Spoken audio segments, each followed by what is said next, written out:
Yeah, it's that spot again. It's that familiar fishing spot. Alright, I promise it won't be a day of fishing. I can promise that. However, I was gonna kick things off with, yeah, a little fishing. Just take it easy until people start getting in here and get more talkative. Then we'll move on to the other orders of business. But last night I was just doing I was in the mood for a little late night fishing.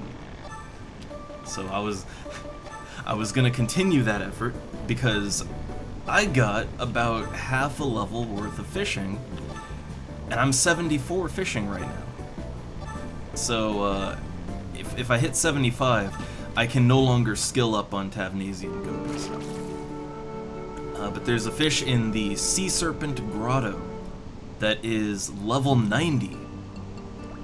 So, okay, if I get to 75 with my gear, I would effectively be Fisher 80, and then you can fish things 10 levels higher than you. So that would be, God, I think it's like Grimonite or something. It's in the Sea Serpent Grotto. It's a large fish, which is gonna be a little awkward for inventory space.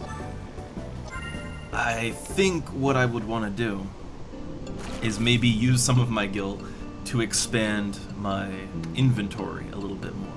Right now I've only got 45 slots, but I could go much higher. So what would make it a lot easier for me as a fisher would be if I had a much larger personal inventory. That way I could... Because, okay, the thing about large fish, each large fish takes up one inventory slot. So you catch like 20 fish, that's 20 individual slots, right? So it'll fill your inventory up quick. Now, Sea Serpent Grotto, you know, that's right next to Norg, so there's a town right there that theoretically I could sell these fish at. I hope there's a generic merchant in town. Because I just sort of remembered that I think most of the merchants in Norg are Tenshodo merchants, which means that I couldn't just sell my fish there. I wonder, actually, wait, are there any normal merchants in Norg? Because if there aren't, then I'd have to go all the way back to... Well, I guess I'd have to go all the way back to Kazam, or save that. What I would have to do is I would have to sub Black Mage and warp my ass back to Juno in order to sell my fish, and then, you know, outpost back to Elshimo. The thing is, the fish I'm looking at are worth like 700 gil each. So you definitely, you know, make a profit still. But it's more, I want it to be as non-awkward as possible, to catch the fish, sell them, and then go back and continue fishing.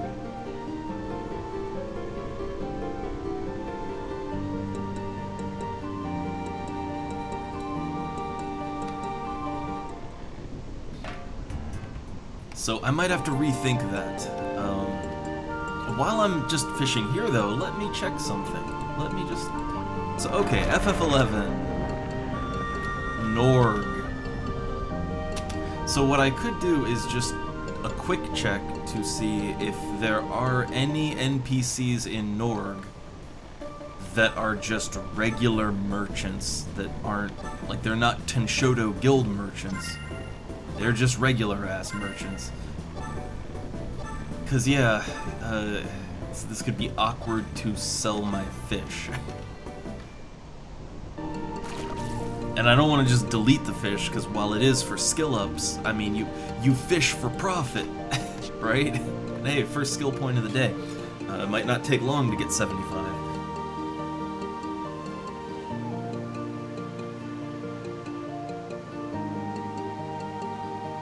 But yeah, I find that with fishing over, like all the way up to 75, I can pretty much always catch a fish that is small, so it's stackable, and I don't have to worry about my fishing rod, right? Like the Halcyon and composite rod are all I need.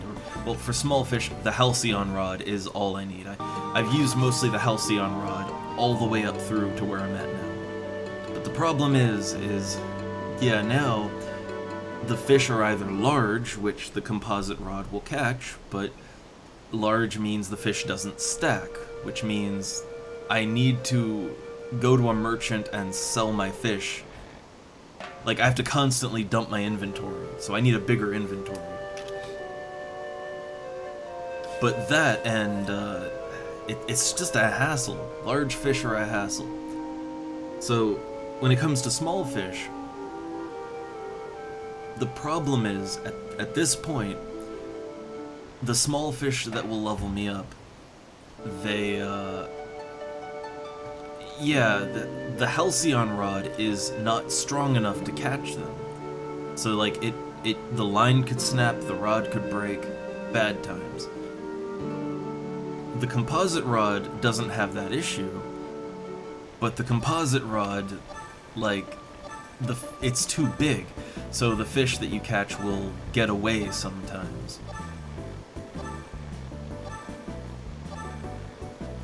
It's not great. I'll just say that. It's not great. So once I'm done with Tavnasian gobies, then I have some difficult choices to make in regards to fishing. Which, I know that sounds a little weird, right? Like, it's just fishing, right? But no, I have choices to make.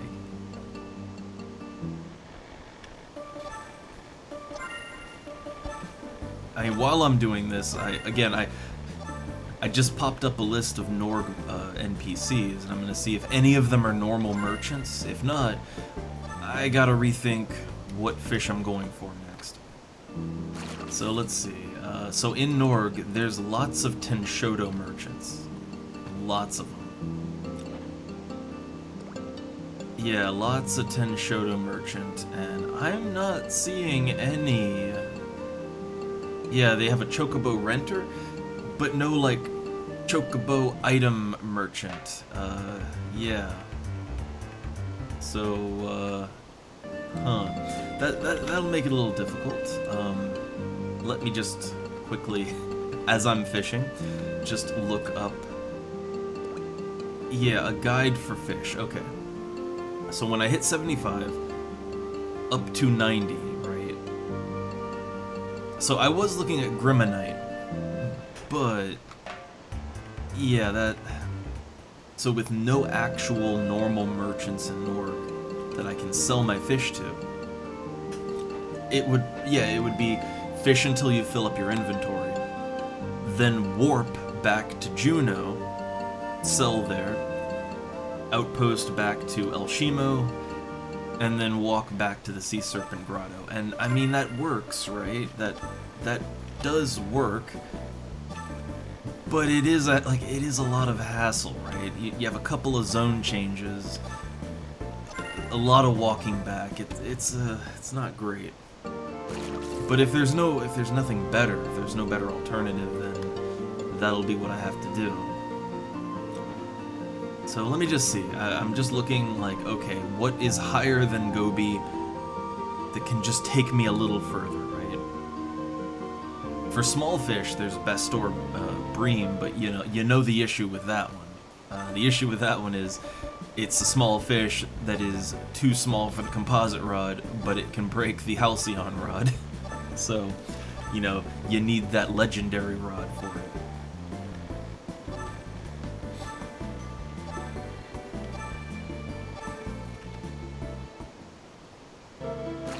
What are my other options? So the site that I'm using, it is mostly classic, but it's classic for, well, it's Eden's wiki. They have a good, they keep their wiki good, right? Tight wiki, but unfortunately, there's a lot of like Ott-Ergen expansion fish in there, so you kind of have to ignore those. I mean, I wonder. I switch between like their wiki, the Horizon wiki, the official wiki in some cases. I use whatever I can to get the information I need. But let's take a look at HorizonXI Fishing. Maybe they got a guide too, right?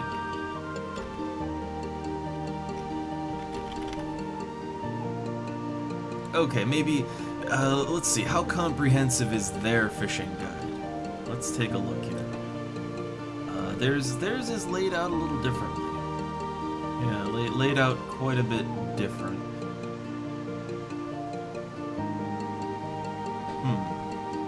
I'll look this over as I fish, because I like, hey, fishing skill ups. I'm getting them. 75, woo, right? But the problem is it's a bit of a, an end of an era. Tavnesian gobies, they sell for 410 each. They're super easy to fish. They're common as dirt. Like, Tavnesian gobies are kind of the ideal fish, right? Like, the fishing location is easy to get to. It's right next to the Tavnesian stronghold, so there's, merchants, auction house, all that good stuff just right there. Like, it's a nice, easy, convenient location. Easy to catch fish. They almost never run out. Tavnesian goby is kind of the ideal. So I will be sad when I have to move on from that. Oh no. My cat just came on in here. She's just sitting there looking at me and squeaking. Oh, pitiful squeaks. Alright, and the other cat is sleeping. Well, now he's up. Now he's up and looking concerned. So, I think I'm gonna have to feed the cat real quick. And when I do that, he's gonna get up and need to be fed too. Oh, it's... Alright. Alright. So yeah, it's cat feeding time. Okay, very sorry. Give me just a moment. Put up my little AFK here. Yeah, the cats are getting super demanding. So, alright, I will be right back. Just a minute or two. Sorry.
Alright.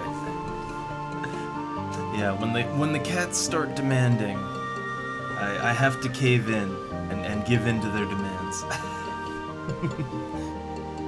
No way around that. They will not stop squeaking and meowing until they have been fed. So.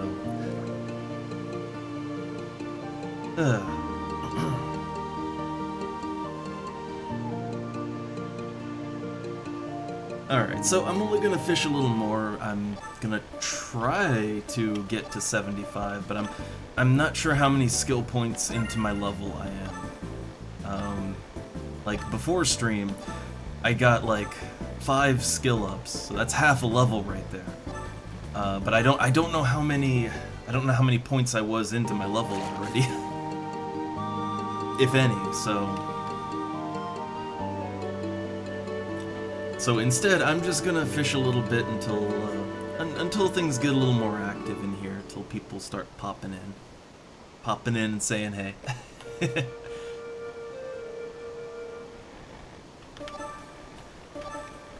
But, oh, also, right, I had the Horizon specific walkthrough for fish, and I'll check that and see again what my options are, but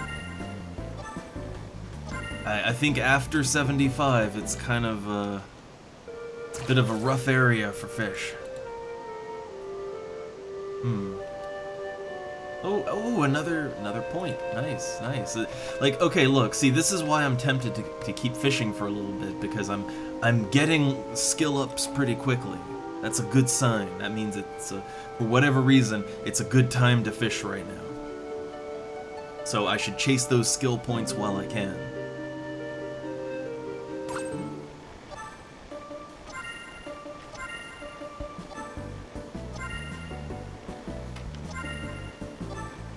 But yeah, I need something higher than 75 to move up to.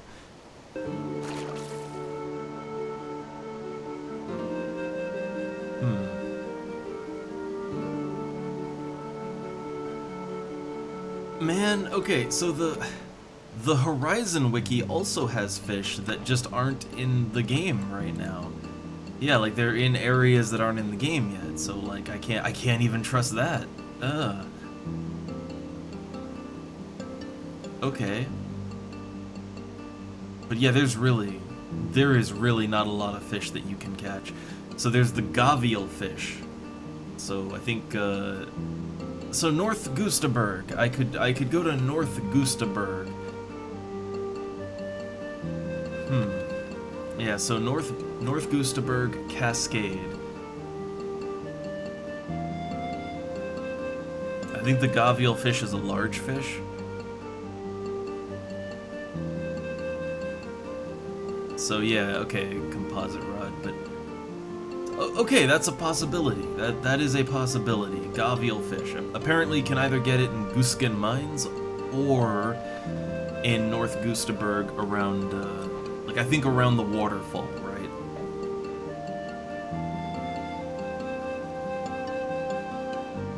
So that might be the better fish. I'm honestly not sure.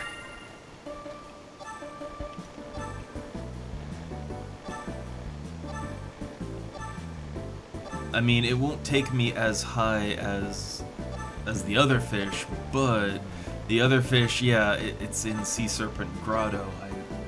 There's no merchants. Like, Norg doesn't have normal merchants, so I'd have nowhere to unload my fish. I'd have to warp back to Juneau, so that's not really great. I don't know. I gotta be honest, I don't know. But I think all I need for the gavial fish is a lizard lure. So I'll try that out, right? I need to swing by Bastock anyway to get some cornets, because yeah, I need to get my Windurst rep up. I need to get that up. So while I swing by Bastock, I can kind of, I mean, the fishing spot is directly north of the outpost, so it wouldn't be a big deal to just hang by there and, you know, see if anything worthwhile is there.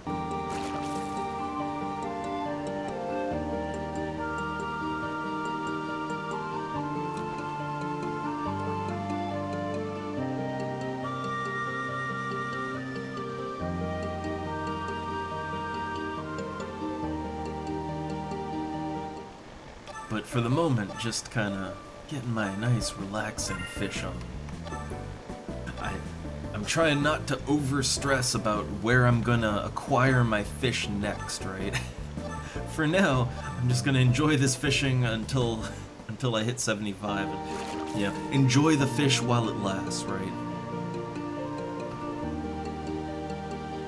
And I have to say, Lufay's Meadows, it is just such a relaxing place to fish. It looks great. The whole area looks great. The music's super chill. It is just a nice place for fishing. A very nice place to fish. I want to retire to Lufay's Meadows.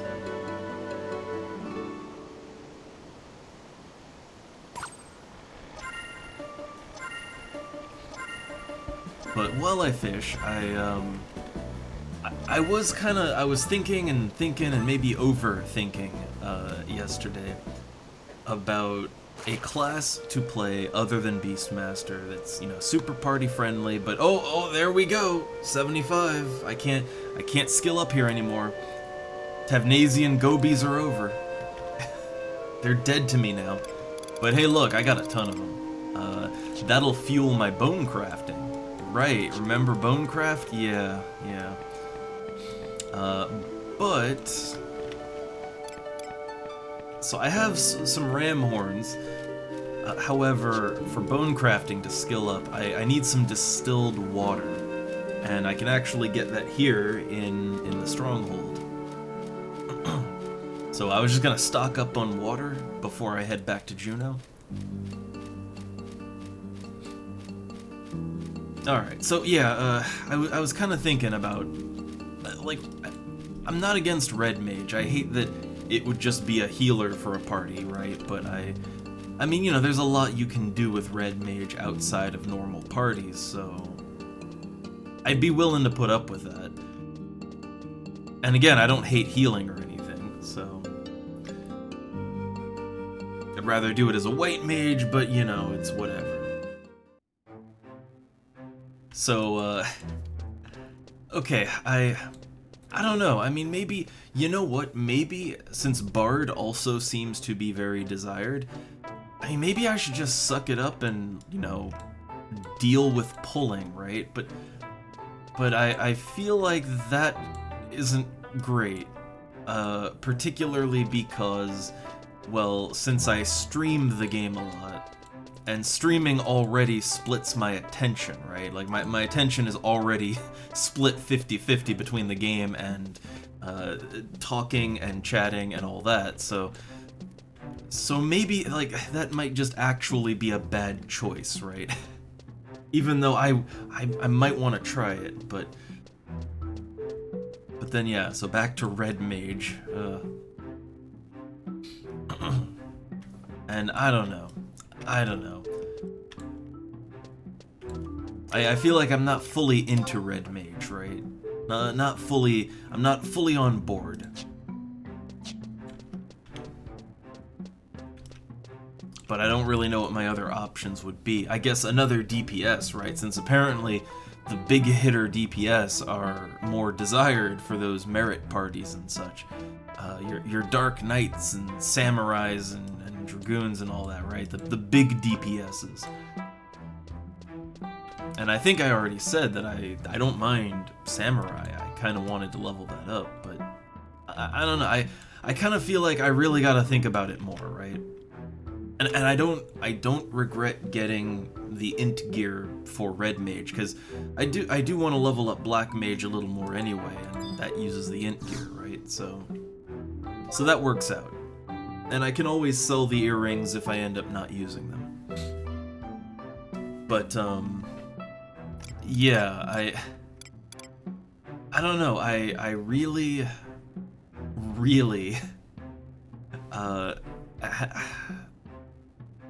I don't know. I have a lot of doubts about Red Mage. I might not really like it. So, like, playing it in a group a little bit yesterday, it wasn't bad, but it wasn't great either. So it's kind of, I don't know. I'm very on the fence, right?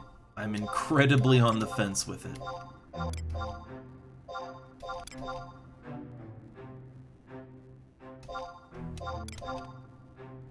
Also, tons and tons of distilled water.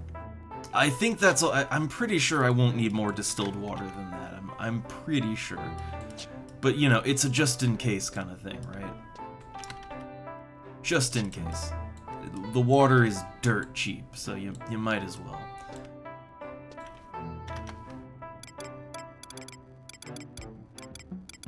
Alright, warp back to Juno. But I gotta say, I still want to try to get parties as a Beastmaster. I want to get a party as a Beastmaster. I leveled it up to 75, and I want to do some grouping.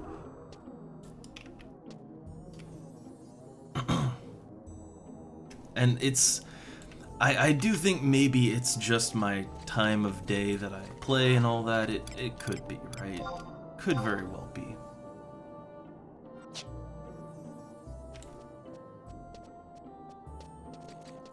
Also, man, everybody hanging out here, and oh, that name. Crazy HJ Fairy. Huh. Huh.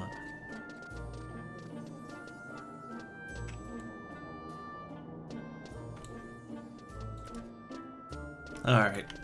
let's go back to the well, to the auction house, but first let's sell some stuff. So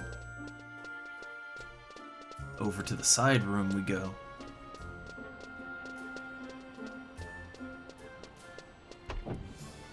Oh, and I need to check and see if the stuff that I put up for auction yesterday, I gotta check to see if that actually sold. I had a lot of those beetle rings, right? Or shell rings, or I forget exactly what, but crafting them was really expensive, and if I could get some of my money back, that would be great. That would just be peachy.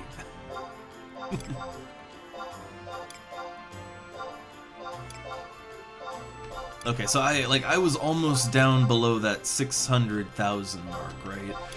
Almost dipping under, back into just 2.5 million. Which at some point I'd like to go higher than 2 million, you know, like let's go to 3 million, right? But it's okay. So I'm up to, yeah, 671. So alls together, I made about 70,000 gil in Tavnasian gobies. That ain't bad. That really ain't bad.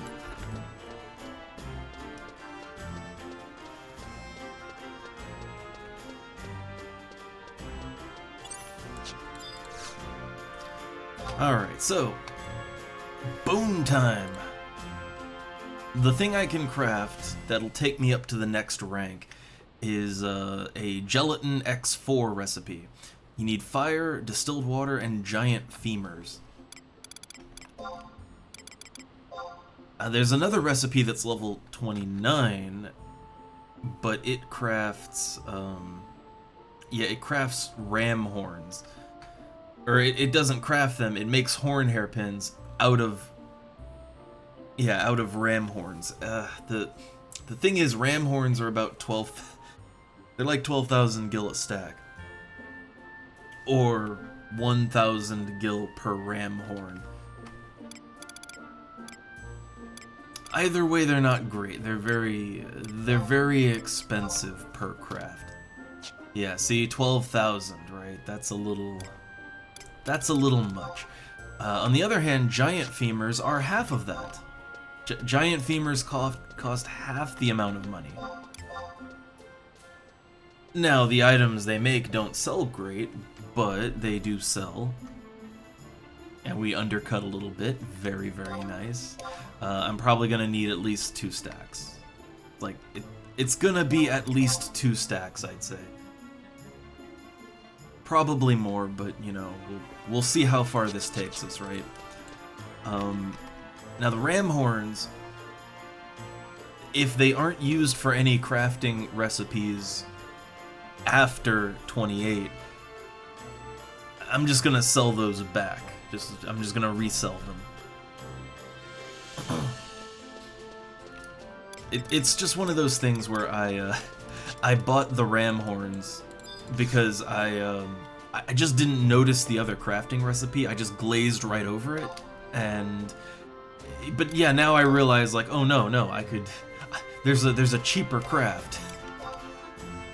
Also, fire crystals are nice and flooded. I'll buy those. And oh, hey there, Ravenor.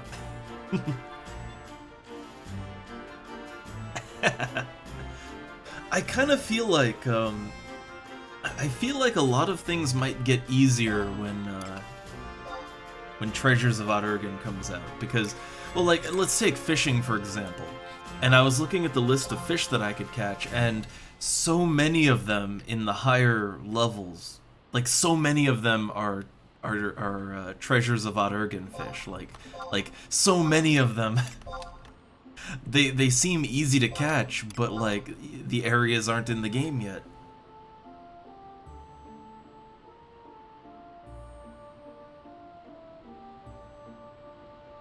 So I don't know. It kind of feels like it kind of feels like many things crafting related will be easier when some expansions drop.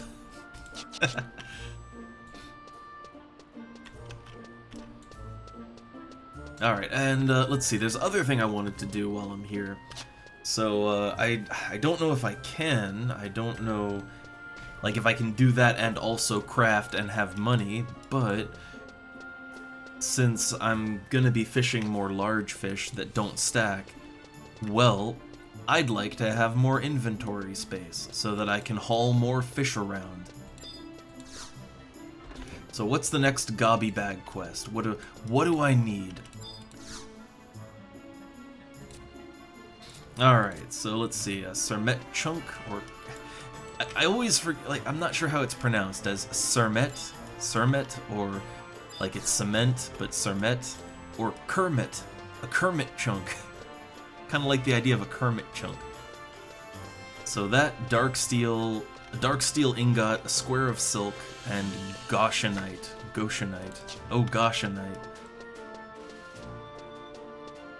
I assume that the dark steel and the jewel there, I'm assuming that's going to be the expensive ones. So let's take a look here. I assume it'll all be under goldsmithing.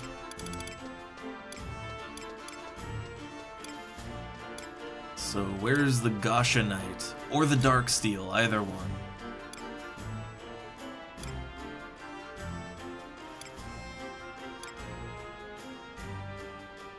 And I assume that they're gonna be expensive too. I assume expensive. Oh wow, just 2.5k, man, shit. All right, well, see, I thought that was gonna be really expensive. A lot of the jewels are really expensive. Okay, so you got that. Okay, that silk cloth, dark steel, Sermet. Okay. So then, if that's not the expensive thing, I feel like the Sermet or the dark steel. I feel like those are gonna be the expensive ones. Okay, a dark steel ingot, 8.9k. That's that is that is costly. If I had to buy a full stack of that, man. I wouldn't wanna buy a full stack of that. Like, actually, how much is a stack of ingots? Yeah, almost 100k. Crafting. Okay, so you got that, and then a Sermet chunk. I assume Sermet is... I assume that's a... I assume it's a blacksmithing thing?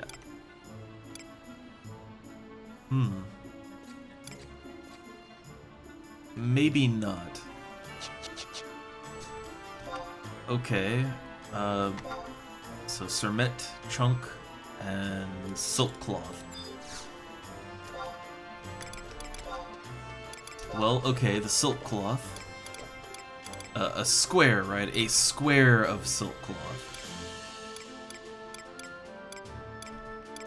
Okay, here we go. A square of silk cloth. That is 3.4k. That's, again, that's not so bad. It's not that bad. Okay, I can't get it for that. Alright. I'll play your game. Under alchemy, okay. Alchemy it is then.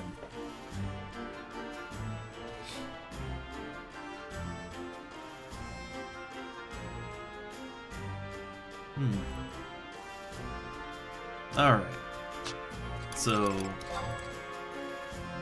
is that the expensive one? I mean, I think Dark Steel. Dark Steel is the expensive one so far. Also, just because, you know, I am leveling up alchemy, too.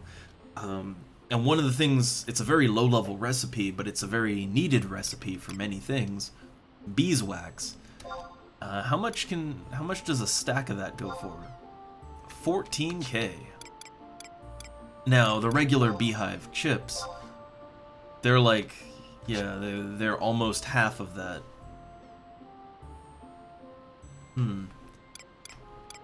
So here's the thing, right? Like, beeswax is used to make the silent oils, right?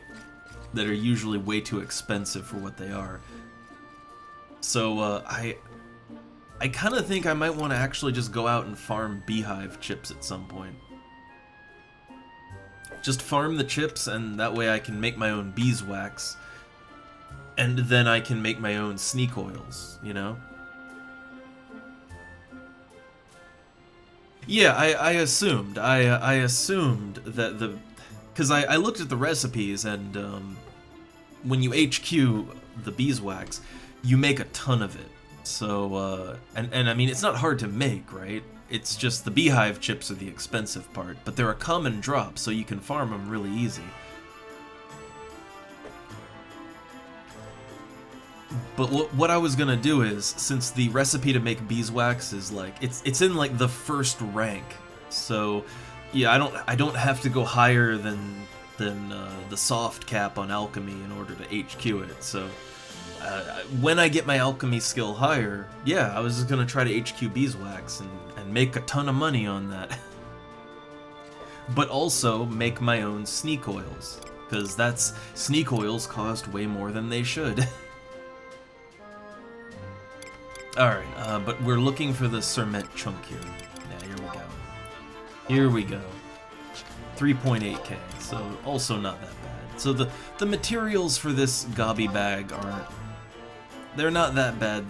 The big one, the big expensive one, was really the dark steel ingot. And I gotta say, leveling up smithing or goldsmithing or whatever like that, anything that involves ingots, man, that's not gonna be fun. That ain't gonna be fun leveling. And I assume the same is true for, like, woodworking, too, because for that you need lumber, right? Like, lots of lumber, and lumber ain't cheap. Anything that you harvest ain't cheap. I think maybe I lucked out a little bit with the consumable crafts, like alchemy, cooking. The ingredients for that it's all relatively cheap, right? Even with Bonecraft, I have the ram horn one, but it makes items that are worth a lot, just to an NPC even. And you don't have to make that. There's other things that you can craft in Bonecraft that are cheaper. So I feel like Bonecraft was a good one to get into, like a good non-consumable craft that isn't too expensive. I feel like Bonecraft was a good choice there. I do want to level up all of the crafts to the soft cap, but yeah, but Bonecraft doesn't need any ingots or anything. Well, okay. For some of the recipes it does, but not all. Not all. Okay, can I take on the next level of the gobby bag? Oh yeah, here we go. Alright, he wants a rhodonite, a pactong ingot, moblin weave, and bougard leather. Now I know the bougard leather, that's not too expensive, I don't think. I could probably do this one now. The thing is though, is that I have crafting stuff I want to get done. And crafting stuff is going to bankrupt me, or well, you know, it's gonna take me lower. I have goals, I have targets, and I don't want to go lower than the 100,000 mark on this one. So without doing that, I think I can't do that quest and craft at the same time. It's bad timing on that. Okay, my beetle rings did not sell. I had some up for sale, and I think some of them sold. But yeah, the price. Yeah, look at this. I think one of my rings, right? Like one of my rings sold, maybe. Maybe more. But not all of them.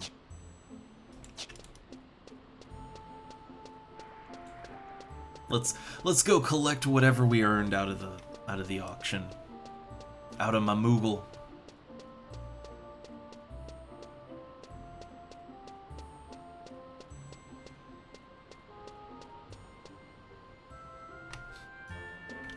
Alright, also, sorry, little coughing fit there. The always comes over me. I do think it gets better, like, as the day progresses, but I always wake up like that. At least I have since I got sick, and then I apparently just never got over that part of being sick.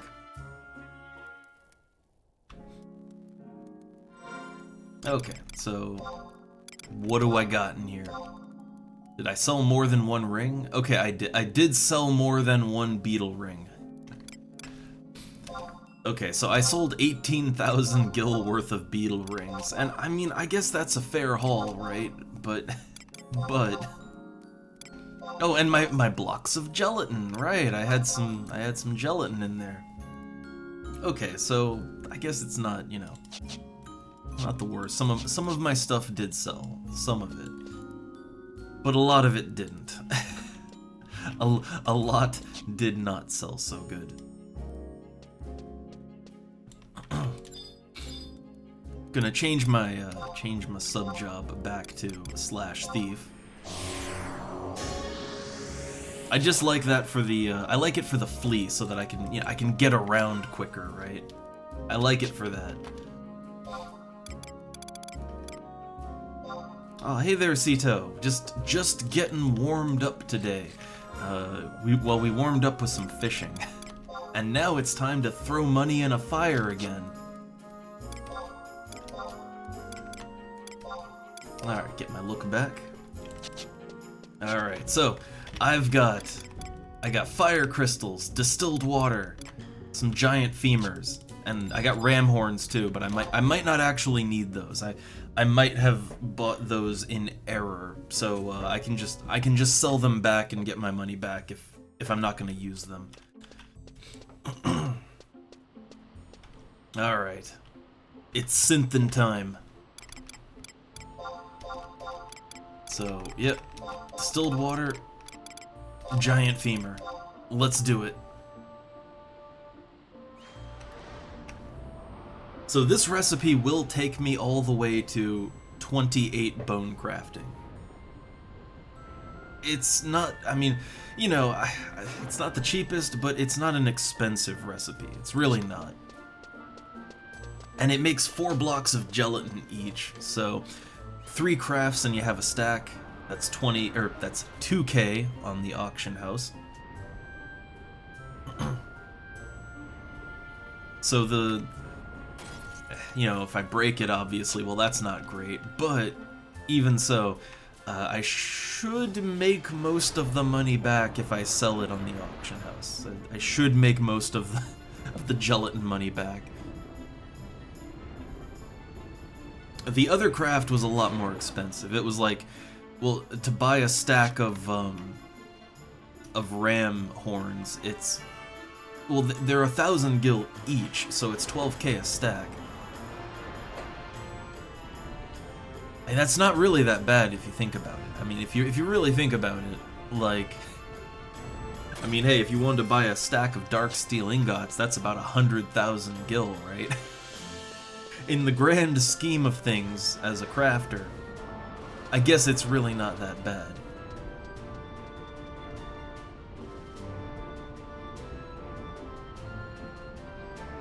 Also, I'm just looking around, all these people with, so many people have various elemental staffs. At some point, I'm gonna have to get those if I continue down the mage path, right? Oh, that's... I mean, fishing is just like, look, if you've got a fishing rod in this game, you have a gil printing machine. Fishing's great for that.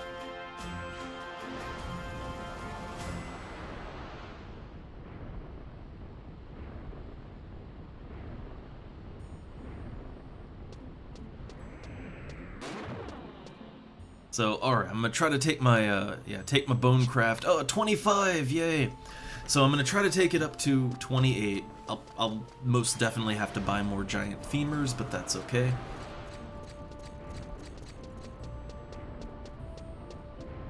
And, like, once I get that done, well, I guess I have to go back to Windurst, right?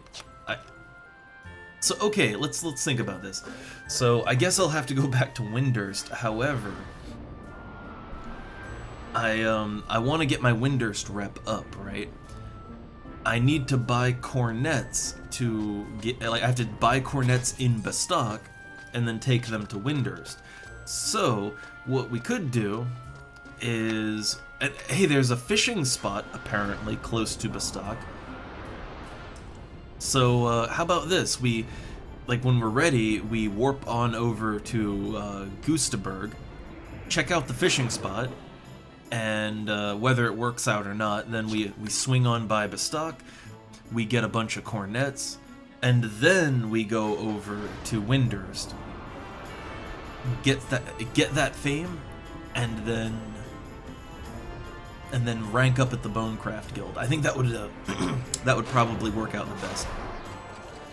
Oh man, congestion's creeping up on me. Ugh. But I'm just thinking how I can do it in a way where we will, like, we're gonna do a bit of a circuit, right? To make the best possible use of time.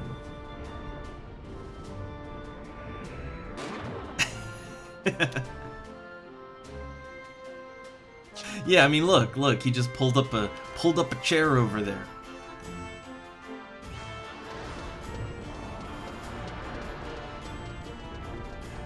But I don't know, people really gather up around the residential districts. I mean, it makes sense, right? Especially here in Juneau, if you're in this area, you're pretty much between your Mog House and the auction house, which is a convenient place to be.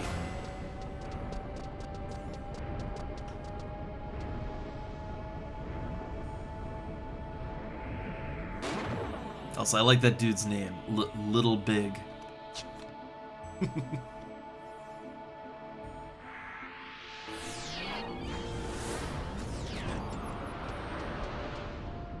I've noticed some trends with naming conventions that, like with Galka, half their goddamn names, it's something about their size, right? They're like, there was like one dude, his name was like, I don't know, uncomfortably large or something like that. And Tarus tend to have food-related names, the players do. Oh, 26.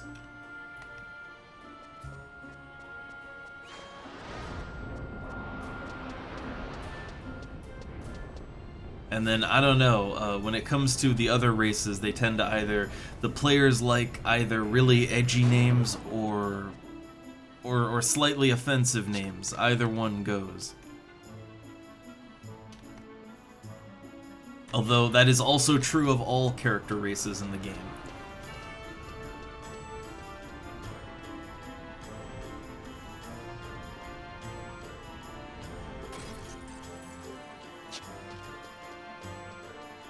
Alright, how many giant femurs I got still?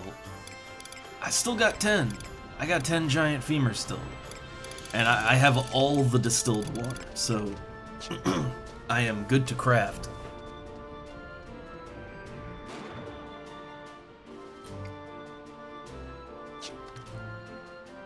So these blocks of gelatin that I'm making, which, hey, I got a couple stacks. Yeah, they're worth about 2k a stack. Takes 3 successful crafts to make a stack. I don't know, I'll get a decent chunk of my money back. I'm failing a lot because I'm leveling up. I'm not over the, I'm not over the cap for the item. So I'm not gonna get the best gains that I could, but I feel like I'll at least make back a decent amount.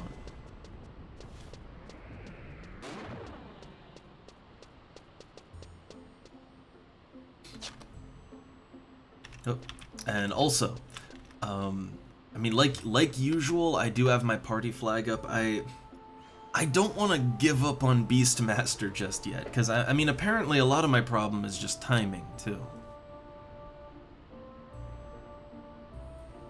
So I don't want to give up on Beastmaster. I like it is my favorite class. But it is very, I don't know, yeah, it's discouraging to not, that at 75 the party's just dried up. Very discouraging. But I don't know that escaping away to another class and hoping that it's more party friendly, I don't know that's really ideal, especially if it's not going to play the way I want to play. Like, I'm not against Red Mage. I enjoy it. I had fun yesterday. However,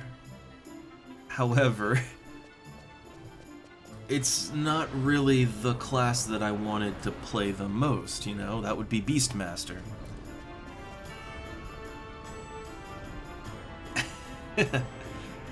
Well, I mean, I'll definitely play more of the classes over time, but it's just I really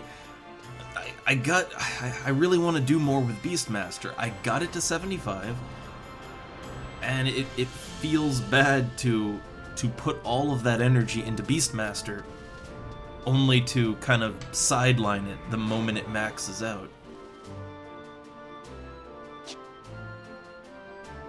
Like that don't feel good. Oh, that Matt's cap. It is a stylish cap, I have to admit.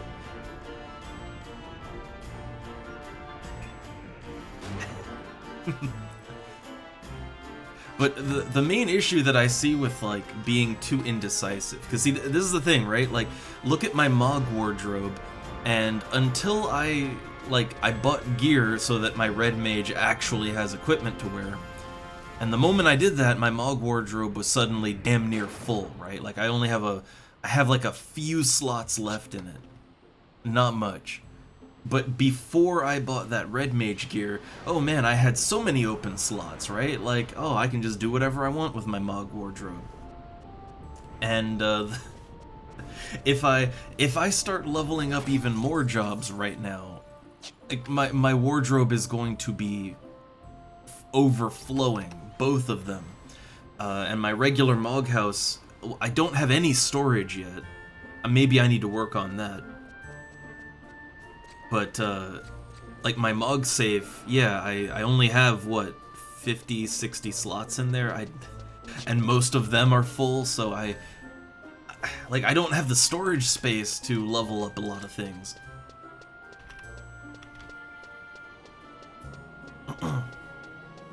So yeah, I'd say the problem is that I could level everything up, but not all at once, right? Not all at once. Yeah, the problem is that you can't really become an insane hoarder in this game because, well, the game won't let you. There's not enough inventory slots to be an insane hoarder. That's the problem. And that's why I'm kind of nervous to even just to play one other class is, well, okay, where am I gonna get the storage space for that? Oh wow, that's a lot of gelatin. I'm gonna be honest, I don't really know that I can unload that much gelatin. Like, that is a lot, right?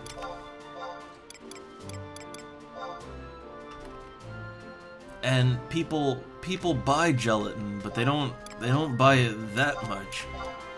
They don't need that much gelatin. There's only so many Jello molds you can make, so... Yeah, I think probably what I'm gonna have to do is put my current run of gelatin up for sale.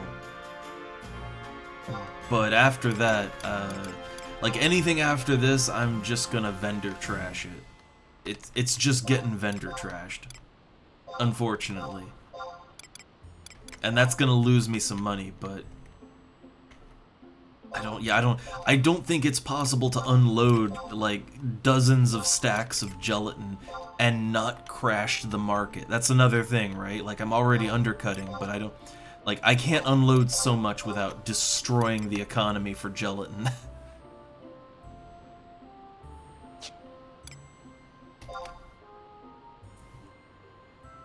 I could. Okay, so I could get 80 more slots of storage in my Mog house. Well, okay, not 80, it'd be 76 because 4 of those would be the big shelves that give you 20 space, but they themselves take up 1 slot each.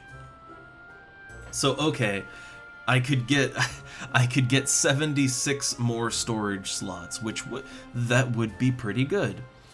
That would allow me to, like, that would be enough slots to have a full set of gear. Not like, it wouldn't be enough to hoard gear, like old gear, but it would be enough to have a current set of gear for a few other classes, right? 2 or 3 at least, the way that you need so much gear, because you tend to need multiple gear sets in this game. So okay, I could maybe have 2 or 3 classes worth of gear there. But I have to get the big shelves. I gotta get the big shelves! And those shelves are like 80,000 gil each, right? Like, they're really expensive.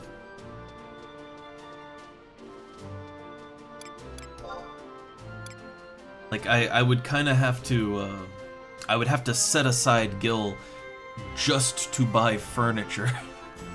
Which, I mean, I guess, yeah, that's what you gotta do, right? I guess, but it still doesn't feel good.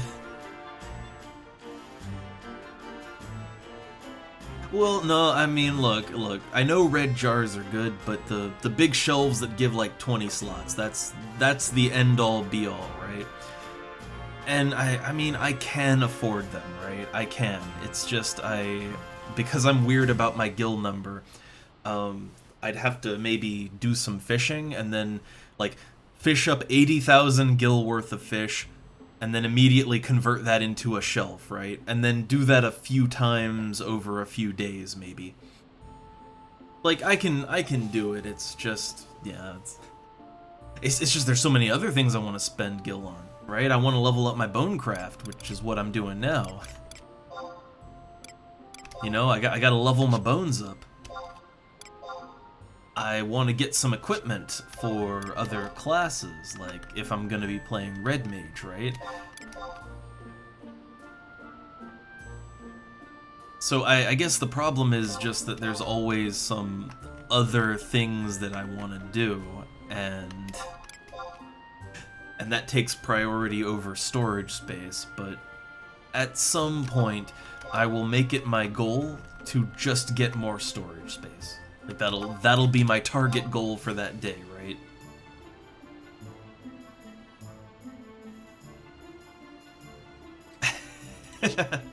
I mean, true. I mean, it's also why my inventory space isn't as large as it could be. I did the next Gobby Bag quest. I did that just a second ago. I got 5 more personal inventory slots. Yay. Personal space up to 50. But it could go a lot higher, it's just I'm cheap, right? I don't want to invest in more storage when there's other things I have to spend gil on. But I know the catch there, right?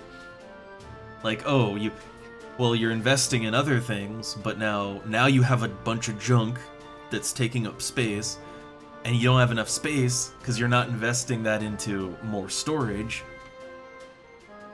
It's a nasty loop. A very nasty loop.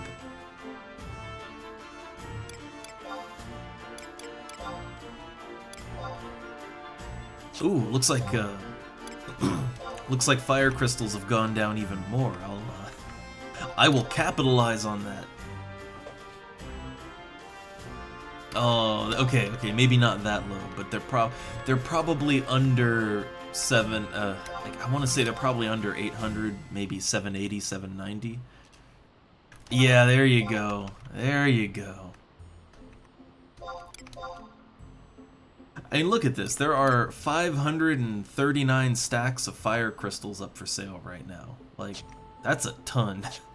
That is an absolute ton of crystals. I assume lots of people have been doing their Gelspa outpost leveling, right? Those Gelspa parties.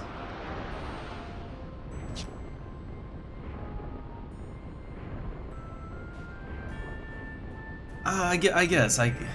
See, that's the thing. I never did gathering. I've never done any gathering ever in this game. At some point, I need to buy a set of field gear and you know, some pickaxes or whatever, and I have to just go out and try my hand at harvesting stuff. But yeah, I could see how that would definitely take up a lot of space. And me, like, now that I'm getting into crafting more, I mean, a lot of my inventory, a lot of my Mog Satchel is just crafting materials. You know, crystals and crafting mats. So yeah, I do see that I'm gonna have to invest in more storage space.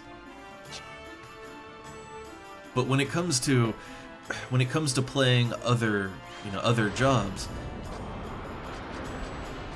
it's a little bit oppressive in my mind, because I know, okay, if I start playing Red Mage seriously, well, I'm gonna start accumulating gear. You'll probably want to have gear so that you can play the class at a lower level too, right? And then you go down a bit of a rabbit hole where you will need a ton of storage slots. And then if you decide, okay, well, what if I want to play a different job? Well, then same deal, right? And now you're going down another rabbit hole, and it's just my god. It's enough. Looking at my inventory is enough to give me a panic attack. It would all be so much simpler if I could just play Beastmaster, and that's all.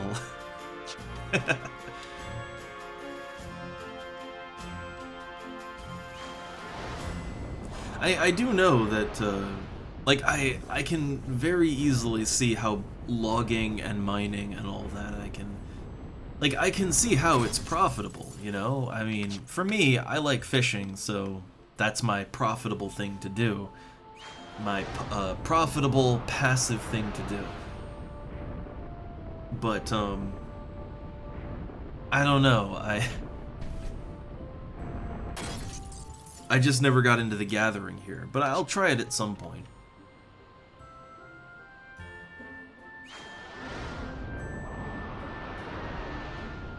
I mostly just feel like there's, well, yeah, especially if you also get into crafting, I feel like there's just not enough inventory to go around in Final Fantasy XI. Like, I feel like there's just not enough space. Like, the inventory needs to be 10 times bigger than it is. That's what I'm saying.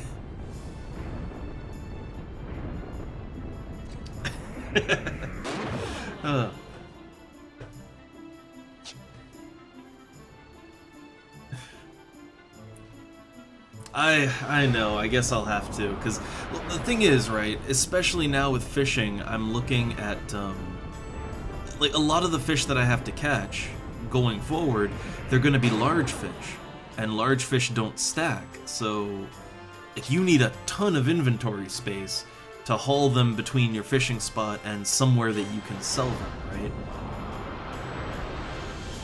So I am seeing that, I'm going to have to bite the bullet on that one, but not today, not today.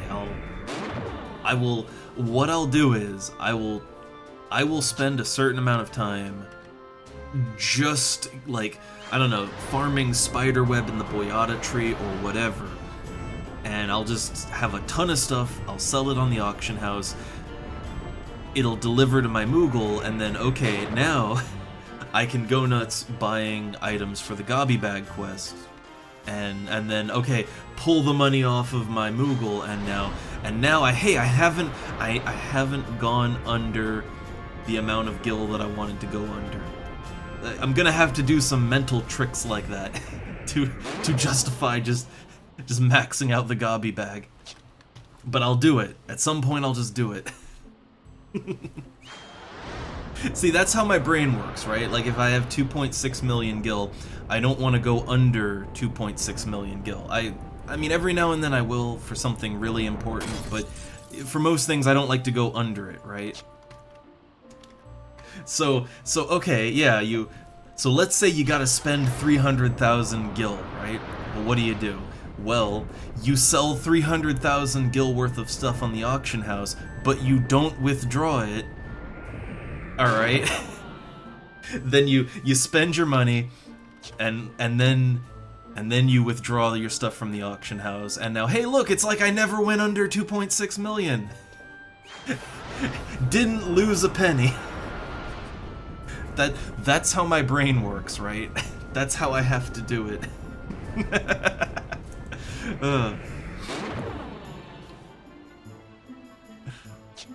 It's incredibly frustrating. It's incredibly frustrating.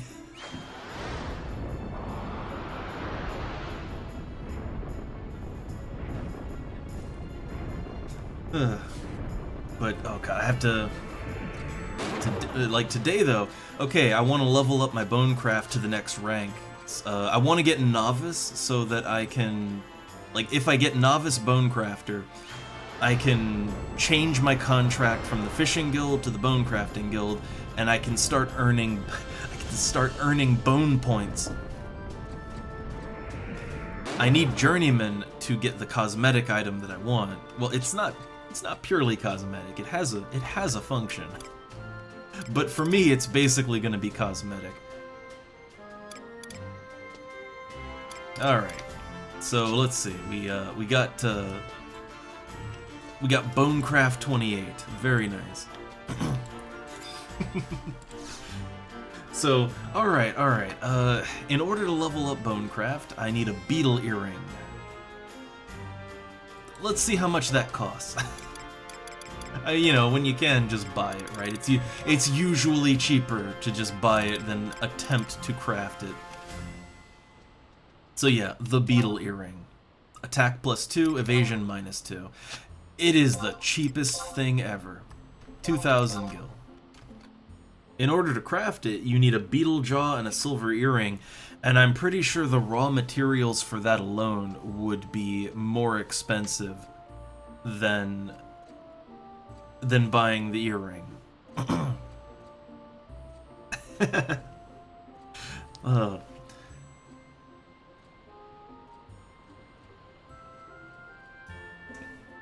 Look, the fine cat girl bone workers of Windurst. All right, it's a proud guild. They are masters of their craft. And I too shall learn the ways of the bone. Alright, so I got my beetle earring. There is no way I'm gonna sell this much gelatin. I'm being honest. There's no way I can sell that much, you know. I can't make that much jello, alright? So I'm selling the gelatin I have to try and get a little gil back. Now, I have a giant femur still, and I have those ram horns. The question is, yeah, is that something I'm going to... Is that something I'm going to use later on? Well, let's take a look. So I'm at 28. The next level up is Novice. Let's see, what do we got? Oh, a beetle necklace, which you need beetle shells and beetle jaws, and the shells aren't bad, but the jaws are very expensive, so that's not great. This one might work. It's level 33, which from 28 would be 5 levels, right? 29, 30, 31, 30. Yeah, that'd be 5 levels, so that would be within range. So Okay, I could make beetle arrowheads. They take a beetle jaw and bone chip. Bone chips are dirt cheap. Beetle jaws are not dirt cheap, but they're not compared to like the ram horn, right? They're not that bad compared to something like that. Oh my god. You need armored Pisces for the level 40 bone crafting thing, and that's like the end. It's the end game non-legendary fish, right? Man, that's not gonna be great. I'm trying to kind of look through the crafting list so that I can find what my path of progression is gonna be. So, is it turtle shield? Where do you? I've never seen turtle shells though. I've never seen those. Where do you get those? Chocobo digging, excavating. That sounds like something that's gonna cost a lot of money. like that sounds like something that's gonna cost a whole lot of money.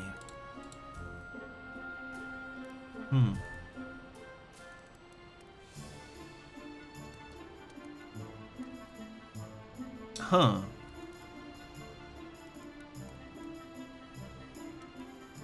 Ah, okay, okay. I mean, I knew there was a bit of a difference for the gel. Like, I knew it was worth a little more. I did a very basic mathing it out. But I think I rounded down a little bit too much. So yeah, actually, I guess it would be just as well to... Yeah, I'll just take the gel off of the... Take the gelatin off the auction house and just sell it. Well, you'd think you'd get turtle shells off of turtles. However, yeah, apparently here it's an excavating and chocobo digging thing, which I'm not sure how, like, that sounds like something that would be hard to get, honestly. And to me that says it's gonna be a rough craft. So yeah, let's take all the gelatin off, I guess. Yeah. I mean, the price that I listed... Now, again, I'm hoping that they pay just 2,000 gil, you know, that they don't undercut it, right? But even then, it's... Yeah, like, it's not even 100 gil difference, right? Like, I guess at that point, really, you should just vendor trash it, right?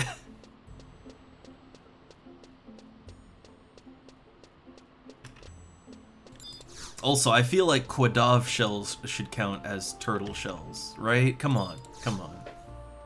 Make me some Quadav shell soup. We gotta teach those savage beastmen the ways of civilization. That's why we rip their shells off and cook them and eat them.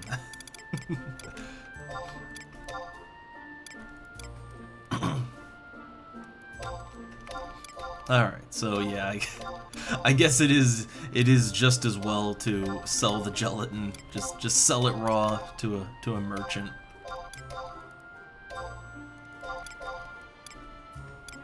The 100 gil profit, yeah, not really worth it.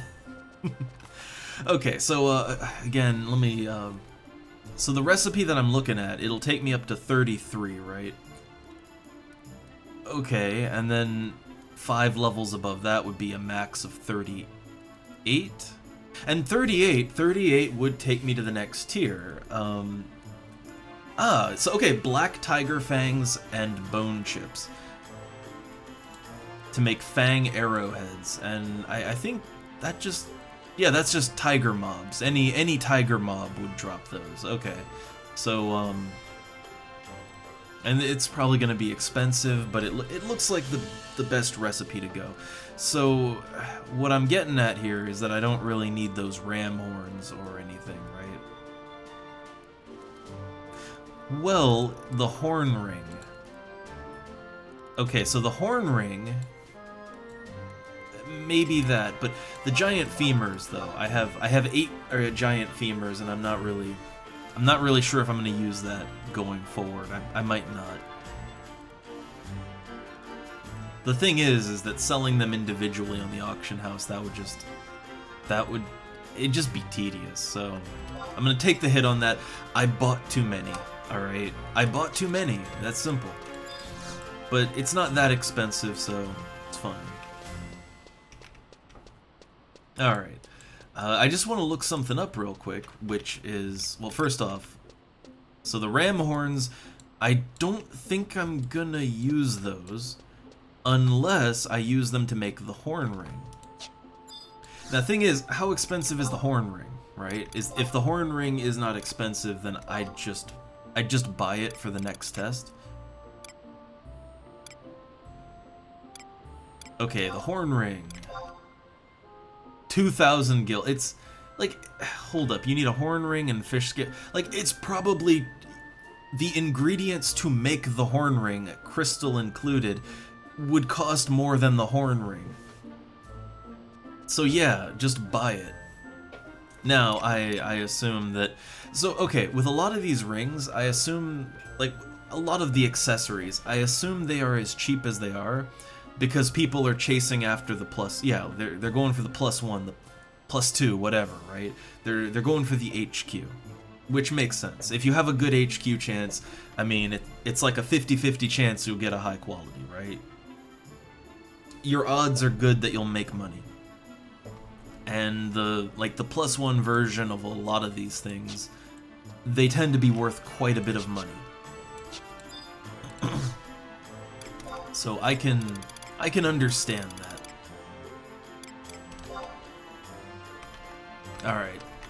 But ultimately, yeah, these ram horns, I paid too much. Like, I paid 12K. I would just like to get my money back. I bought a stack of ram horns and I didn't even need it. So, that's my bad. I have a lot of distilled water. I don't think I need distilled water for alchemy right now, and distilled water is super cheap and easy to get.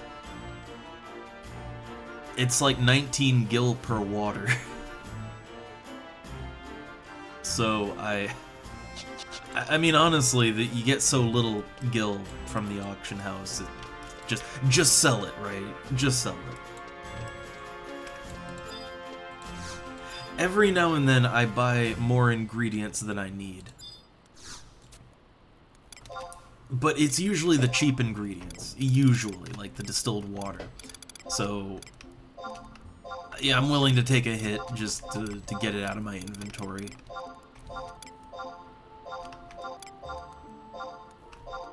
Okay, so I got me a beetle earring. That's for the guild test. I have some excess brass ingots. I don't think I'm going to actually use them to make anything. I don't think.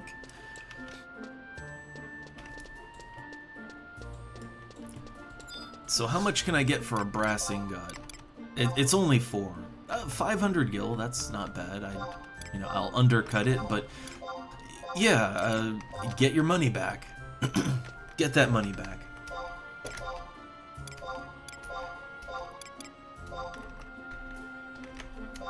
I will say this, when it comes to crafting, man, leveling up these crafts, it's not always the most expensive thing, like, especially after you sell back what you've made. It's not crazy expensive, at least for the crafts that I'm going for right now. When you factor in selling your items and making some return, right? However, yeah, like, leveling crafting kinda... like, if you're just going for leveling and you're not... like, you want to level as quickly as possible, it's just really expensive. Like, you just lose money. You're losing money constantly. But once you've leveled up a craft, like, let's take cooking, for example, right? I don't use it as much as I should, but hey, I craft HQ rabbit pets, right? The HQ rabbit pets, they, I mean, they go for about 5,000 gil a stack. It's really not hard for me to craft up a whole stack very quickly and easily, and it costs almost nothing to do it either. And it's just boom, money, there you go. But you have to be able to HQ. And I think that's kind of how it goes with most of the crafts. Like, you have to be able to HQ in order to actually make good money. I mean, not all of them, not everything. Some things, just the normal item is good enough, but for a lot of things, yeah. HQing is where the cash is at.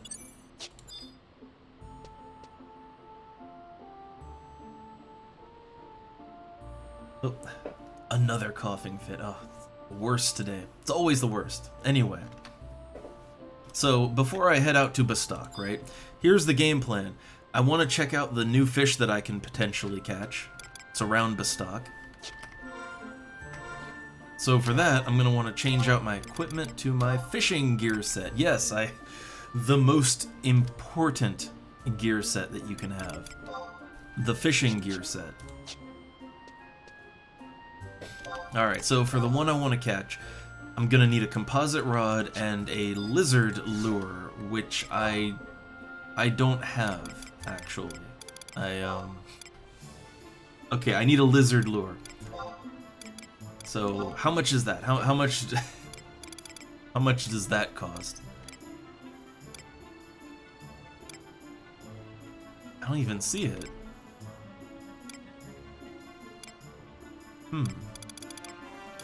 Yeah, I got frog, worm, fly, minnow. Oh, oh my god! The lizard, 120, wait, hold up. Where do you get the lizard lure from?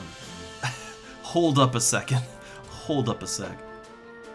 Like that would be 10 times more, you're talking like over 10 times more expensive than, what is it, the rogue rig that you get from your guild points? So, okay, hold up. Where do you get the lizard rig from? Let me look that up. The lizard lure. Oh, I see. So in order to make the lizard lure, you need 46 alchemy and 9 smithing, and it is only on an HQ 3. So you've got to be really high up there, presumably with alchemy, presumably. I'm not actually sure how a recipe like that works. Do you need both alchemy and smithing to be over the level to HQ it? I'm not sure how that works exactly. But yeah, you need to craft really fucking good in order to make the lizard lure. So, well then. I guess I'm not getting a lizard lure. I thought it would just be a nice simple thing, right? I thought it'd be simple and easy. So, okay, well, no lizard lure for me. Then I think the only fish I can really go for is the one in Sea Serpent Grotto. And there's no merchants. There's no merchants in Norg. Like, there's only Tenshoto merchants in Norg, and they don't. They are not what I need. Man. All right. Well, my hopes just got dashed again. Just smashed. So okay. New plan, because I really want to make use of my time going to Bastok, right? How about this? There's another craft that I want to level up. Alright, there's another craft to level up. So, I'm going up Bonecraft, right? I'm doing that. However, I'm also trying to climb Alchemy. So the current recipe that I need to level up Alchemy, I'm only Alchemy 9. The level 12 recipe is very simple. It's 2 yellow globes and a lightning crystal that makes poison dust. So let's craft poison! Alright, I need some lightning crystals. How how expensive are lightning crystals right now? 1,400. How about the clusters? Because lightning clusters are actually really easy to get. Look at that. Yeah, only 1,200 for a cluster. How about a stack of clusters? I mean, that's fine, but I don't know how many I'll need. Alright, so yeah, lightning. Look, I love it when you can you can save your pennies where you can, right? And yeah, a lightning cluster is the same thing as a stack of lightning crystals. Okay, so they're 1,400. So even if the price is a little higher, if it's under 1,400, it's still worth it to buy the clusters. Nope, it's gone back up. It's gone back up.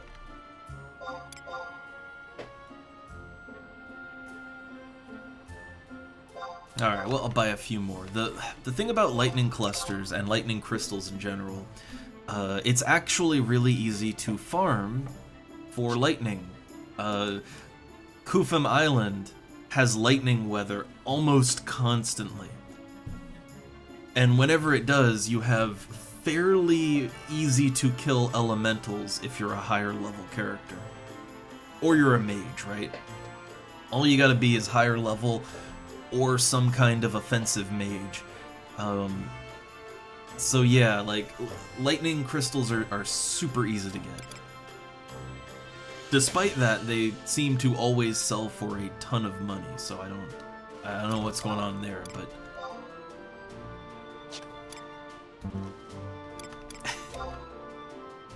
alright. Well, I guess, yeah, gil pennies, guineas. Zenny. We're getting dangerously close to Zenny now. Alright, so we need yellow globes. It's a fish, which, yes, I know. I can fish yellow globes quite easily. But why would I do that when I want to craft right now? So I'm gonna participate in the... Look, support your local poor broke fishermen, alright? Buy fish today. And look, they're only 500. They're only 500 gil. Okay? It's 500 gil a stack. That is nothing. Now, hopefully the poison dust, I mean, hopefully that sells for something, but I'm not really counting on that, you know? If I make a little gil selling poison, great, but I'm just doing it for the skill ups.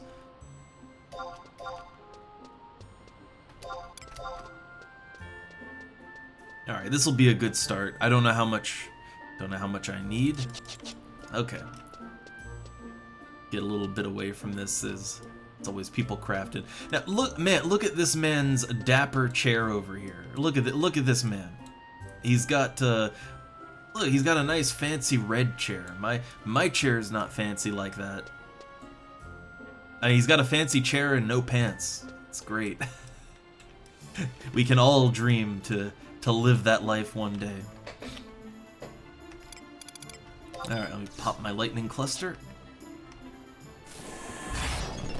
I know, I want a fancy chair. Look, that fancy chair game, it's real. Okay, so lightning crystal plus 2 yellow globe equals poison.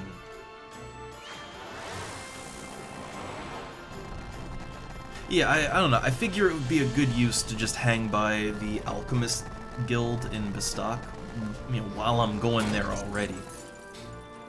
Might as well do that while I'm stocking up on cornets. Very true, very true. There's so many cosmetics related to the crafting guilds. I mean, I know they're not meant to be cosmetics. They serve a function, right? Like the fancy glasses I want, they're gonna up my bone crafting skills. So it all serves a purpose, but really, they look cool, right? They look cool. They are looks that you can't really get otherwise in the game. So yeah, of course, I want to go for them for purely cosmetic reasons.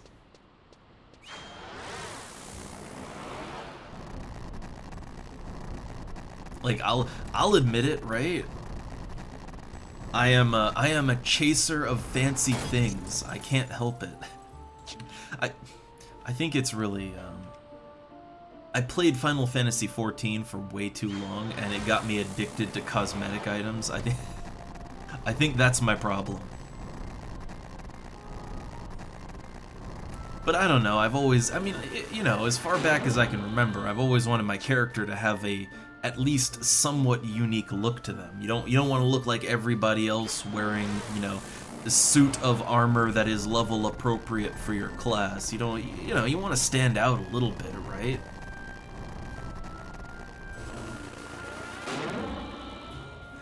I don't know, to me that's one of the worst things in an MMO, especially older ones where, yeah, aesthetics weren't as important.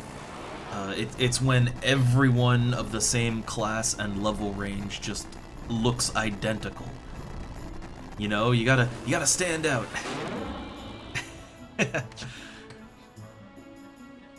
Oh, half Bestokian.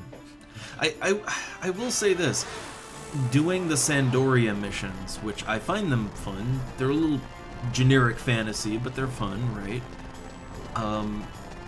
I will admit my character always looks really, really out of place in cutscenes because I'm, like, in every cutscene, you are basically surrounded by these giant, tall elves, right, in fancy formal wear. And, you know, they crane their giraffe necks down to look at you as they speak to you, you know, when they finally acknowledge you, and half the time their dialogue is something about how you can't trust them shifty-eyed humans, right?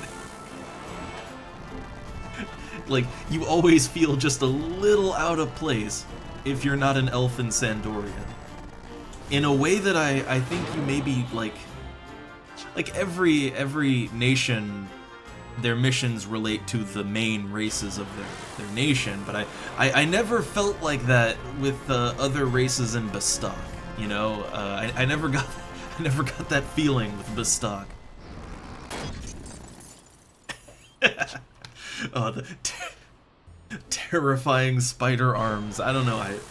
I still like the idea that the elves' arms get longer the older they are, because you look at like the child elf model and they have pretty much normal human proportions other than the ears. And then you look at a bit of an in-between, like Prisha, right? And she's got longer arms, but not that much longer, right? It's still within human capability. But then your standard adult Elvon character, like player character model, yeah, they've got those super long arms. And then you look at people like my god, like the head of the church, right? Like the super old elf, and I swear their arms are like twice as long as everyone else's arms. Like, I swear if they put their arms to their sides, it would be down to the floor. So yeah, look, it's canonical now.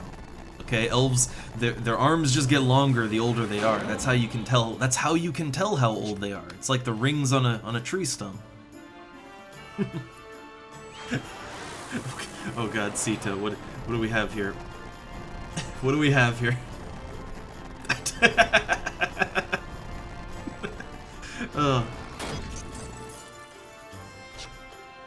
Look, they can, you know, they can bend over backwards and just spider walk away.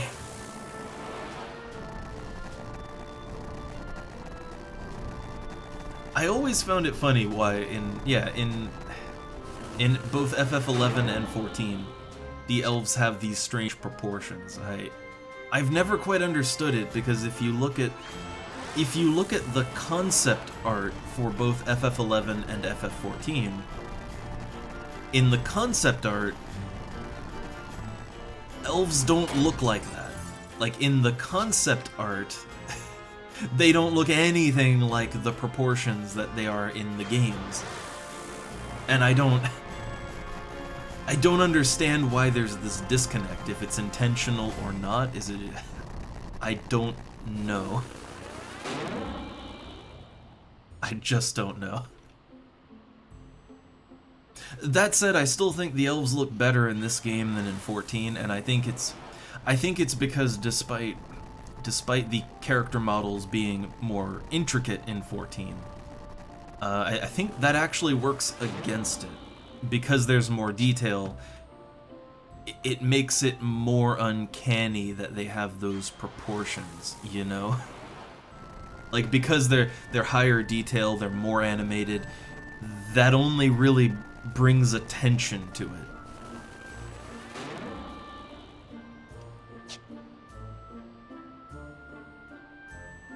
Also, I just noticed something. If you look at this Taru, I think that's a weatherman over there. Like, he's wearing the weatherman outfit. So, look, he's got, this NPC, he's got a robe on, but he's also got the, like, the bone crafting spectacles on, which I think, hold up, I think those are the bone crafting spectacles, actually. Or a variation of it. That right there. But here's the thing. A player can't do that. Like, a player can't wear both a hooded robe and spectacles. A player can't do that. So he's cheating over there. That NPC is cheating.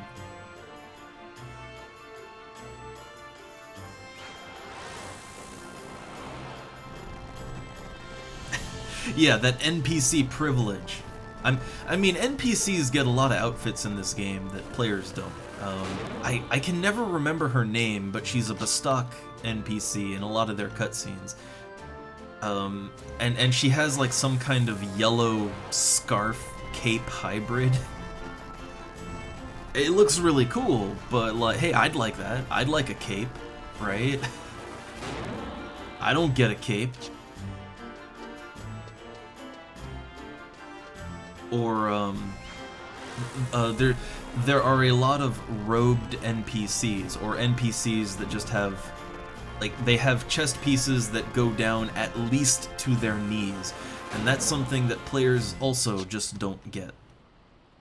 And I'm not sure, like, I hadn't played retail past the Promathia era, so I don't know if retail ever added, like did they ever add any kind of, you know, long coats or long robes?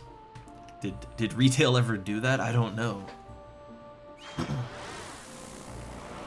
Also, yay, Alchemy 11.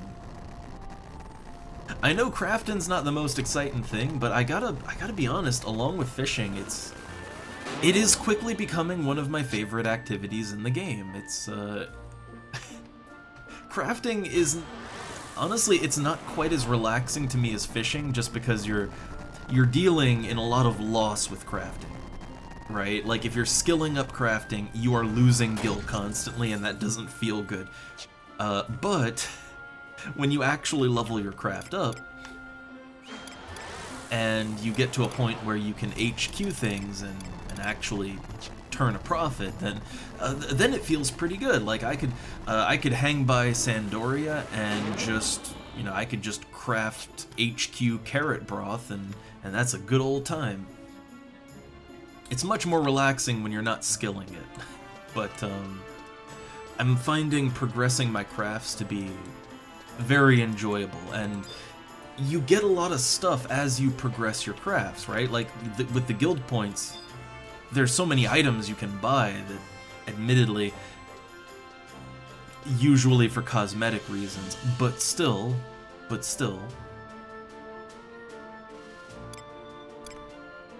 Alright, let me think. Does this poison sell for anything? I got 12 poison dusts here.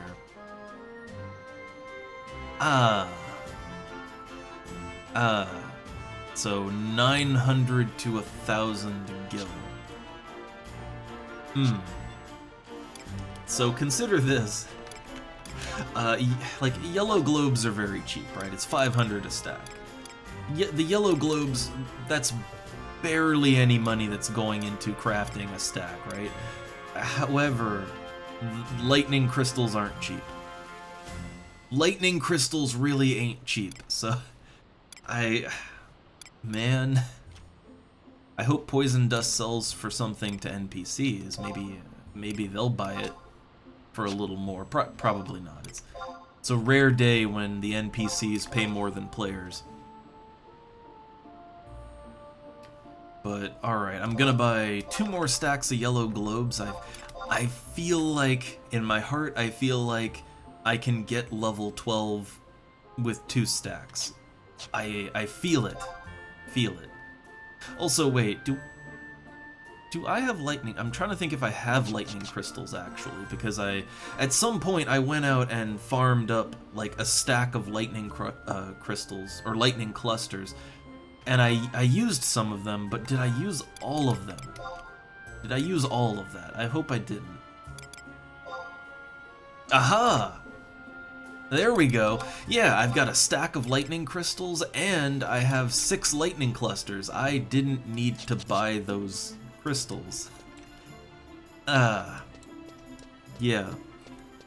This is what happens. This is what happens when you have a bit of a mess of an inventory. You just sort of lose things, right? You forget you have them.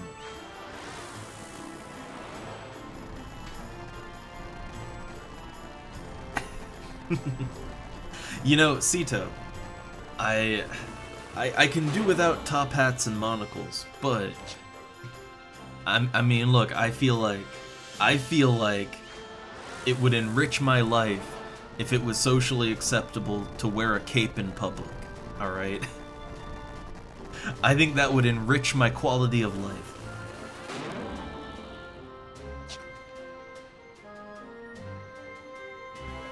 I mean, to be fair, you gotta go all the way though. Like you need a cape, you need a shiny gold cape, a cane, and then a big floppy hat.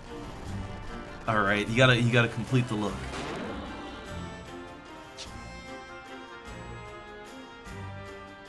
But see, society frowns on that kind of thing now. Oh, whatever happened? What happened?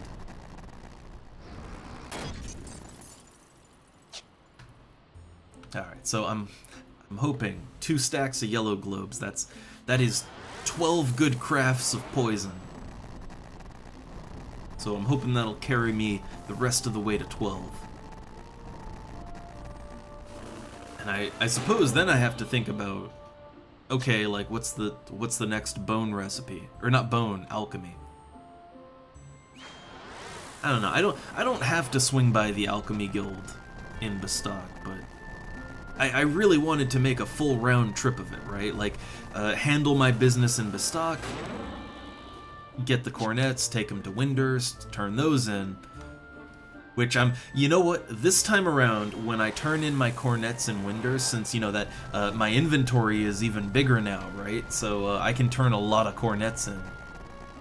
So what I was thinking is, when I go to do the turn-in, I'll just turn my game audio down, right? Or I'll turn the sound effect volume down so that so you don't get spammed with the quest victory horn. I think, look, I love that sound. It's iconic, and also I don't think it's specific to FF11. Honestly, I swear I've heard that victory MIDI clip. I swear I've heard it in other old school MMOs. I don't think it's specific to this game. For the most part, this game has lots of unique sound effects, but I don't think that's one of them. Alright. Level 12 alchemy. That's as high as I can go on yellow globes and poison dust.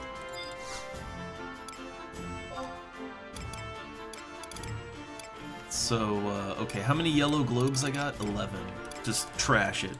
Just trash it. What's the next recipe up, though? What do I get to craft next? So at 12, we can go 5 higher, so that'd be a maximum of 17. Ooh, I can make mercury with cobalt jellyfishes. I'm not sure how I'm not sure how much cobalt jellyfishes cost. But that's a level 16 recipe, and honestly, I'm looking at the level 17 recipes, and yeah, they're not.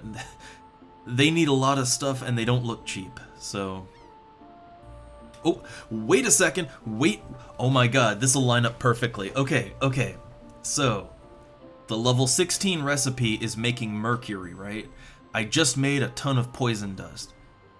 So the level 18 recipe that will let me rank up is poison potions. Man, we can make poison that we can drink. So okay, that takes mercury and poison dust. So I will have made all of the ingredients for a poison potion on the way to the poison potion. That works out just perfectly.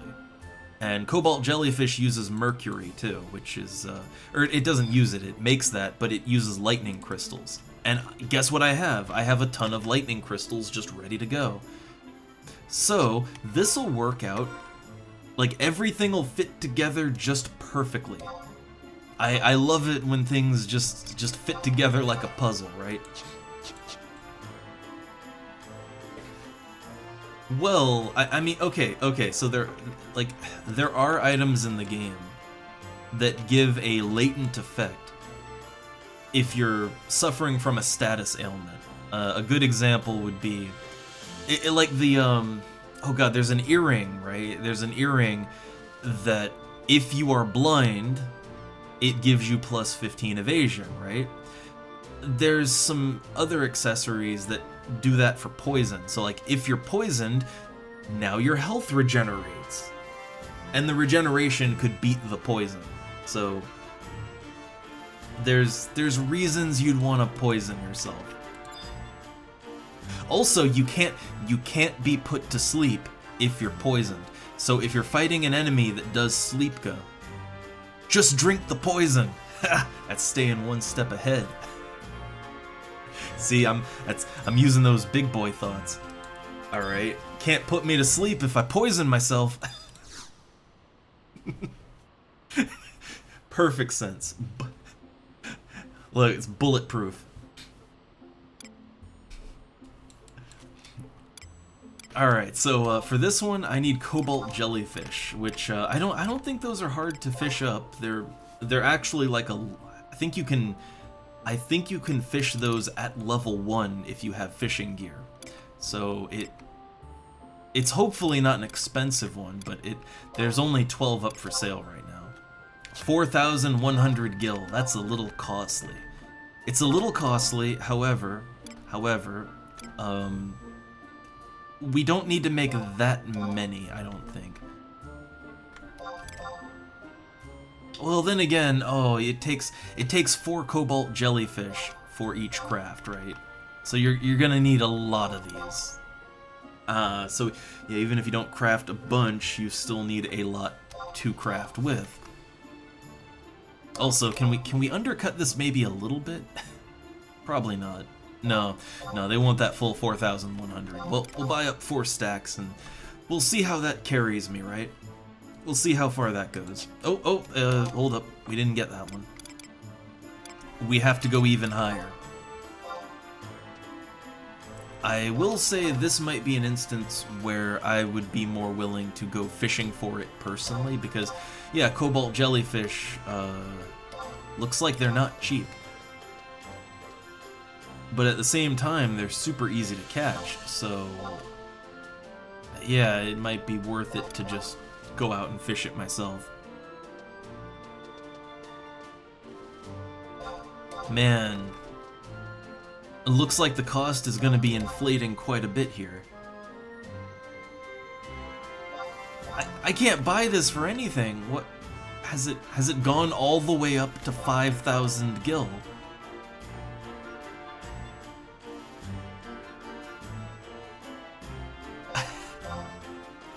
Oh my god. Okay, 5,000 gil. 5,000 gil. Okay. Okay then. Oh no, you're suffering from long neck disease. From giraffe neck. Oh no. Alright, so I took the clusters out, right? Yeah, I took those out. Let's pop another cluster, and it's time to do some expensive crafting. So, light cluster, or light crystal, and I think you need 4, right? 4 cobalt jellyfish. Ouch. So I need to go up 4 whole levels of crafting, right? Or technically, no, hold up, let me think. The next recipe is level 18, right? If I get up to level 13, I could switch over to poison potions.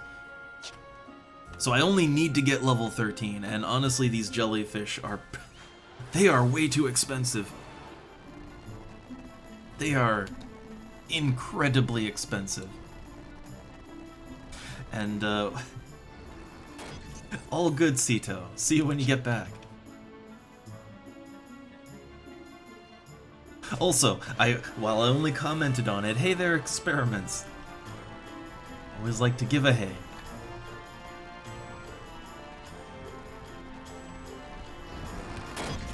We're just in the thrilling, high-stakes, high-octane world of crafting right now. I gotta rank my alchemy up. But I'm doing pretty nice today. Like oh, there we go, Vial of Mercury. So my bonecraft is ready to rank up to novice, so then I can start earning points towards my spectacles. And then if I can get up to poison crafting or poison potion crafting, if I can get there, it might actually be cheaper to buy the mercury. Like I'm being honest, it might be cheaper to buy the mercury and then just use that. Like the poison dust, I mean poison dust is cheap. And I already have a bunch. But I think just buying my own vials of mercury that's probably going to be the best way to make potions.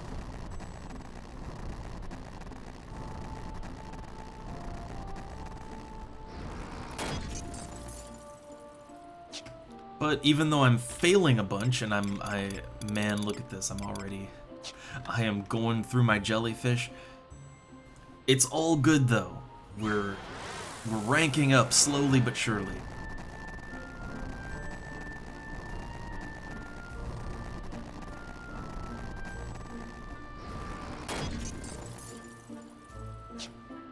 God, it feels bad every time I just shatter that crystal and lose 2 jellyfish. And hey, look, I'm not the only person that spends a lot of time at the auction house. Look at all these people, and I'm sure there's more that I'm just not loading in right now. But I think a lot of players live in and around the auction house. I don't think I'm the only one. Especially if you engage in the crafting a lot. Or just, you buy and sell things a lot. I think many people, yeah, they spend quite a bit of their playtime at the auction house.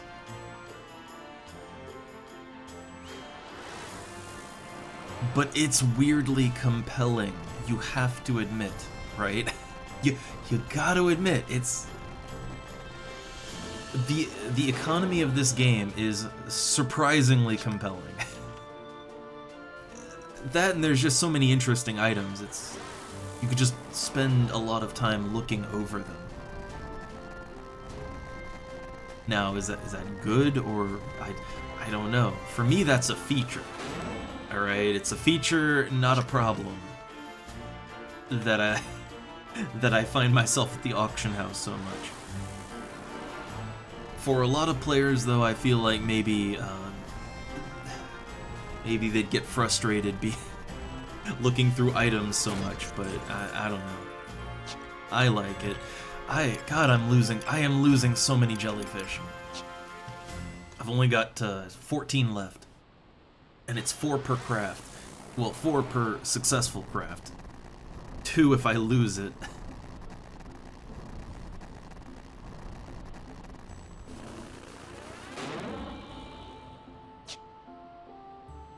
Funny enough, I think the bone crafting might have been a little cheaper. I thought it'd be the other way around. I thought alchemy would be more like cooking in that it's cheap ingredients all the way up, but maybe not so much.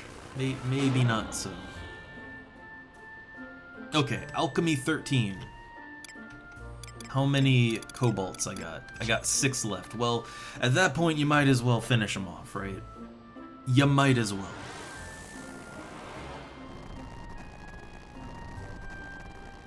So I'm within 15, or I'm within 5 levels of 18, so I can move up to the next item now. Alright, how many vials of mercury did I get? 8. It's not great, but it'll do. It'll do for now. I got 2 cobalt jellyfish, and they sell for 300 each. I'm trying to think, for a stack of 12, that'd be what, 3,600? Honestly, if I was trying to save money, it probably would have been cheaper to buy individual cobalt jellyfish, right? Like buy individual cobalt jellyfish and then use that. But do you know how long that would take to buy each individual cobalt jellyfish? When you need 4 to craft a single mercury, that would just be torture.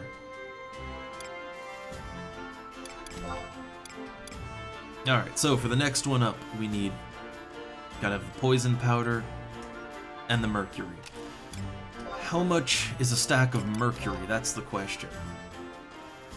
We know the cobalt jellyfish is really expensive, and apparently it's super expensive right now.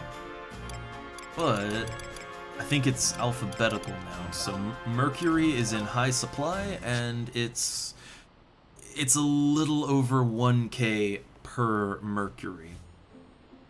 I mean, for me, in order to make 12 mercury from the fish, right, like, okay, so 4 cobalt jellyfish is a mercury, so I'd have to do that 12 times. You're looking at, like, God, that's over 4 stacks of cobalt jellyfish, maybe 5 stacks. You're looking at, like, what, 25,000 gil there? Yeah, it's cheaper just to buy the mercury right now. Look, I might be bad at math, but I try my damnedest to math it out, or at least come up with an approximation. And what I got is that it's cheaper to buy the mercury than it is to, like, much cheaper to buy that mercury. Can I go a little lower? I'm always trying to see how low I can go. All right.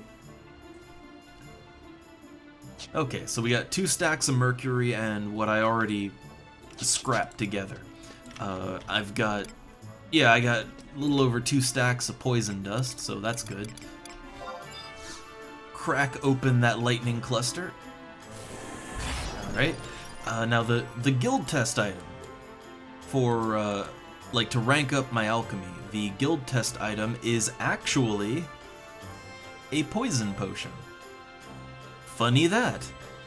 So yeah, if I craft all these poison potions, I'll actually have enough, like, I should get some money back, but also I'll have my guild test item, so I'm just gonna be ready to go.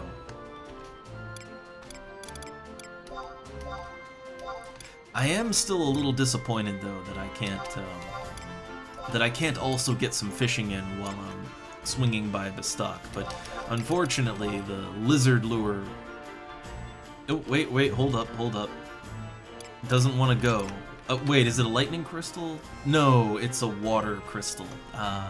Then I kind of just cracked those lightning crystals for no reason. I kind of just did that for no reason.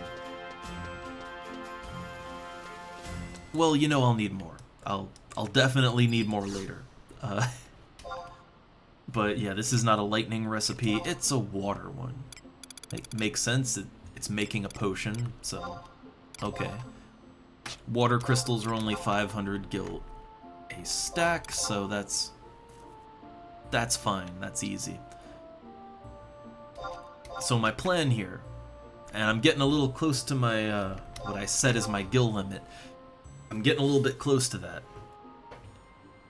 But my plan is to craft these poison potions until I hit 18, and then I can rank up.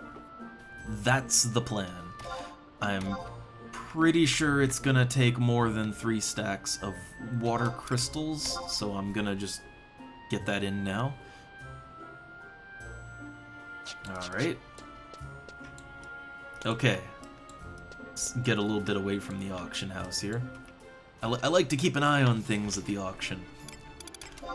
But alright, water crystal, poison dust, mercury. Put them all together, and you get some nice edible poison.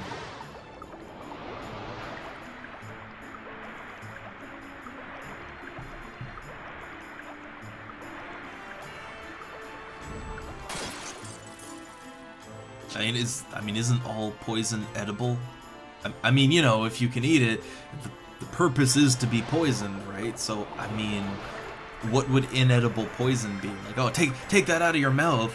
You can't eat that. It's poison. Well, but you know, like, okay, well, if poison is the goal.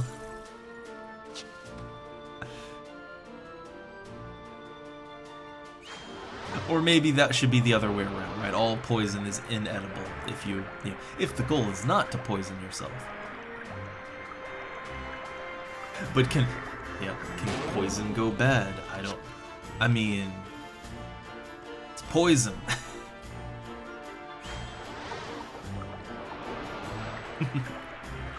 Okay. So yeah, this will take me up to 18. It's also the guild test item. So we're kind of knocking 2 things out with 1 here. Probably have to buy more mercury. Probably have to buy more poison dust. The poison dust isn't the problem. But yeah, I'll most definitely have to get more mercury.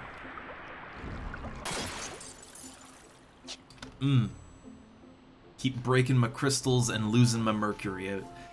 I mean, it's random what you'll lose, but I wish I'd lose the poison dust instead. Also, I see that quite a few are popping on in here. I hope y'all are having a good time. Hope it's not too boring here at the auction house. I swear I'll try to do something other than just crafting today, I swear. But I'm kind of on a crafting adventure here. I really want to get all my trade skills up to 60. Like that's kind of a goal I've set for myself. Is all trade skills at 60, at the soft cap. And you know, then eventually I'll choose something to go higher. And I'm leaning towards alchemy now. There's just so many good things you can do with alchemy.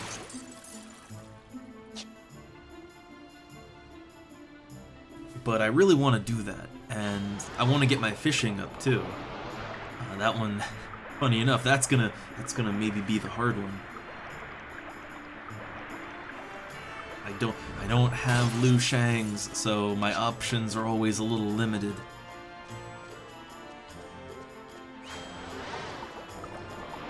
But on the more combat-oriented things, I would like to.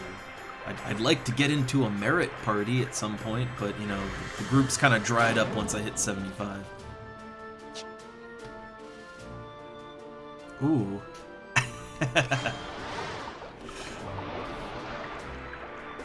Yeah, man, I figure some of the crafts are gonna be real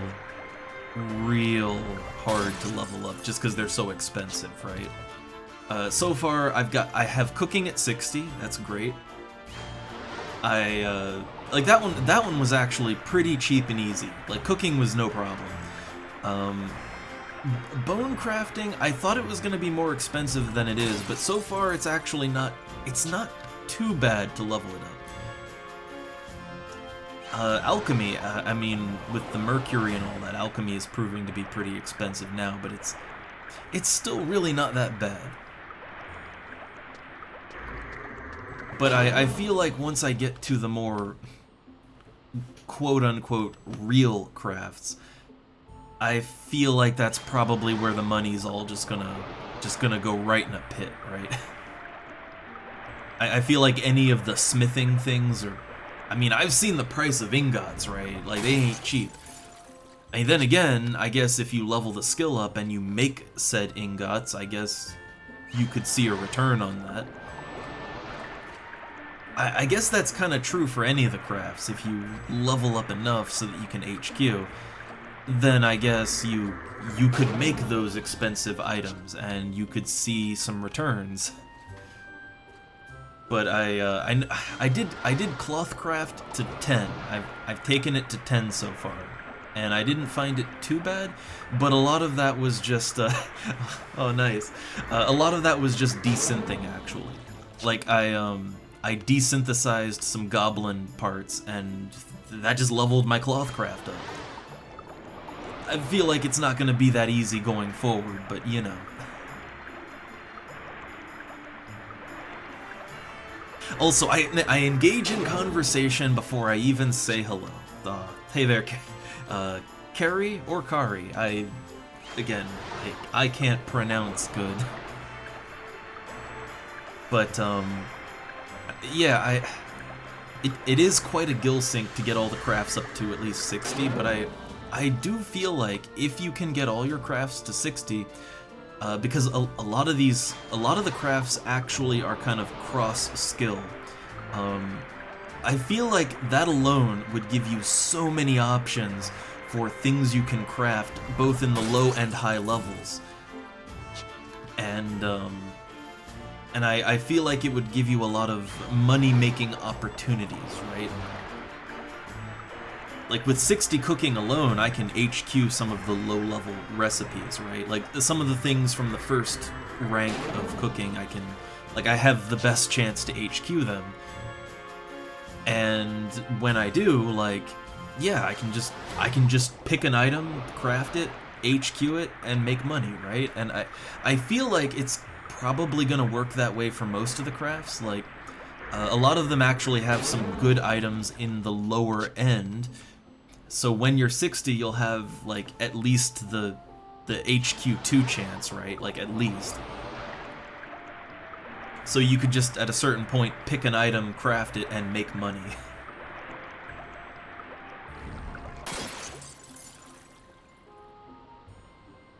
Yeah, like, I mean, that's kind of, you know, it's only to level 10, right? But that's how I leveled it to 10, is I just desynced, right?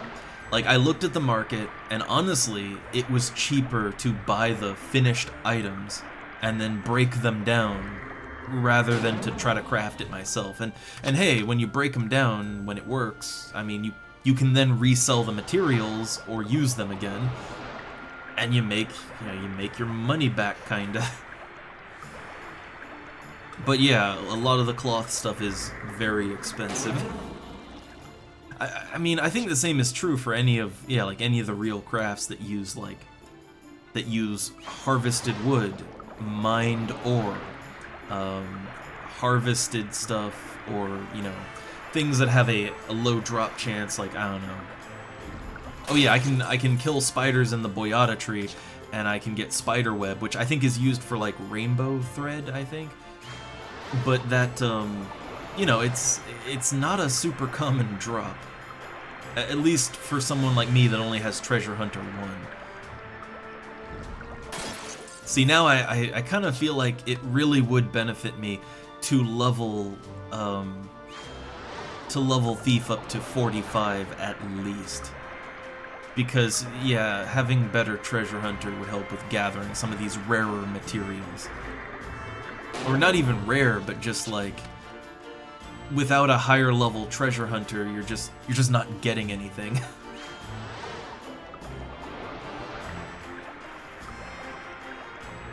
But I don't know, I will say that crafting is super expensive to get into.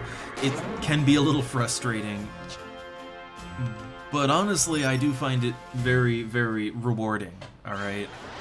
Oh, German! I mean, I'm not, but I live in Germany and I speak it, so... I mean, hey look, I can give the old, yeah. The old Hallihalluschen, which is a super way too enthusiastic way to say hey. Like that is like an "are you high right now" way to say hello.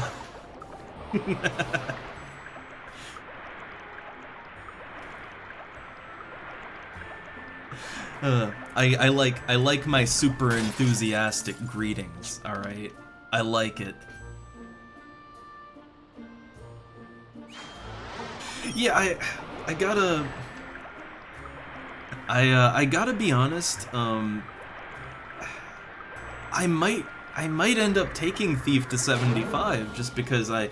So here's the thing, right? Like, look, I got my party flag on right now and everything, but once I hit 75 with Beastmaster, the party's just dried up.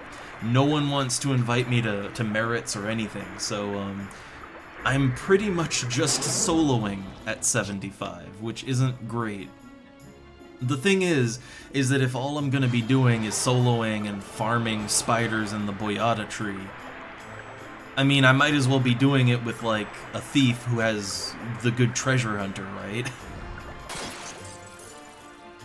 Like, I get that feeling, right?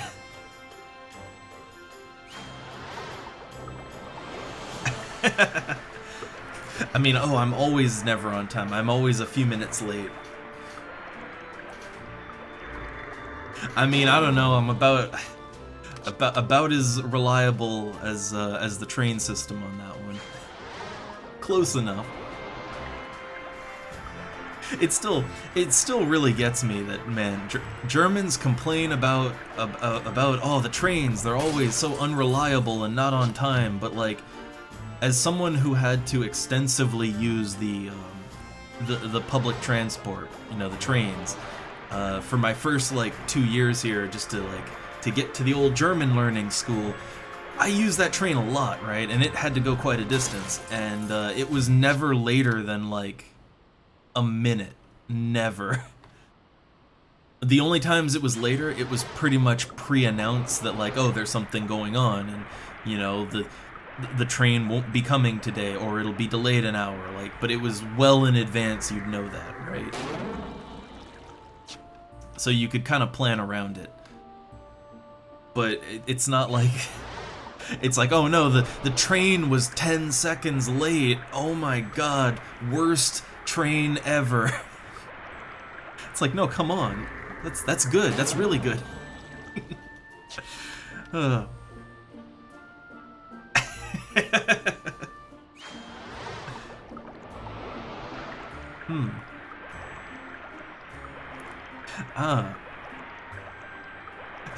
Okay, so see, alright, I had, yesterday I had a little bit of an existential crisis when it comes to my, what class I want to play, right? And, I'm not against playing either a tank or a healer. I'm down for Paladin, I'm down for White Mage or Red Mage, and, I kind of settled on Red Mage because it sounds like what people say is that, I don't know, like, non-DPS just aren't as wanted at 75, right, for merits and stuff like that. It seems like what it sounds like is that parties are just all DPS whatever / ninja all day every day, but oh, I'm out of, what am I out of? What am I out of here? I still have Mercury, but I need more. I'm out of Poison Powder. Yeah, I'm out of Poison Powder, and I'm out of Water Crystal, so I gotta restock real quick. But yeah, like, what it sounded like was that at 75, that healers and tanks just weren't wanted anymore. That's what it sounded like.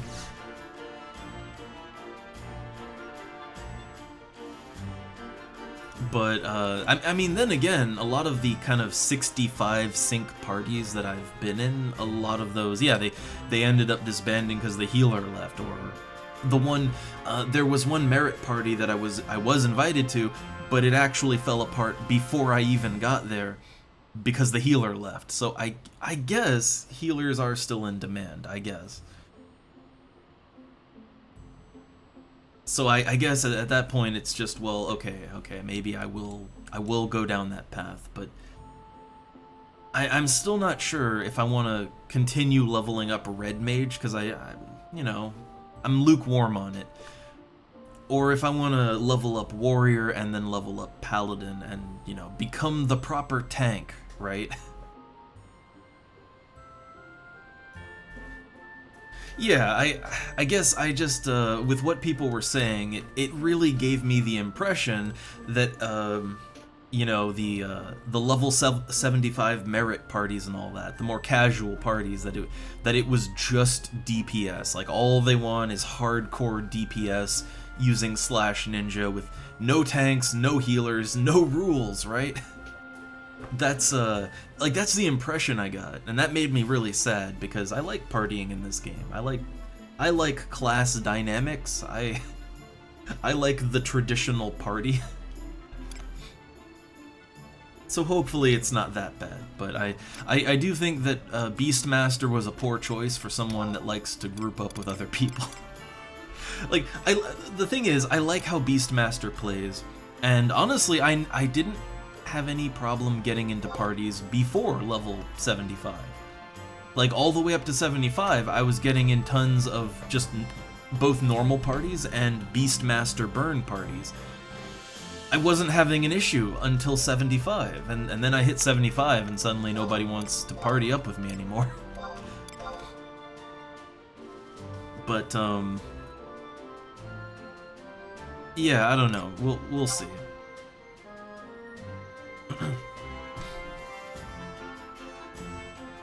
Yeah, I guess a merit party will always have just someone on support, just in case.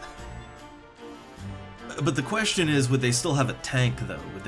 Would they still have a dedicated, like, Paladin tank or something?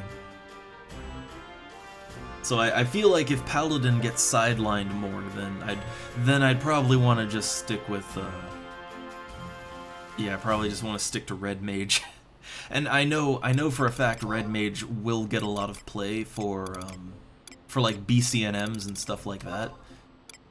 I mean, Beastmaster is great for BCNMs, but I think Red Mage is also really good for that. So I don't know. I guess I'll make Red Mage my non-Beastmaster class that I take up. Yeah, I mean, we talked about it, but it's one of those things where, like, I'm really indecisive about it. I'm really indecisive about it, and I guess it all comes down to which one is more valuable for the type of parties that I want to get into, right? Like, that's the thing, you know, it's, and for that, I'm not sure. Like, what it sounds like is that, yeah, it sounds like, okay, a healer of some form, that's good, that's wanted. But then it seems to be a little more iffy on the tank thing, and I guess between healer or tank, I tend more towards tank than healer. But, you know, if it's not going to get as much play, then, you know, I'll stick to Red Mage. Yeah, that's the problem, right? It's kind of like how, yeah, Beastmaster's also useful endgame, just not for... Apparently they don't get as much merit play, but since merit parties are kind of... I mean, it's what I need right now. Like, I need merits, right? I just hit 75, and I need merits. I'd use merits on everything, so... Okay, let me merit. I'm not getting any, so I feel like now I have to level up a whole other class just to get merits now, even though I already have a 75. That's kind of the feeling I get. And that's, I think it's understandable, that's not a great feeling, you know? Oh god, I didn't even notice I was being traded at. I was just auction housing. I was just auction housing. Okay, I will trade back. I'm not sure what I'm trading exactly. Oh, hey, water crystals. Okay. I mean, I do need them. I do needs them water crystals. I needs them waters. Alright. So, okay. I think that made a full stack, actually. Nice. I mean, yeah, I can solo merits just fine, and it's really not that bad, but it's not that I want fast merits. Like, it's not that I want fast merits, it's that I want to play with other humans. like literally, I would level sync down to Valkurm Dunes, which I know that would be like a 50% hit to my gains, right? But like, I'd do it just to play with other people. I think that's where I'm at, right? My main thing is, yeah, I can solo really good, I can get my merits, I can farm in the Boyata tree, like, I can get shit done. The thing is that it gets really fucking depressing to just solo all the time. Like, you know what I mean, right? Like, to play an MMO and just solo all the time. And I didn't feel that way up to 75. Like, all the way up through 74, I would, I'd put my flag up, and I'd get an invite to a Beastmaster Burn, or a normal party, or whatever. It wasn't an issue. So yeah, it's more just I want to play with humans. I enjoy humans. Yeah, I get it. I'm mainly just really unsure. I mean, I know that a lot of it is my playtime, right? But again, I was getting parties. Like, in my playtimes, I was getting parties before. Like, at level 65 sync. So what I'm not really, what I'm not really sure about is why all of a sudden I've hit 75 and there's no party invites. Like, they've just stopped. I kinda wonder why that is. Like, do they assume that the 75 isn't gonna want to join, or, like, yeah, I don't get it. I think that's what confuses me more so, right? Because those 65 parties would still be just fine, right? Alright, so let's see. I'm getting distracted. I got my crystals. I need powder. I need my alchemical ingredients. So let's see. Yeah, I know it sounds bad, but I don't know. I just I like a nice casual party with other players, right? I like that in whatever game I play. I mean, to me, while I really enjoy and appreciate being able to solo, especially as someone who plays during more off times, like, I need the ability to solo. However, I don't want to just solo all the time. How I like to do it is, I like to go soloing while I'm waiting to get into a group, right? That's kind of how I like to do it. That's why Beastmaster was working out really good for me. Yeah, I mean, well, what I was doing was I was adding in, using the little translate, I was just saying level sync anything, which, you know. Gotta add the wave. True. I was missing the wave. So, alright, let me get these ingredients. Let me stop distracting myself. I need poison powder, mercury. Hold up, let's see. Mercury. Stack of that. That was, what? Under 13k. I'm kind of wondering how low I can go on that. Oh, shit, that would bring me under my, like, under that point that I like to stay at. We're gonna have to go under... We're gonna have to go under, aren't we? There might not be any avoiding it. Might be no avoiding. We'll see about that. We'll see. So next up, I need poison powder or poison dust, right? Oh, like you can make poison flour too. Well, you make like poison bread. But yeah, okay, we're gonna have to go under my goal. But you know what that means? That just means that after I'm done crafting, that means I have to go and I've got to go and earn more gil. Got to make up the difference, right? That's all that means. So I'm trying to think how close I was. I feel like I'm probably gonna need another stack of mercury, right? Like I feel like I'm gonna need 2 stacks, and if I don't use it, then I could sell what I don't use. But we'll see, right? We'll see.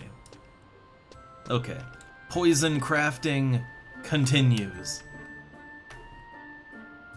Just trying to hit 18, and then yeah, then I can go and swing by Bestock, buy a ton of cornets to use for Windurst fame, go to the Alchemist Guild while I'm there. Then when I'm in Windurst, I'm going to swing by the Bone Crafting Guild, get Novice rank, sign up for the Bone Crafting Guild. I don't think you can turn in the item the same day that you get Novice. I don't think. I think I have to wait for the next day to roll around. But yeah, I mean, I will go ahead and, like, why not? In my search comment. Yeah, like, level sync anything, really. There you go. Yeah, level sync anything. And a wave.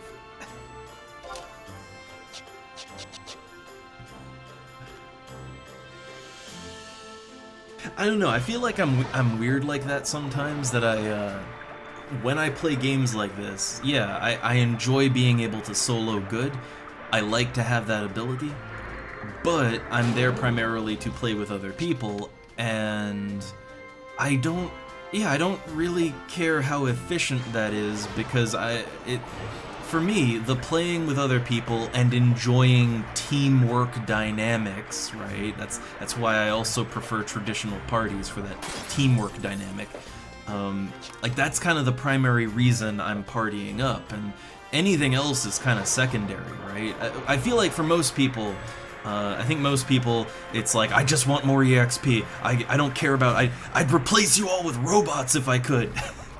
Like, I feel like that's what most people are like. I'm the opposite on that. I just want to be around humans. And hey there, Sito. Hey there. I'm almost done with my alchemy. I'm almost, I have lots of good poison potions. I've been whipping them up. And at the very least, poison potions sell for about 9,000 gil a stack, so, I mean, I think you're pretty much always gonna be at a loss there, right? Like, if you're buying the mercury, that's like 12,700, and I want to say it's probably, with the poison powder, it's 13,000, so it's probably around 14k to make a stack of poison potions. And even if you were to succeed every one, and were not, yeah, you would be selling at a loss. I mean, not a huge loss, all considered, but at a loss. Well, that reminds me, an idea that I've seen floated around is using, well, you know, not ChatGPT specifically, but like as AI gets better, and maybe there's some proprietary stuff for this kind of thing, or people start making their own, right? An idea I saw floated was to kind of revive older MMOs or competitive games, or, you know, any game that relies on a social component in order to function, really. I saw the idea that, okay, if you can't get real players to fill out your game world, why not have NPCs that look like players and are indistinguishable from players, and just load them up with that, you know, AI chatbot technology. And also, I guess also you would need some AI so they can actually play the game too, right? But basically replacing real players with AI, if in the case of a game that is meant to be social, but there's just not enough players to fill out the world, right? On one hand, that, I mean, I don't know. On one hand, yeah, that would kind of allow you to experience the game the way it was supposed to be, kind of. But I don't really feel like that would do anything for that sense of loneliness in the game. Like, the moment you realize that you are not actually speaking to a real human, but just, you know, a chat bot, like, that wouldn't make me feel good, right? I mean, funny enough, I don't think I'd get that feeling. Like, let's say a single-player game, something really big and immersive, like Daggerfall, right?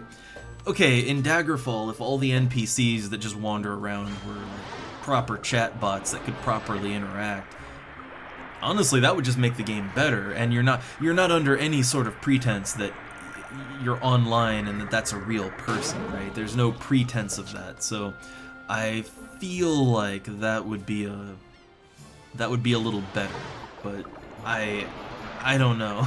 I don't know about that. Yeah, I mean, look, I know stuff like well, in retail FF11, I mean, they have trusts, right? And in FF14, they have duty support. They have like they have that kind of thing for the big dungeons and stuff. And I don't know, like, on one hand I get it so that people can get content done, right? I very much understand wanting to get content done. I get that. But I don't know, to me it's to me, even if I want to get content done, like, hey, I complain all the time that I can't get my Zalart missions done, or, well, I did get them done, but I can't get my Promathia missions done or whatever. But I don't want robots to do it for me, or not, you know, I don't want to do it with robots, right? Like, part of the fun is getting people to help you out and getting together to accomplish a common goal. That is part of the fun, and it's one of those mixed feeling things. I can see the perspective both ways, right? Like, I get it. I get the argument one way or the other.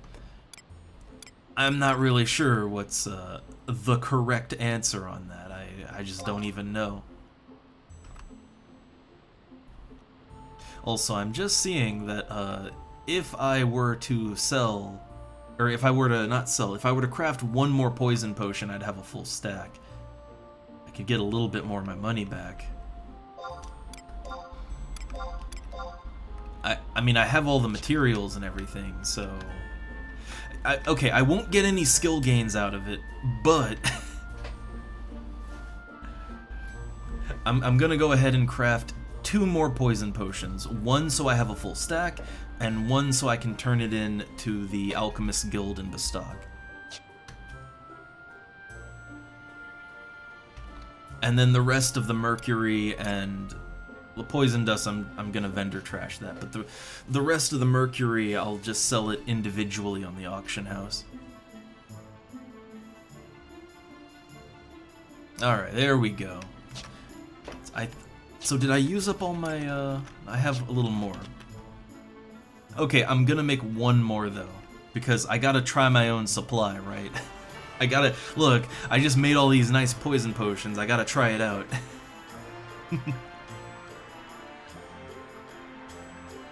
I guess, but so here's the thing, right? There's 2 perspectives on that, actually. I mean, one perspective is that you know, proper teamworks and group dynamics, that you know, that should be saved for end game, right? But I see 2 problems with that. One is you have to look at sort of a new player getting into a game, right? What is the worst feeling ever, for me at least, is you hop into a game, and it's like, alright, now, keep yourself busy for like 5,000 hours, and then once you get to end game, then the real game starts. Like, no thank you, I'm good. You know, like, for me, I don't like the idea of the real game, if you will, starting at endgame. The real game should be the moment you install the game and log in. That should be the real game. And for the most part, that's how I always felt with Final Fantasy XI. Like in FF11, the moment you start grouping up with other players, you're experiencing team dynamics, right? Like out in Valkurm Dunes or the Highlands or whatever. The moment you first group up, you will experience pretty much like the dynamics and all that the game has to offer. And that was one of the selling points for me. Like that's what I liked. You know, I liked that the game engaged me pretty much from the moment you get in. Too many games, they backload that. Yeah, like if you don't have a super strong story or really, like I mean really engaging just regular gameplay mechanics, like unless you have that, most players aren't gonna want to stick around for end game to start enjoying the game. And I'm included in that, right? FF14 kinda. I mean, FF14, there are people that play that just for the story, like they literally just play it for the story alone. And the moment-to-moment gameplay isn't horrible. The main problem is it lacks depth. You know, there's not really any depth to it all, but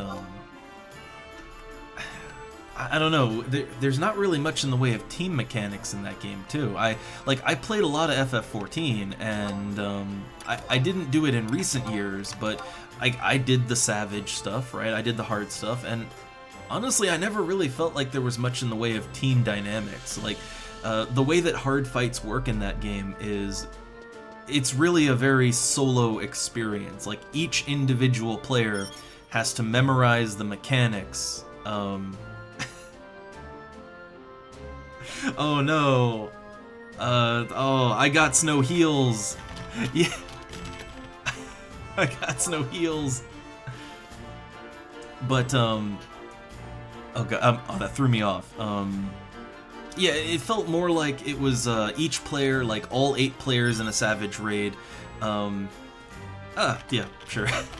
But it felt more like each player individually had to manage themselves. But it never really interacted with the party, if that makes sense. So it never felt like team dynamics. It's like, I need to memorize the steps of this dance, and then we all do that. We all memorize our part, right? But we're not really interacting, right? It felt like an extension of single player, really. Like that can still be fun, but that's what it felt like to me. I'm trying to think of some better examples. I mean, well, yeah, like in FF11, I feel engaged with the team play from the go, like from moment go, right? It's only, I mean, it's actually only now. It's only now that I can't really get into a group, or, well, okay, which also. Like, it's only really now that I feel my gameplay experience is lacking. So, I mean, 1 to 74 being everything I want, really, that's ideal, right? Like, I felt engaged the whole way to 75. I mean, that's a good thing, right? That is a mark in the game's favor. It's just now that I'm 75, it seems like the dynamics have changed, and all of a sudden now I'm not having fun anymore. That's the problem. But, you know, there's several factors behind that, so we'll work on it, right? We'll work on it. Ah, nice, nice. Jubei's the sink. I didn't look. I didn't actually look to see who's sinking here. I didn't look. I haven't looked at the party list yet. I don't know who's who's what. But okay, I'm trying to think real quick of another example, like a different game where I felt engaged pretty much all the way through. I don't know, City of Heroes? I mean, that's also a very story-heavy single-player experience for what it was, right? But, you know, the team play is pretty much the same from beginning to end, and I always liked that. Okay, maybe more traditional games. I don't know, more recent. Elder Scrolls Online. I haven't played it in a few years, but I did play it for a long time, and I actually really liked it. I actually did. Like, in that game, you start partying up very early, right? Like, you start getting in parties to do dungeons fairly early on, and the dynamics of teaming they don't really change from low level to end game gameplay. Like the team dynamics are basically the same. It's only the fights and stuff get mechanically more complex and hard, but the team dynamics are basically the same. They're engaging all the way through. I'm trying to get Dunna into ESO. Like she owns it and I own it, and like I want to play together with her and you know, start up fresh character and play through everything again.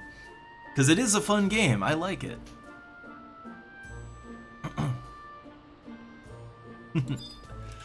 All right, so I guess I'll just finish up my business here, and then I'll. Well, I mean, I guess we need a healer still.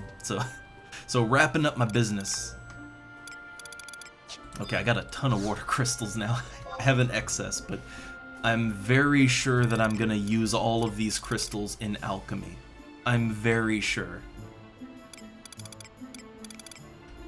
Or maybe not alchemy, but in other things. I feel it in my bones. Alright, it looks like there's maybe some undercutting happening, but it seems like the normal price for individual mercury is like 700 or 600. I don't know. I'll go higher than 500 though. Try to make a little cash back. But yeah, I guess, okay, for me, the ideal team-based MMO, it should engage me on a team dynamics level.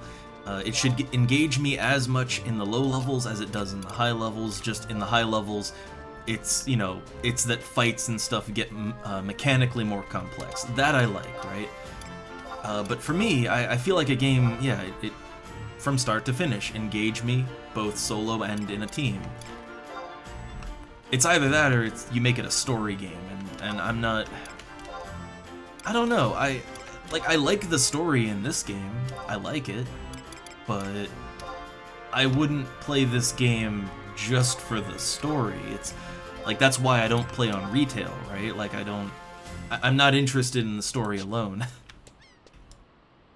Alright, my auction house is full. Auction house full.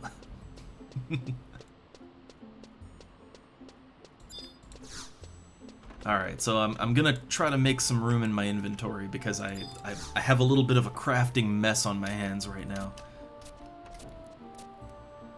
I mean, I guess that's what I get for leveling up 2 crafts at the same time. And maybe cracking open way more crystals than I can handle. Okay, how much is in my least... Okay, I have a singular water crystal. That's gotta go. That's an inventory slot wasted. Okay, that is a singular fire crystal. That goes too. I'm just trying to narrow down my slots here a little bit. Okay, the yellow globes, they're not really worth anything. Can get rid of that. The beetle earring is for my guild test. Where's my poison potion at? Okay, I have like 1 or 2. Okay, I want to use one just for fun. Okay, but that's also for the guild test. Okay, the poison dust, get rid of that. Alright. My inventory is a little cleaner now. It's a little bit cleaner. I know. It's... Like, I'm not against games having story, whether that's in the form of, like, reading text, or it's in the form of, like, voiced cutscenes and stuff, like FF14. But either way, although that has a lot of text, too. But either way, the problem with story is that you really only get something out of it once, right? I mean, that's true for a single-player game, too. Like, there's a lot of games I love for their plot, and... You know, like, every now and then I'll play through them again after at least a year goes by, so that I forget a lot of that stuff. But, you know, as an example, Star Ocean 3 is, like, my favorite JRPG. I love the plot, and I play through it again just for that, but I only play through it every couple of years, right? Because otherwise I know the plot beats way too well, and it would get boring, right? And for an MMO, yeah, you only get that story once, and then you're kind of done. Or at least that's how I approach it. That's how I work. I appreciate a story, but I don't think relying on the story is a good way to keep people long term. And I think you kind of see that with FF14. A lot of people play through it just for the story, and then once they finish the story, they just leave. They're done.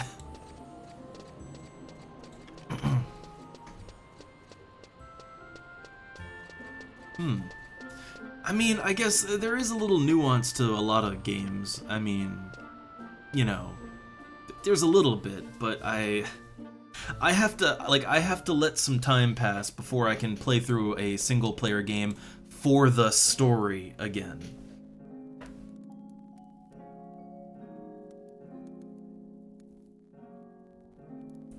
I mean, true, yeah, like in single player games, there's a lot you can do with like party building and all that, and I mean, look, I will actually play through games like, say, Icewind Dale or Baldur's Gate, right? Like, I'll play through those more because there's a lot going on outside of the story in terms of party building and just gameplay. So, like, I'm more willing to do that there, but it depends on the individual game, it really does. Like, you know, there are games that are really plot heavy and lacking in the gameplay department. Those tend to be the ones you don't really want to replay too often. Alright, so let me get all these crystals back in my storage. We're done with crystals for the moment. For right now. But I'm sure not for long, right? We'll be whipping those out again soon enough. Soon enough. Also, I don't know why I just have some tin ore in here. I'm literally not doing anything with it. I guess I was crafting ingots, but I'm not gonna make more ingots for a while. Yeah, for the immediate moment, I'm done with all that.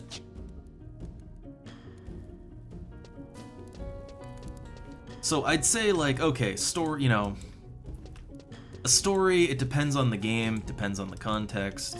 Ooh, possible red mage. Let's see, I'm just going Beastmaster Thief, right? As that's my usual setup. And hey there, Burn. We're discussing JRPGs, and that summons Burn. Straight out of the anime dungeon.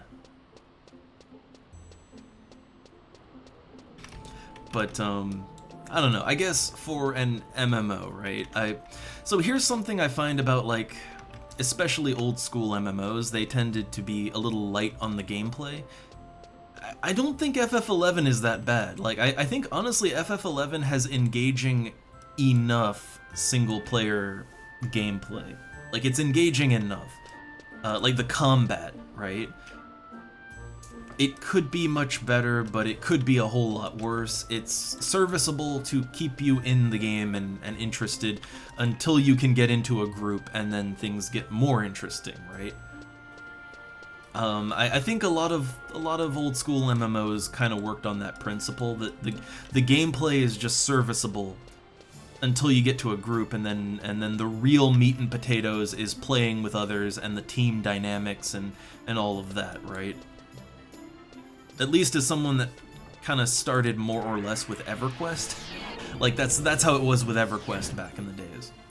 Like, it wasn't, you know, the gameplay was only serviceable solo. It was about the team. So okay, let's assume that a game is working like that, right? That it's the gameplay for the era that it came out is serviceable. But it's, you know, you'd get better gameplay with like a single player game, right? You'd get better gameplay. So the main draw is the party stuff. Well, okay. So with that in mind, then yeah, a game should be engaging, like the team dynamic should be engaging the moment you start teaming. So I guess that's my total overall thoughts on that. I don't know. I'm not a fan of the backload. I think it also, I think a common problem with backloading a game is that it tends to cheapen the rest of the experience, right? And I know that's what happened, at least for me, with FF14, because I didn't, you know, I didn't really like the story in that game, so I was there for the gameplay while it was still fun. And, oh man, they're still, okay, so we're still looking for a healer. Well, while they're looking for a healer, I'm just gonna go and, you know, do the stuff I was gonna do. I can warp back to Juno at any moment, so... Okay, let's see, I want to go to Bastok. Yeah, we're starting our circuit at Bastok, so Gustaberg. But, yeah, I feel like if you really backload the experience onto endgame, you know, that's when everything gets more exciting, that's when teams get better, and you're just sort of suffering through it until then. To me, the problem with that is just that it creates a bit of an atmosphere where every player is just desperately trying to level up and advance, and like they just don't care, like they don't care about what's happening in the moment. They're kind of banking their fun and excitement for later, right? And I think generally you don't want to bank your fun, right? Now, uh-oh, and then come the raiders in the middle of my heated gamer rant.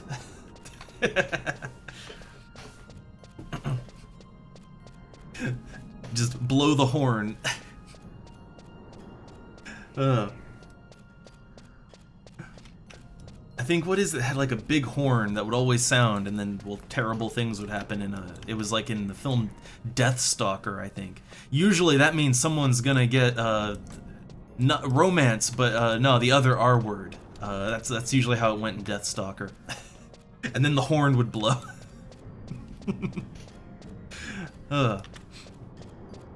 But anyway, so okay, what I was saying about just, yeah, backloading your game and all that, it's, yeah, it kind of makes people bank their fun, right? Like, if you're only in it for the end game, then you're just suffering through everything else, and I think for most players, they're not really down for that. Most players want to be having fun all the time in their game, or at the very least, they want to be having an acceptable amount of fun, right?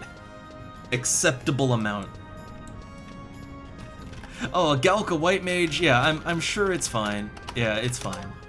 Look, if they got to this level, it's probably fine.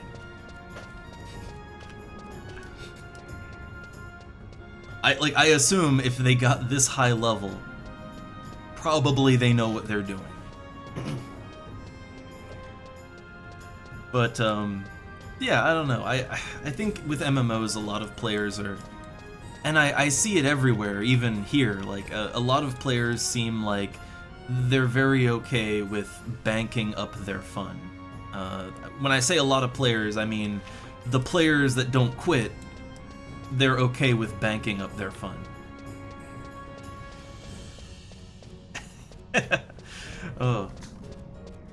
Oh man, ask for healer and ninja.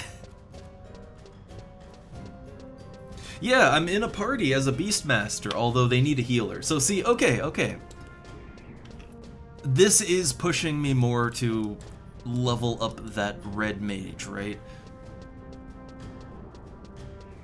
This is pushing me to level up red mage.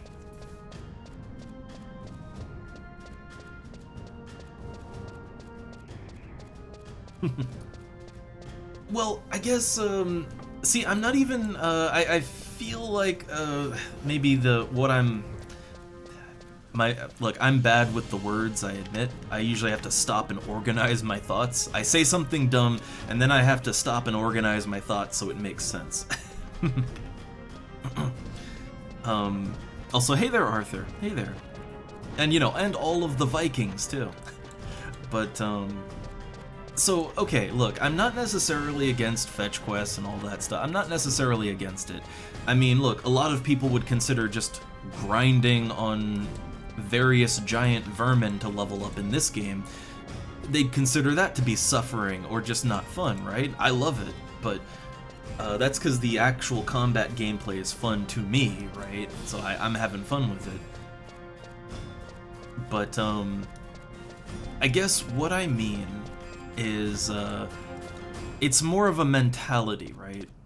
And now, game mechanics also. Like, let's say, I think one of the problems with, say, I don't know, FF14, right? And I think the team mechanics aren't really, they're a little out of whack all the way, but the story mode content barely requires you to use your brain, so you don't really have, like, even though you have, like, tank, healer, DPS, no one is really particularly engaging with the content or with their team.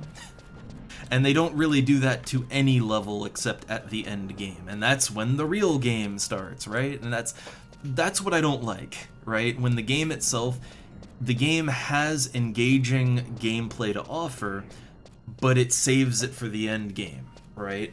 Or it's maybe even just an encounter design thing.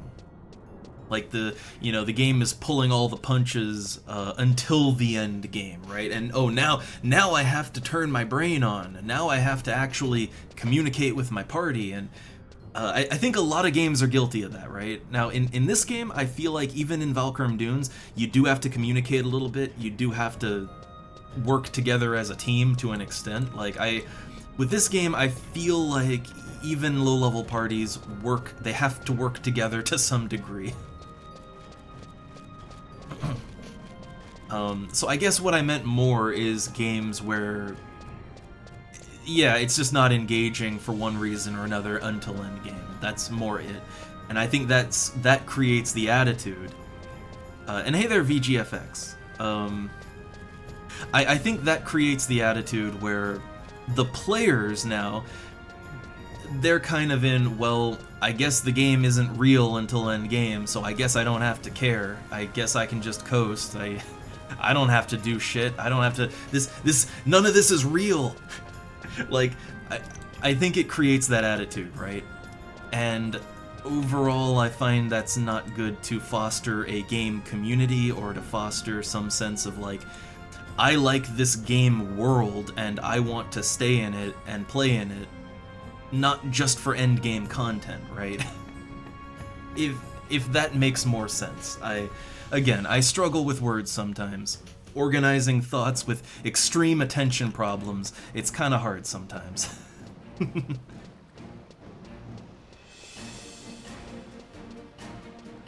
And yeah, there is still fun, like in FF14, which is, I think that's really bad for this.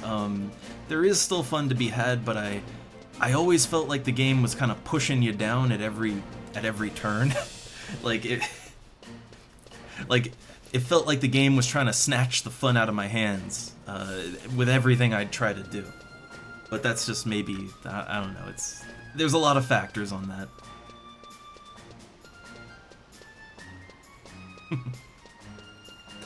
And, oh, Arthur, I mean, look, my issue with Starfield is just that that's not really what I want from a space sim sandbox thing. I think Starfield, to me, it looks more like a hybrid of, like, merging a more traditional RPG with a proper sim sandbox. And for me, I don't really care about the story and characters in a game like that. I want big universe to explore and sandbox shenanigans. That's more what I want.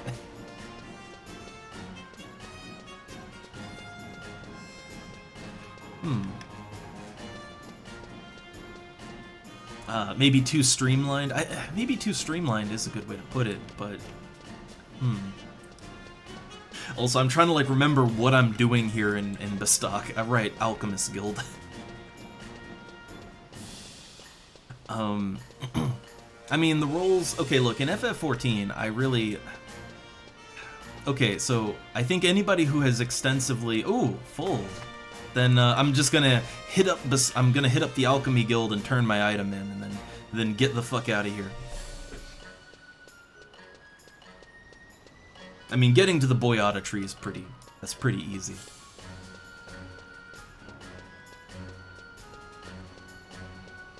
But it looks like the White Mage needs a few minutes. Okay, well, at least time to hit the Alchemy Guild. But okay, right. Anybody who's played FF14, and again, I think for this whole thing that I'm describing, I think it's really the best candidate, the best example for what I mean. But if you've played a lot of FF14, you know that there's 3 roles in the game that have to be in a duty finder party.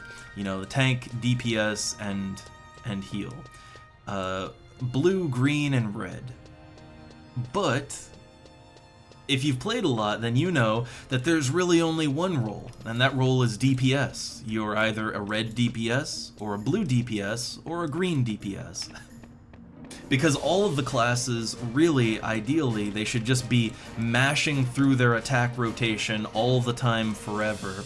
Occasionally, if you're a healer, throw out an off-global cooldown heal. If you're a tank, if you're a tank, aggro is just a given. So as long as you're attacking, you're tanking. So just attack, so just DPS. But yeah, like, I think anybody who's played a lot of FF14, you know that's how it goes. Like, there's one role and that is DPS with slight variations. Oh god, as a healer, especially as a sage, like, sages literally heal by attacking. In some parties, I remember, like, I never even had to use my off-global cooldown heals. I didn't even have to use those. I just attacked. And that healed somehow. But yeah, see, that's why I feel like the party dynamics aren't really there in FF14, unless you're talking the end game gameplay. Like, then there's some amount of communication you have to do, some amount of coordination, but not really before that.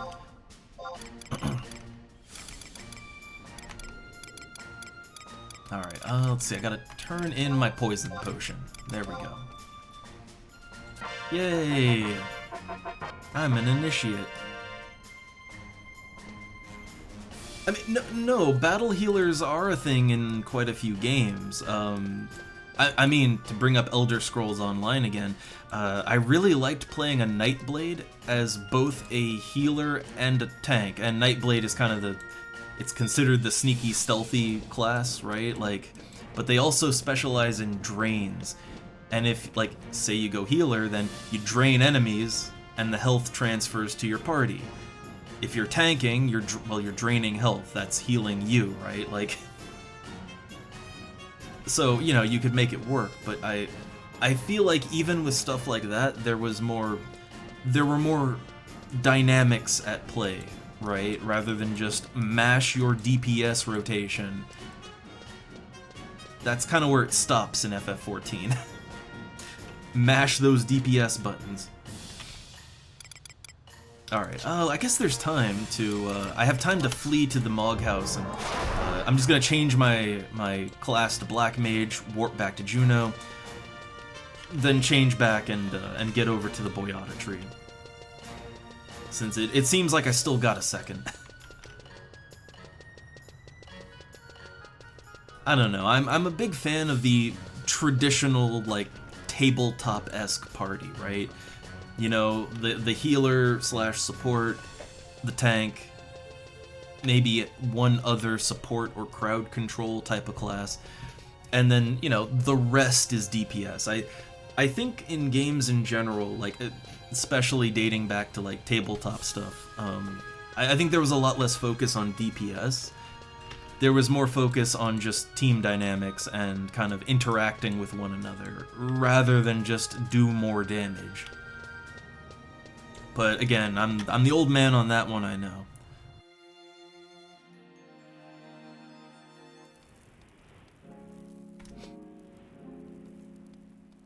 Alright, so let's see, just gonna change back. Any of my stuff sell? I'm always looking. Nope. Nothing sold. Great. Okay. Changing to a warp-capable class. Oh.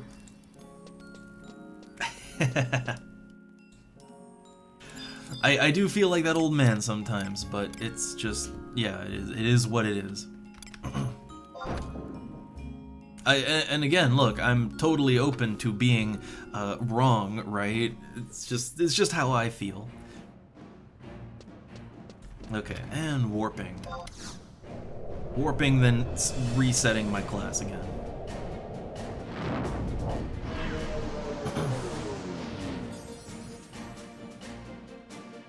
Yeah, like I do see that optimization can be fun, but I think maybe the problem is that people tend to look at optimization in one way, right? Like, I mean, what is optimization? I mean, it's being more efficient at a thing. Well, there's multiple things you could be efficient at, right? Like, I mean, in a more social game, you want to optimize for social play, right? Like, think about this, right? Like, okay, the optimization for something like interacting with your fellow human beings, being social, that's a different type of optimization, right? Like, damage numbers don't matter there.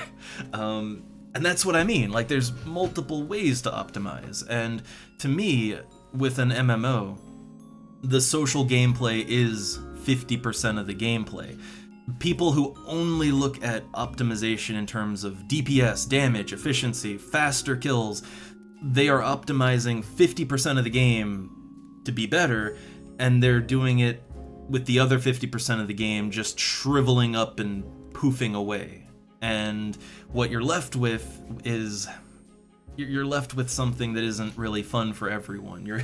You're left with half of the crowd happy and then the other half feeling unsatisfied. Again, if it makes sense. So for me, I guess I wish that more games were optimized for social play rather than just the numbers, right?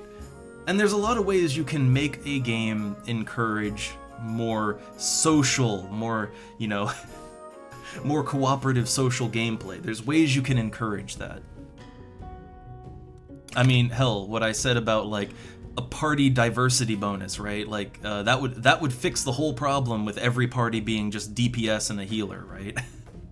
Like, what if there was a significant bonus for having multiple roles or multiple classes, like, different sub-jobs, right? Like, what if everyone going /ninja, I mean, no penalties, right? Everything would play as it does now, but what if you had something other than /ninja, you'd get just a tiny little bonus, right? If you have a whole different class, bigger bonus. And, you know, like, if it worked like that, well, then you'd get more traditional parties just because now there'd be some incentive to do it, right? Like, people who want to optimize in one way, oh, they could just keep doing what they do. Nothing's changed. But for people like me, well, hey, now it wouldn't just be me being the crazy old man. It'd be like, hey, there's a literal incentive to do this, to play how I want to play, right? Literal incentive. And like, that's what I mean. I'd like more ways to encourage that social gameplay. And I feel like here on Horizon, you could do a lot if you're already changing the game around. There's a lot you could do. There's a lot that many games could do, but they just don't. Yeah, it is, like, optimizing for social aspects. You have to have a game that is built with people being social in mind, and you have to kind of fine-tune things in a way that encourages people to play in certain ways, right? So that is kind of, yeah, that's kind of what I mean. Alright, let's see, this should be more than enough sheep. I'm not sure if I'll need tuna sushi, but I might. I usually just roll with meat myth kebabs because my accuracy is fine. It depends, like, it depends. I'll see how my accuracy is. If the meat myth kebabs aren't serving me well, I'll switch to tuna sushi. Alright. Got everything I need. I'll switch my gear out as I'm on my way there.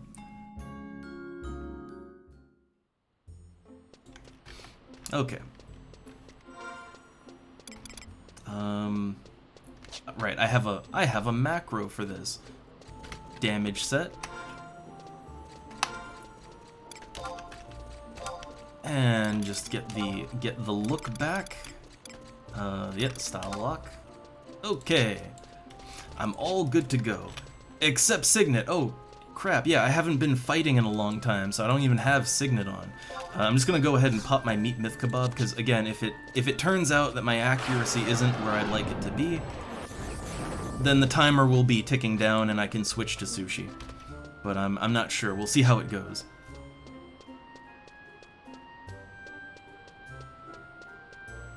But I'm trying to think of other ways that a game could kind of encourage social gameplay. I mean, I'd say that like originally FF11, I mean, it did a lot to encourage that because, you know, initially doing anything solo was just so dangerous and inefficient and terrible that like you wanted to team up, right? Like that is encouraging social gameplay. That's the really like hardline way to do it, but okay. The problem is that encourages social gameplay, but it doesn't really encourage it doesn't really encourage all roles being kind of equally weighted, right? That's a whole other issue. That's something I think every game struggles with. Usually it's kind of the other way around. Like in a lot of games, you know, the tank and healer are so necessary, and you have to have it for everything. That DPS like tend to fall to the sideline. So it's kind of, I don't know. That's a hard one to balance. Again, I feel like a lot of that just comes down to metas that develop, and you know, you don't necessarily want to punish people for playing to the meta, right? Like, I know that everybody using /ninja, the knee-jerk reaction is just nerf /ninja into the ground, right? Like, nerf it into uselessness. That's the knee-jerk reaction, but I think I'd have to really brainstorm on how to go about it, but better would be to incentivize other playstyles so that it's worth it, right? I still think some kind of diversity bonus would be the way to go. And I feel like that wouldn't, like, the game already has methods to track certain things about the party and the party setup. Like, that's how EXP is calculated, right? Like, EXP is directly calculated from the number of people in the party. So maybe add some variables to that, right? Like, okay, what classes? Is everybody the same class? No bonus. Is everybody using the same sub-job? No bonuses. You know, things like that, right? I feel like that wouldn't be a huge step, but I don't know how spaghetti the code is for this game. I don't know. Maybe it's just sloppy sauce everywhere. I don't know. Alright, so, teleport and delete to lore.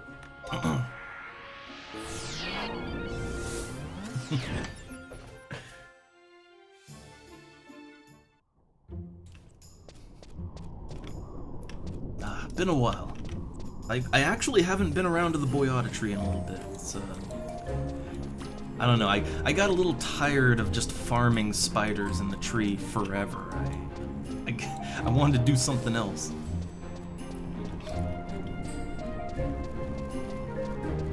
Also, it still annoys me that I'm a few thousand under my... I didn't want to go under 2,600,000, but I'm like 15k under that. I do have some stuff up on the auction house. I guess none of my poison potions sold, so that'll be like over 18. That'll be like over 20k, right? Okay, I guess when that sells, when all that sells, and the other stuff, I guess my gil will be where I want it to be at. I guess that's fine. Oh, spider. Look, oh man, farming spiders in the Boyata tree, it's just so I can't handle it anymore. Let's go farm spiders in the tunnel. I don't know, I like to mix up the enemies I fight. Honestly, I really like fighting the enemies up in, you know, up in the sky. Magic pots are just motherfuckers to fight. Like, if they get an AoE spell off on me, I'm just fucking dead, but I love it. I love it. It's fun. The same goes for Tonberries. Tonberries, man, throat stab. Big black mage damage. Like, Tonberries are rough. And, oh yeah, everyone's grudge, too. But fighting them is so much fun. I love fighting them. I might go back to the Temple of Ugalepi. I also wanted to try to snag an offering to kind of set things up to get the carbuncle mitts. I wanted to set up for that.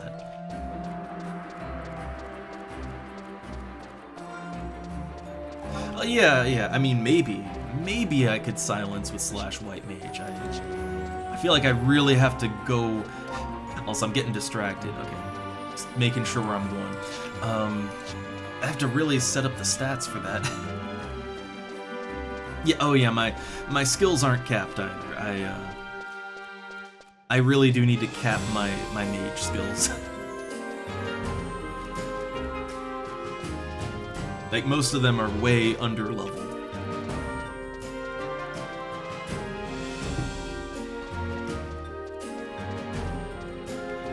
But, okay, so yeah, there's a couple reasons I might want to go to the Temple of Ugalepi. Like, so the actual loot from Tonberries is pretty good. There's also temple bees. The temple bees, like, they drop beehive chips, which as an alchemist I will want to have beehive chips. You gotta make that wax, make a lot of good stuff out of that. But yeah, the loot's good there. Fighting Tonberries is just fun. I like fighting them, honestly. I like the risk factor, right? And I could try to get the offering item, and I think you need a key to it. What is it, like the prelate key, something like that? You need a key for it too, to get to the enemy to get your carbuncle mitts. So there's multiple reasons I'd want to go out there. Wow. I guess I have, like, I always have really bad luck with casting spells from my sub job. I have horrible luck with that. Like, even when I'm fighting enemies that are way under my level.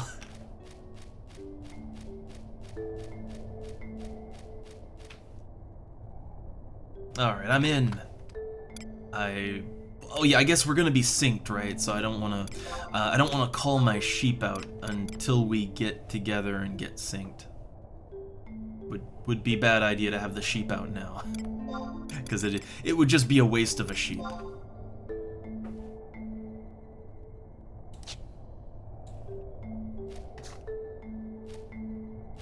Alright, so let's see, where are we even camping? Some gooboo, some crawlers, oh wait, I have stealth items, right? Yes, I do. I have prism powder and silent oils. I am good for stealth. Okay. I can get to our destination, no problem.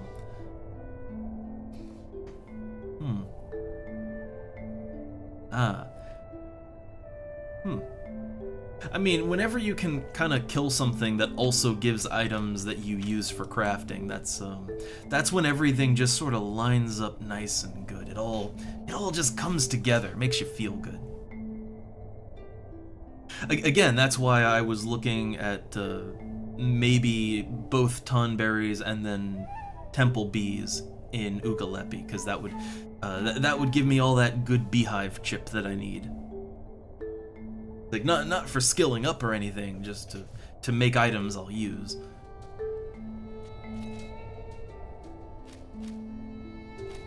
Alright, so I'm not exactly sure where the camp is gonna be. Are people already going there, or... oh yeah, people are already going there. Then I guess I will haul my ass over there. I don't want to get left behind again. Now, as for my weapon, I don't know. Like, in the Boyata tree, I've used both my axe and my scythe, and I don't know. Kind of depends. They're both good, but I just love seeing the massive damage the scythe can sometimes do. That feels so good.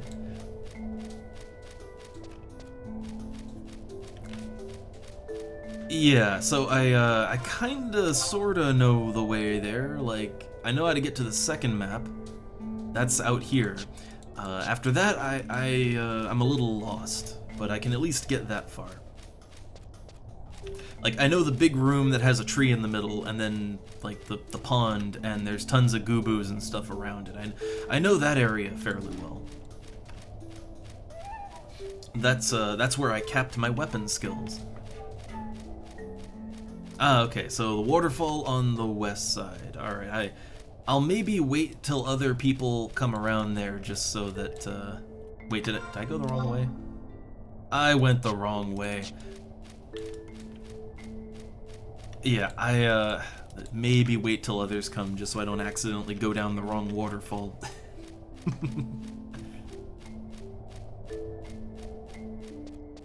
But what I can do is kick on my flea. For this part, at least, I don't need... Yeah, I don't need stealth items just yet. Though I will need to be very careful once I get to the crabs. See, now I gotta focus a little on what I'm doing, because now I'm in an area where things can actually hurt me, and I don't have my pet out right now. I'm trying to avoid using my pet until we're ready to go.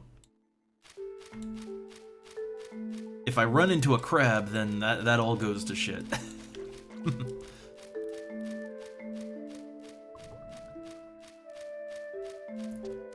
But I've done a lot of coffer hunting in here, and you know, because I'm really cheap, I don't like to use stealth items if I don't have to.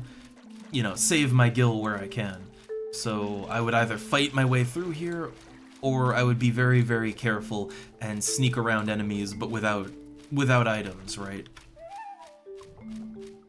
So I gotten fairly good at that.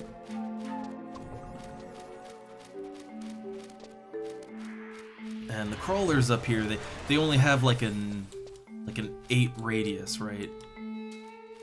Yeah, it's such a reflexive habit to just kind of pan the camera down and just check and see if there's a coffer, right? But I don't even have a key right now, so no point to that.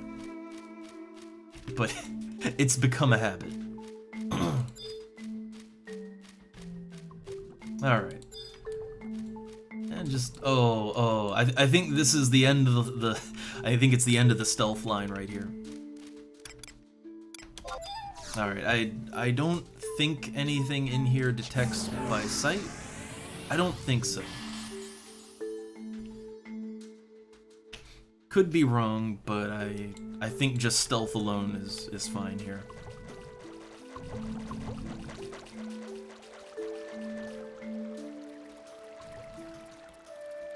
Man, so many hostile enemies here.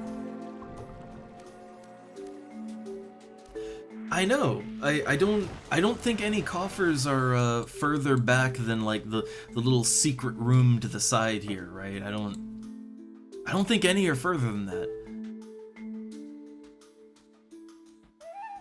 Yeah, that's I mean, it's kind of one of the reasons I like coffer hunting in here. It's easy.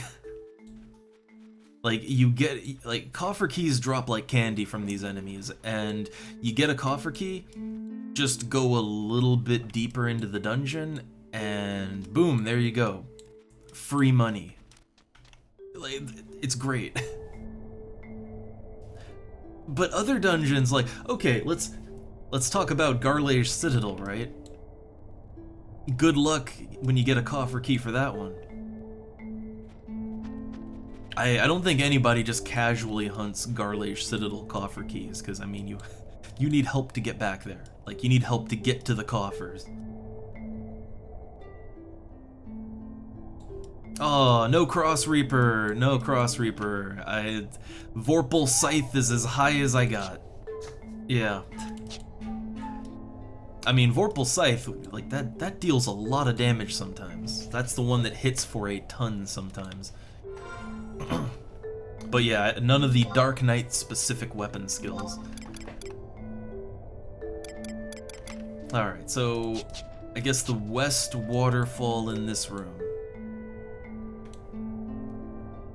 But I do know, okay, for axe skills, Vorpal Scythe plus Rampage. That's a skill chain. I think it makes the one that like a water spell would play off, but yeah, that's a skill chain right there, and it's a pretty good one. Alright, so this waterfall, maybe, I don't know.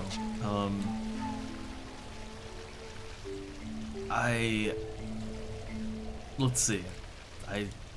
I'm gonna wait a second here.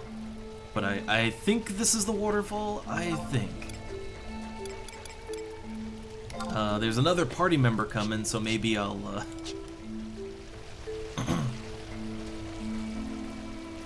maybe I'll wait for someone else. Oh, okay, this is it. Then I'll drop down. See, look, I know I can't get back up, so I'm real nervous about it. It's that feeling, right? You don't want to fall down into an area that you can't get out of. All right. So just right in here, and hey, Flea is up. Okay. Flea doesn't drop, that doesn't drop stealth, so I will very quickly get to the party.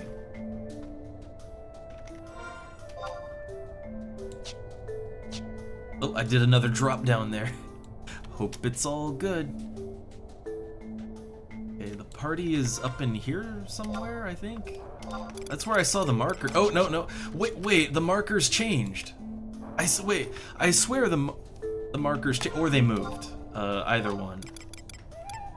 Okay, this way. I still have a minute on my sneak.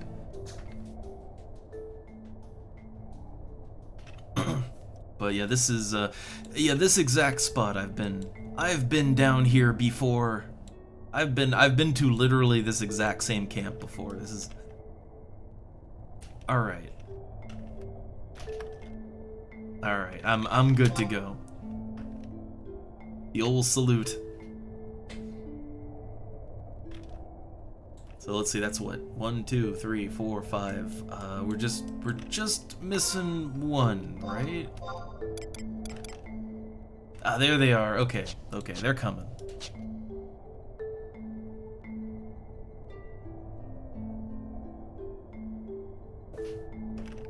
All right, so, oh, I gotta think. Like, I do want merits, but I didn't max out my EXP for the level.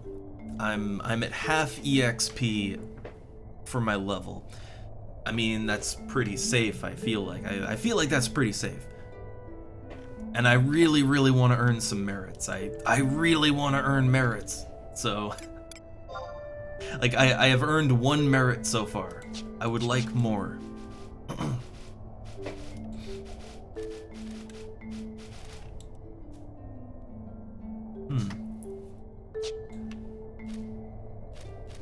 Alright, so I guess this right here would be an example of ye old Red Mage healer.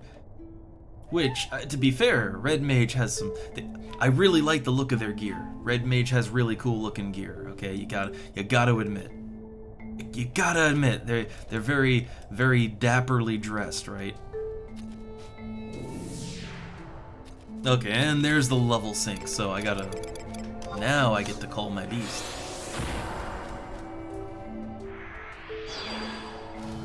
Wait, we have a white mage and a red mage? I mean, I guess that's fine.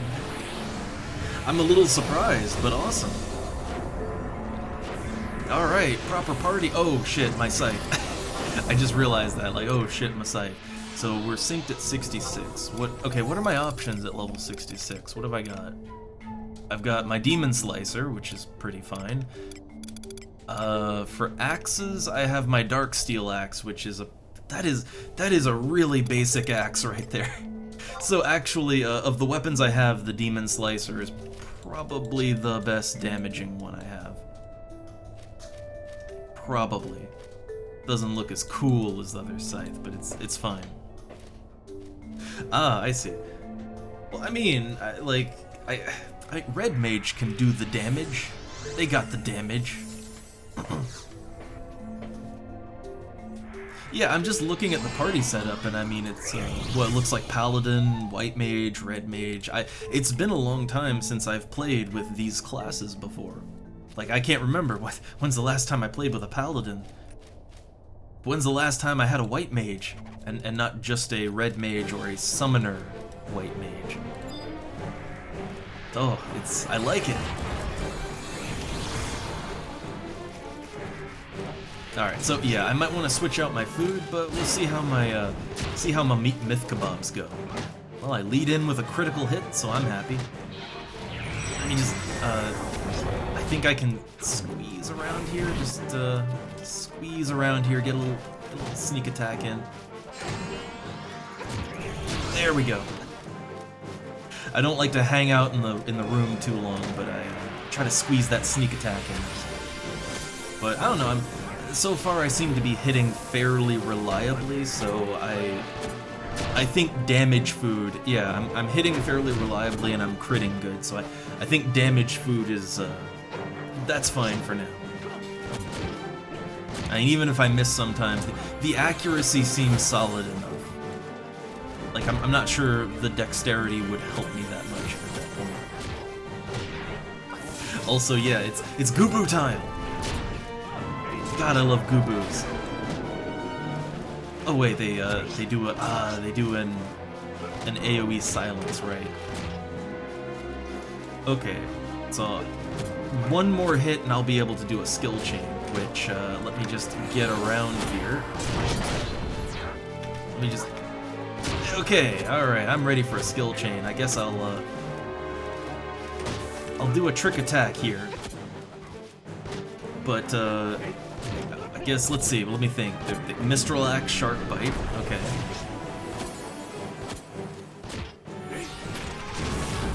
Oh, well, it's dead now. Well, it's dead now. I mean, I'll put it in the chat here too, but like, yeah, can do a rampage on my my Vorpal Scythe.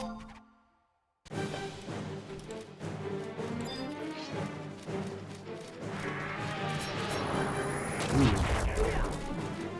It pathfinded a little weird there. Oh wait, you know what? I usually like trick attack on just whoever, but actually this would work out pretty good. Or he's a knife user, right? We have axe user with the. So let's see, Shijima here.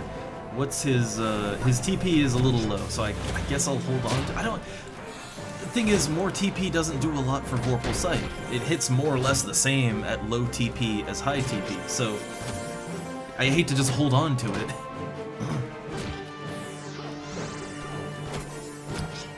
Ooh, that's a combo. So Vorpal Scythe to Rampage to Swift Blade to Darkness. Oh, Sito. Welcome back. We're just goo-booing. Just the old goo-boo.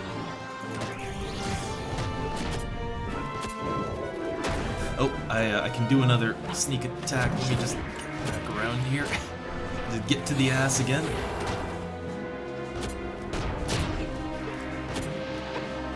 There we go.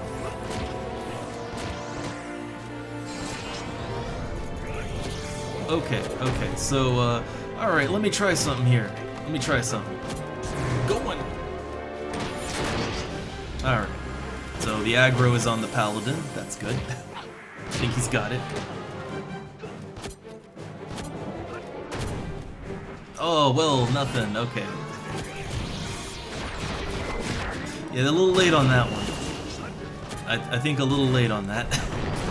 But I know for a fact that Vorpal Scythe to Rampage, I know for a fact that works. I've done that combo in many a Beastmaster party. That was just a little delayed.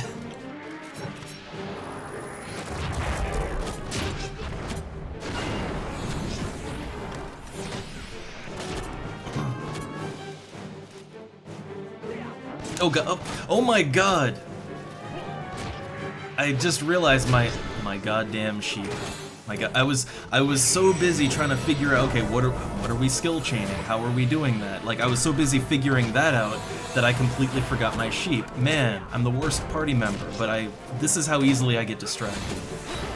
Like, I was so focused on, like, okay, what are we doing? How are we doing this? And then working that out in my TP and like, oh right, sheep. That is the worst. Okay. But now we're good. I'm keeping it in mind now.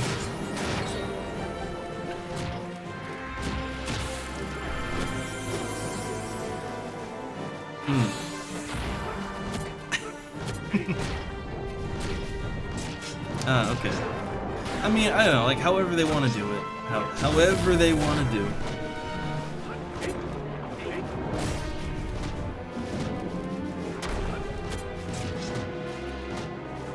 I guess in that case I don't like. Okay, in that case I don't have to sit on my TP. That's the main thing. Generally, unlike an axe or any other, like unlike a lot of the weapons, yeah, I find that Vorpal's Scythe doesn't really get much, if any, benefit out of stacking up my TP. It doesn't really do a whole lot for it. So I like to shoot it off whenever I can.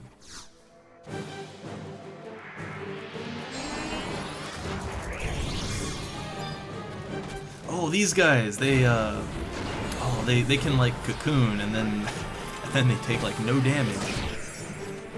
All right, let me just get back around here. Hope I don't get AoE'd. There we go. Nice little Vorpal Scythe. Almost 500. Like okay, at this very level, at this very camp, I have hit like up to an 800 damage Vorpal Scythe. That was before I got a set of DPS gear. Like that was before I invested in strength and dex gear. So I was just wearing my artifact armor. So I should hit pretty good when I get one of those lucky attacks.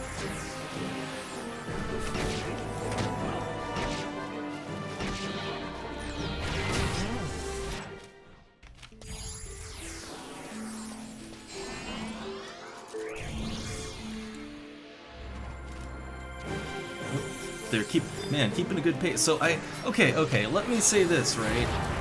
So this is a fairly diverse party. I want to say this is a fairly diverse party, okay?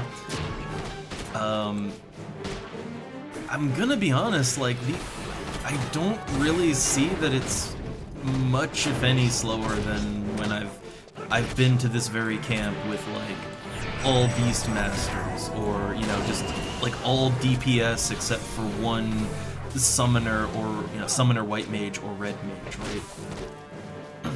Like, I don't really notice that it's that much or any slower. It's like, if anything, we're talking like seconds here. We're talking like maybe it's a few seconds slower, right? To me, it's imperceivable.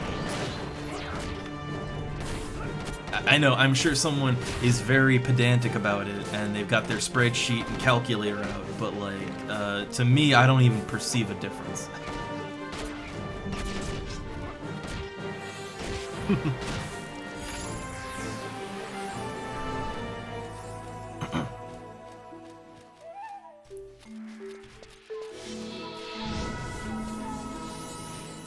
Yeah, like, I mean, hate here isn't a problem, at least for me, right? Like, whenever I lay out a big weapon skill, I'm always putting trick attack on that, and I'm putting the aggro right back on the tank. So I'm not worried about getting my head punched off. I swear, like the first time I went here, like the party leader was just so paranoid that I was gonna die, and I literally never got aggro once. Not because I wasn't doing damage, but because, yeah, I was slapping that 800 damage hit on the tank. Or I will admit, I did a big trick attack on, like, one of the Taru Beastmasters once, and yeah, they took hate and they almost got uppercut. I will admit I felt pretty bad about that one. Okay, I felt bad about that. Oh, other Gubu. I was about to get behind for a sneak attack, but... Alright, there we go.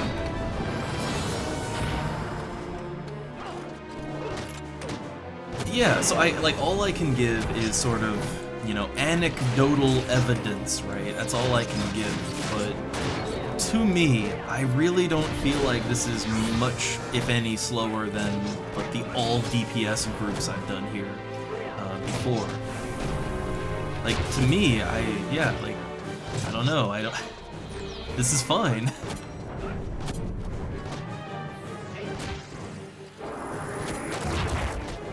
And also, this paladin is tanking very good. I've been in parties, not one here, but like in Bibiki Bay, doing the Dalmals there, which is, I mean, that's a similar level range as this actually. And yeah, like there's been paladins that they go down real fast. Like, I mean, really fast they go down. This guy's doing great. And these Goobus, like, oh yeah, they can get rough. I'm not sure if he's doing a chain there or not. I don't think so. I'll just go. I'm trying to slip it in when it's not gonna mess anything up. Alright, but back to my sneak attack.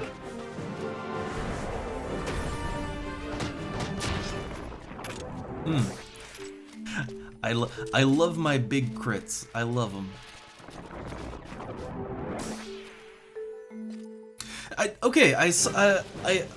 I actually got a comment about that on the. I archive all these streams on YouTube. That's all it is. It's just an archive. But people still use it. And someone commented like they acted like Trick Attack does nothing on its own. It does. It still transfers the aggro. It very much transfers the aggro from your next attack. As a so here's the thing. As a slash thief, right? As a slash thief, Trick Attack only transfers aggro. It doesn't give you any additional damage or anything. No additional damage.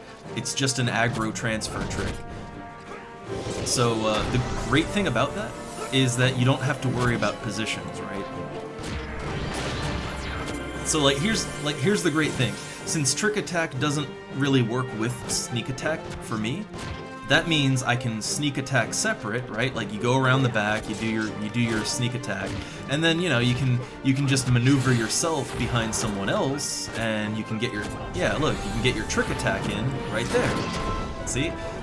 No maneuvering required. Like I don't have to get on people to, hey guy, could you just stand behind the thing so I could no don't move, just stop, god damn it, stop moving. Like you don't have to worry about that. Like it's all on me. I just run around behind people or the monster and nothing else, and that works out pretty good. Also, I felt my hits were getting a little weak. My myth kebab faded. There we go. Yeah, I was wondering. It's like, oh, I'm going a little low there. Yeah, my strength food.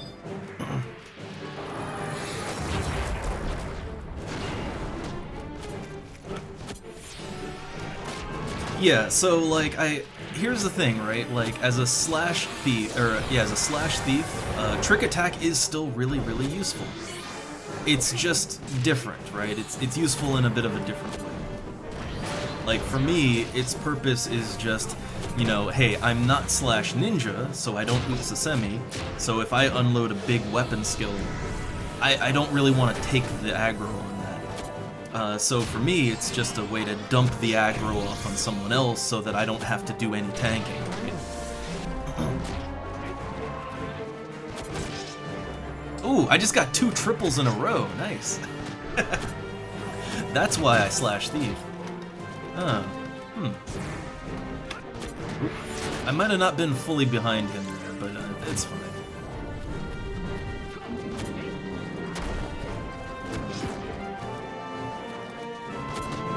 Oh, I just noticed the paladin got uppercut, but he took so little damage from it. In the Beastmaster party I was in here one time, someone got uppercut and they took the full damage from it. And yeah, they were one of the slash ninjas. They just weren't using Utsasemi, right? But no, like he took the full like over 1,000 damage from uppercut. I love it when people insist on slash ninja and then they literally don't use it. I love that.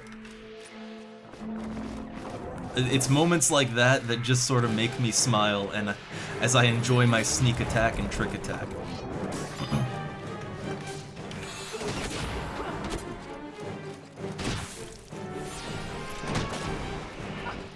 I mean, to be fair, it's a common problem that, you know, you can get into the zone of EXPing or meriting, and as such, you maybe forget to do certain things. Like, yeah, it happens, right? It happens.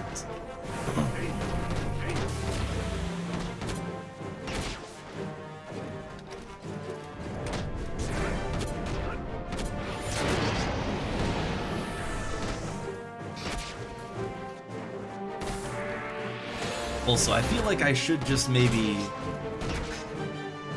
I should just make it a habit to trick attack behind the paladin. I don't think, unless my scythe gets lucky and it scores one of those super big hits, which it does happen every now and then. But outside of that, like, it shouldn't push aggro onto someone that isn't the tank. It shouldn't be enough to do that. But still, you probably keep aggro on tank. It's a generally good idea.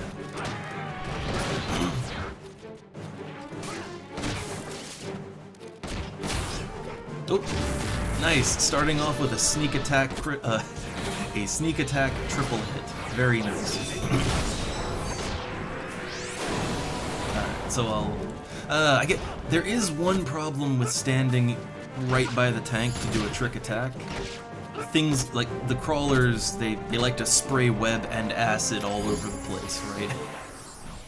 Like, at any moment they could just spray acid all over your face, so probably don't want to stay behind the tank too long.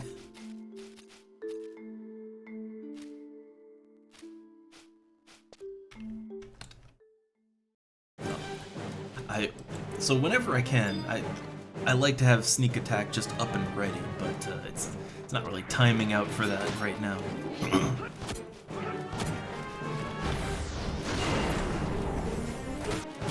Okay. So, oh, I mean, look, it lines up good, so I could just do a nice sneak trick. And, you know, if the stars align, why not? But yeah, I generally, I don't find that sneak attack really does anything for Vorpal Scythe. Like, I've played around with it. Like, I've played around with using sneak attack with or without Vorpal Scythe, and something about the way that Vorpal Scythe works, it doesn't really seem to benefit from, like, you know, sneak attack or anything like that. Vorpal Scythe is a bit of a weird attack. Very little actually makes it better, but every now and then it'll just go nuts and do a really big hit.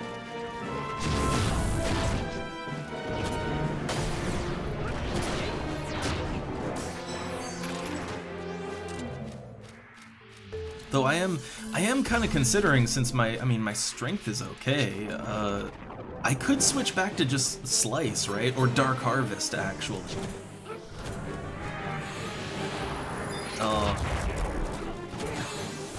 I don't know. I'd like to party up in the sky.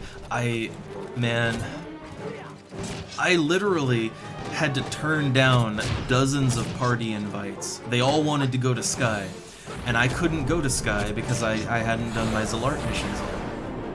I turned down dozens of invites, and then finally I get Sky. I mean, I'm also like level 75, but I get Sky access. And then no party invites. I'd go anywhere. I would go anywhere for a party.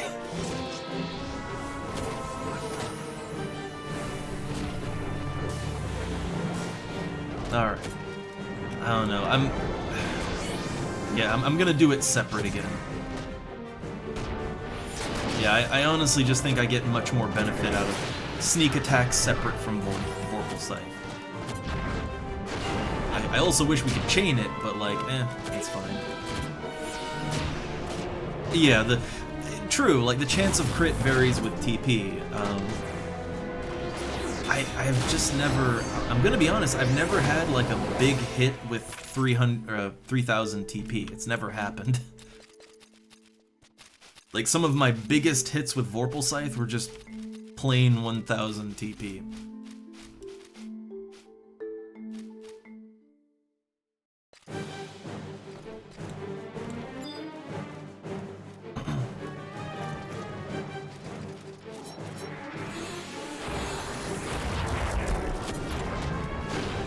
but I guess, I don't know, maybe because of how it works, like, it just doesn't... Like, maybe the way that it works, you literally can't force a proper weapon skill critical out of it with sneak attack. Like, maybe?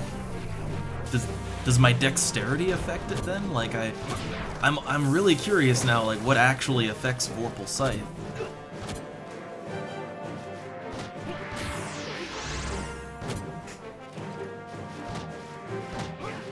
Because I do, like, I have high dex and everything, especially with the Pilferer's Ring. I mean, I just have a good crit chance. I critical generally very often.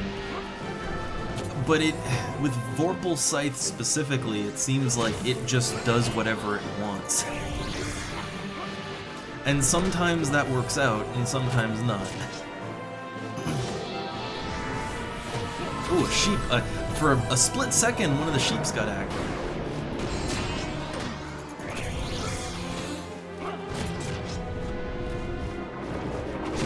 Oh, we're at 9.3k an hour. I love how some people math that out. I mean, yeah, for me that's great. I mean, it's better than I'd get solo, right? Look, I'm really easy. My threshold is really just, are we EXPing faster than if I was soloing? If yes, then it's a good party.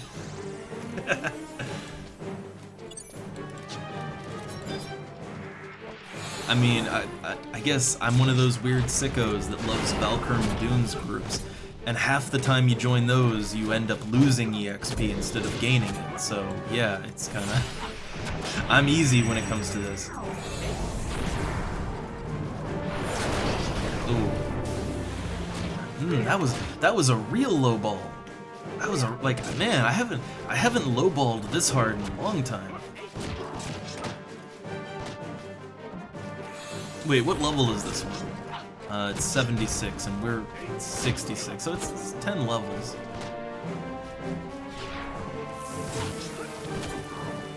I don't know, when it comes to me and weapon choice, I don't know, certain enemies, my scythe tends to work better on them, other enemies, my axe works better. I just flip-flop between the two. It's not a huge difference either way. But I do find my just regular hits tend to be, like, the regular hits outside of weapon skills tend to be very worth it with the scythe. With the axe, it's kind of the reverse. I find that my axe just auto attacks are kind of, they're kind of just meh. But then you do a big rampage and it's awesome, right? And it's fairly consistently awesome. But it's kind of like, you're taking from one stack to add to another either way. So it's whatever to me.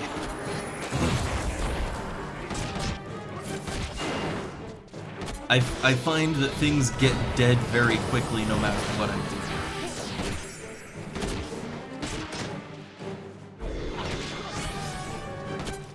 Though I definitely want to try to find a better food that isn't too expensive. Like so I got the tuna sushi for my accuracy and all that, and then I have meat myth kebabs for I got meat myth kebabs for like strength and damage.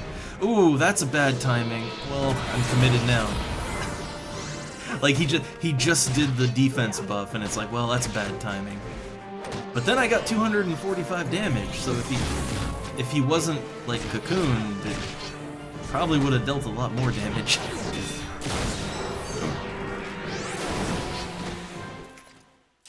Yeah, journey, not destination. But yeah, I don't know, like, what is a good and not crazy expensive food choice if you wanna... I mean, I benefit from both strength, strength and attack, and dexterity. I benefit from both, but just the way that I equip and build my character, like, even not using any dex or accuracy boosting food, my hit chance is still okay. So I could go either way there, but I'd like a food that kind of benefits both, and I'm not really sure what that would even be. And probably it would cost way too goddamn much, right? Like, to both boost your strength and dex and all that, it would probably be really expensive.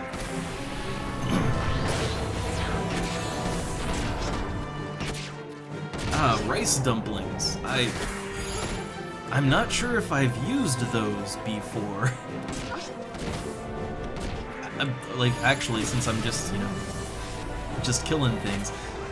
Let me look up real quick and just see. FF11, rice dumpling. Let me see what the stats on that is. Let's see. It's 3 strength, 2 okay, vitality, agility, not necessary, but it gives +5 accuracy, plus 20% attack. HP MP recovered. I mean, that's a pretty nice all-arounder food, actually. The only thing it doesn't do is dexterity. I mean, it gives attack, and that's nice, but, like, it gives attack, it gives accuracy, that's nice, but I guess dexterity, specifically dexterity is what I was looking for. But not at the cost of damage, right?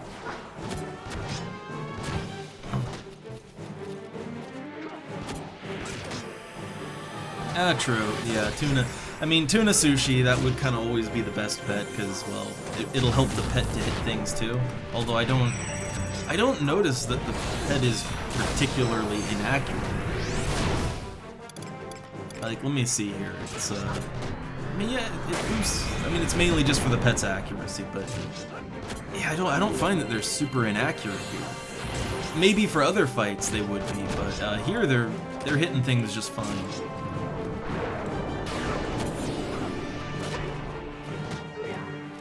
Oh, so let me just get back around here.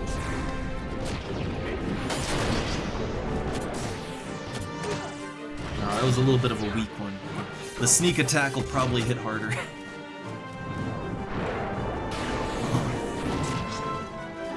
So yeah, I guess I get tuna sushi. I get why. It's just in this particular instance. Oh hey, nice merit point. Yay! I will do a dance. Yeah. Woo. But like, okay, in this particular group, I mean, I'm looking at the chat log, and I mean, the pets are, for the most part, landing all their hits. For the most part. The odd miss, I mean, you always have a chance to miss no matter what. So for here, I don't think they need the accuracy that much. Yeah, I mean, if I want to see the actual numbers, I could, but I just go by the chat log, and I think the chat log is pretty good for accuracy. You can very clearly see when things miss and when they don't. Like, oh, see, look, right here. And I think was there a bit of... Interesting. There was kind of that 0-day lag, right? And when the 0-day lag happened, suddenly everybody missed. I feel like that's not a coincidence. I don't think that's a coincidence, right? Like, yeah, there was suddenly the 0-day lag spike, and then everybody's attack misses. Huh. Also, hey there, Lackven. Oh, Meowdy. Do we have a Palico in here? But yeah, I guess it's just kind of the way that I'll save my TP. Feels like it'd be a waste with this low health on it. But, I don't know. I guess I look at it like this, right? If the pets aren't really missing, like, they're missing very, very rarely. Well, okay, you don't necessarily need the tuna boost on them. All it does is boost their accuracy, right? So, I guess outside of that, like, well, food for my character, I need damage, right? I need more damage. But also, I do need dexterity, because I am a high dex build. I build for criticals, and I critical pretty good. I critical pretty good, but I could always crit more. So that's ooh, that was a bad uppercut right there. That was a real bad uppercut. How big was that uppercut? Let's see. Or was it an uppercut? I just saw, like, his health just dropped to nothing instantly. So the Gubu scored a critical hit, but it looks like there was no, it readied uppercut, and then he just died, but I don't, or was that the uppercut? Like, what happened there? I guess I'm not seeing what exactly happened. Uh-oh. They're on the mages. I can't let that stand. Dumping all of my sheep skills in there. There we go.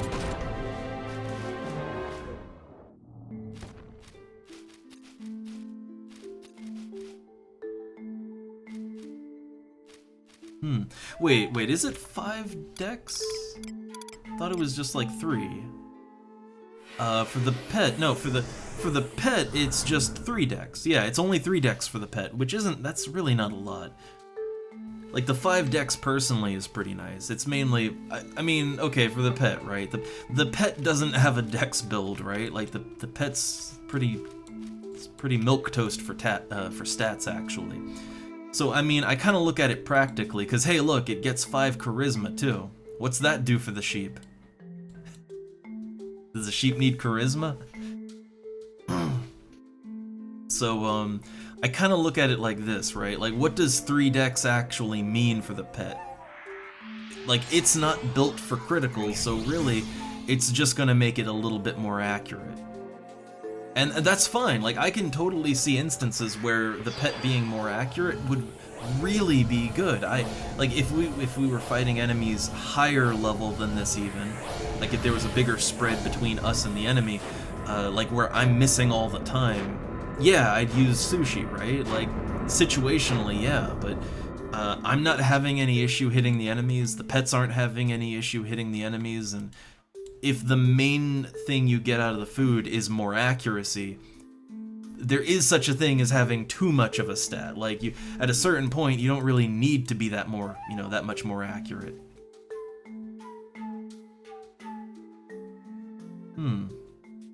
Ah, okay. Well, I guess if we were doing like a pet tank thing, then yeah, that would make sense. I guess I didn't think about it like that. It would help it with its enmity, but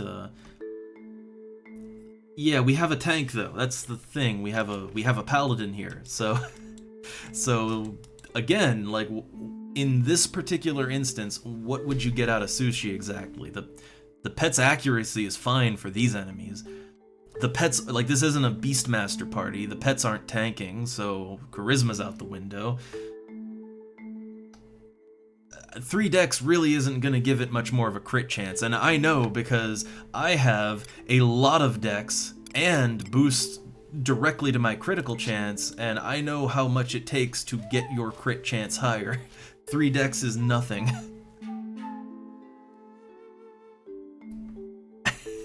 Ooh, spaghetti bolognese. I could go for some of that. I don't know if I'm gonna do, I am gonna make pasta sauce pretty soon again, and I guess technically that's a bolognese because it's got like beef in it, so technically every pasta sauce I make is bolognese. I think that's how that works. But I kind of want to make lasagna again. I like lasagna.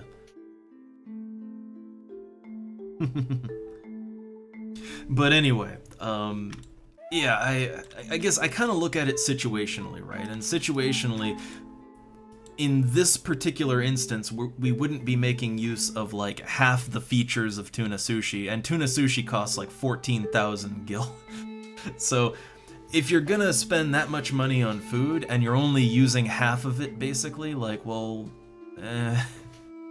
for me anyway, because like for me, I build for decks and all that, so like I have pretty good accuracy. I don't, like, I can pop a meat myth kebab and I still hit more or less fine. And here the pet's accuracy is fine too, so yeah. That's the thing though, like, there's a point, right? Like, if you're hitting, let's say, 95% of the time, right? What's the difference between between hitting 95% of the time and like hitting 93% of the time? Look, I played XCOM, alright? Like, 200% hit chance miss, but no, with anything, there is a limit, and I've played a lot of games like this where, yeah, people care a lot about like 1% efficiency, but if you actually look at what that means, you would be hard-pressed to actually see the difference, right? That's kind of what I mean. Like, I'm landing my weapon skills, the sheeps are landing their weapon skills, like, everything is, you know, it's all working, so... Like, could you be more accurate? Yeah. Could you do more damage? Yeah. You could do both. You can't do both at the same time, so kind of pick which one you prefer, I guess.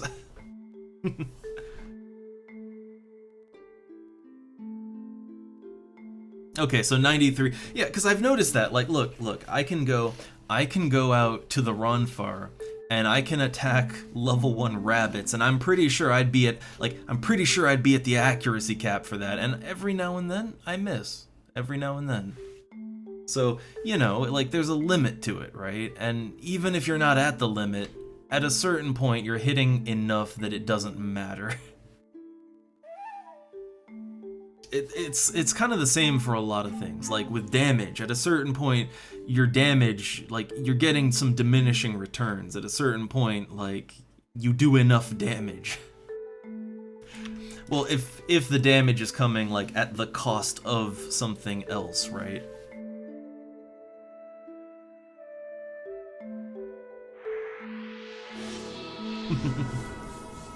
Oh my god, Carbonera's a... Oh, that's strength, vitality, attack. So, ooh, that gives store TP. I mean, that would... Okay, more than anything else, that would boost my damage. Like having more... Yeah, having more TP, that would be nice. I'm gonna guess that costs, like, 1,000,000 gil. Like, look, I've seen food that costs stupid amounts of money in this game, so I'd assume it's one of those.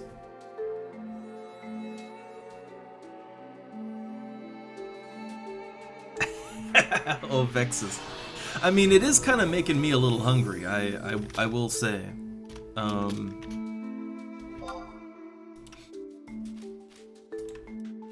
mean, look, every time I look at, like, my meat myth kebabs, right? Every time I look at them, I mean, I love skewers, right?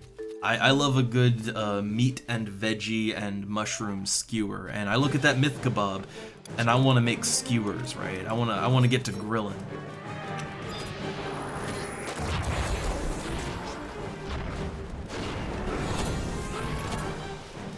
But yeah, I don't know. I guess for me, it's like I don't commit to anything like, oh, I only strength and attack food forever. Just like I'm not like only scythe forever. I kind of alternate. Just I get bored of using the scythe all the time, so then I'll switch over to the, I'll switch over to my axe. Oh, I think they're doing a thing. I won't interrupt. Yeah, I just noticed that they're doing a thing. I'll just not interrupt them. Okay, but now I have all this TP, and I don't want to take the act. I mean, what's the chance I'll unload a big one? It'll probably lowball again. So go ahead. Oh, I triple attacked. Okay, a little more dicey when you triple attack while you're doing a weapon skill, but I think it's fine. I think for now it's fine.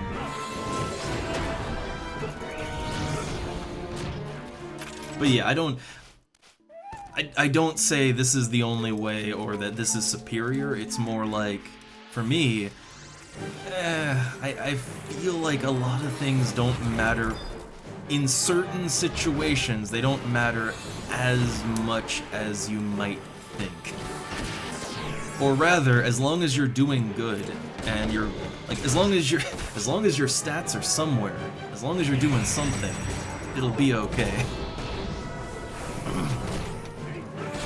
It's kind of like, it's like doing the whole slash ninja thing and then just not Utsusemiing and then getting uppercut to death, right? Like, yeah, good job.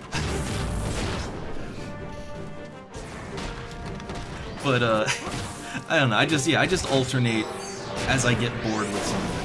That's just how I play it.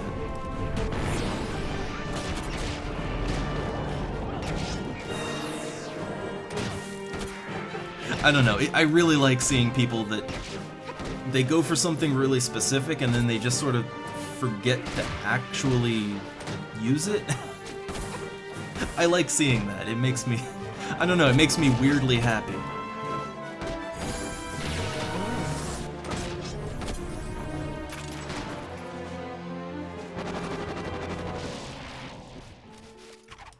Oh, man, I thought, right on to the next one, right on to the next one. All right, I see how it is.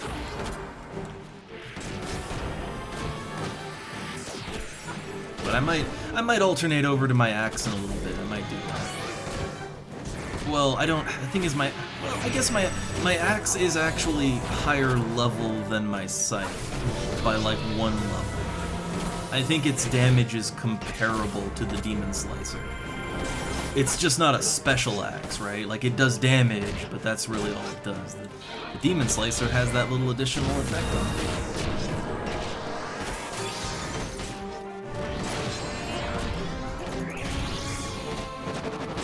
it. The only thing... Okay, so... Right, I never could get a straight answer on this. Or when I asked, people seemed a little confused about what I meant. So something I still don't really have confirmation on is this.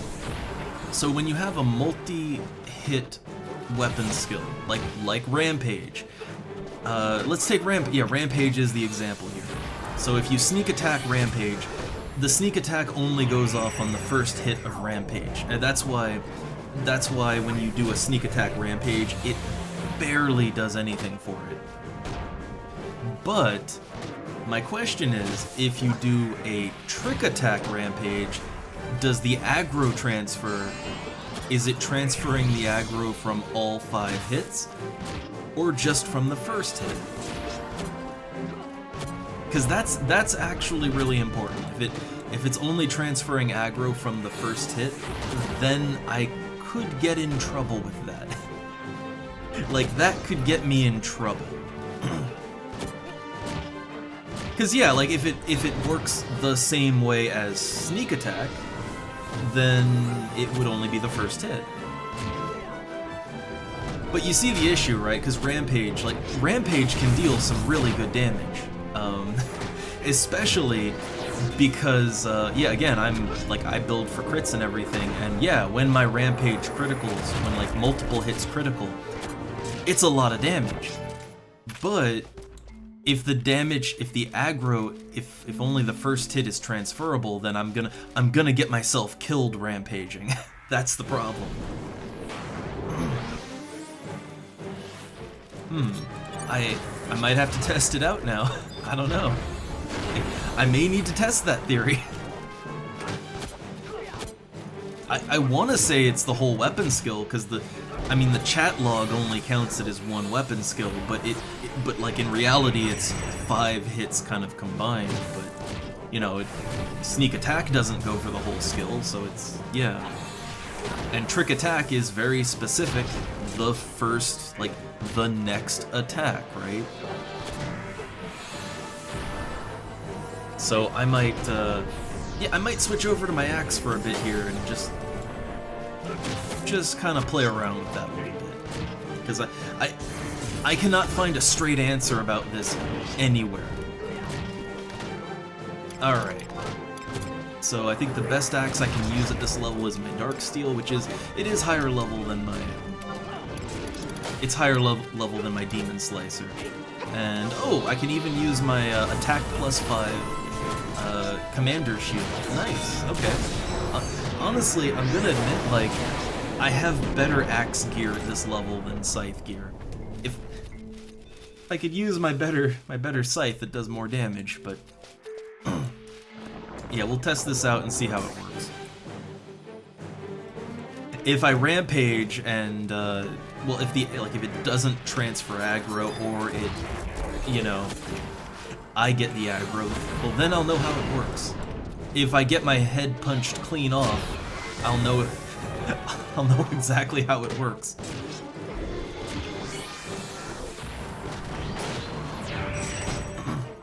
I really wish I could use my better axe, though. I do have a decent axe. I have the one Yeah, the martial axe that, like, when you use it, it counts as having 1,000 higher TP than you actually have. Again, with my dex and everything, it works great for criticals. But not so great of an effect with this axe. Oh, just noticed that my kebab is down.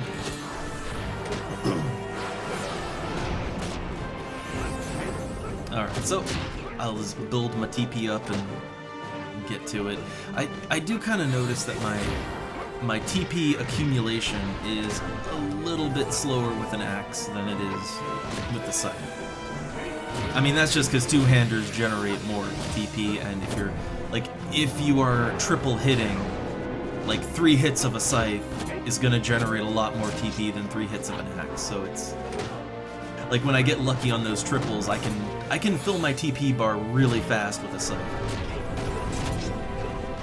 That's kind of another thing. But alright, here we go.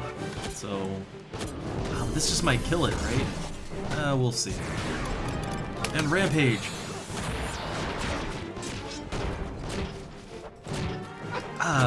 It's a bit of a disappointing Rampage. A little bit of a disappointment on that Rampage.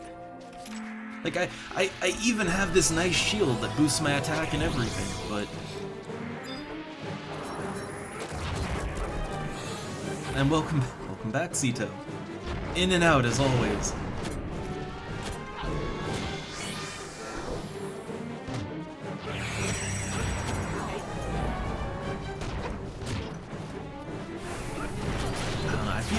I feel like my damage is just a little lower than, I've been to this exact camp before.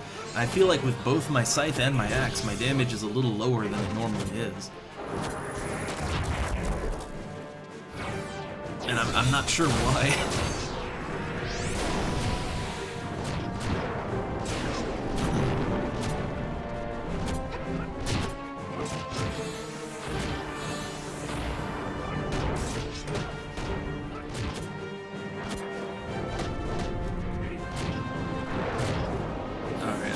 Man, again, the timing on this one, yeah, like, okay, the timing on this here, the enemy's about dead. It's a little too late to weapon skill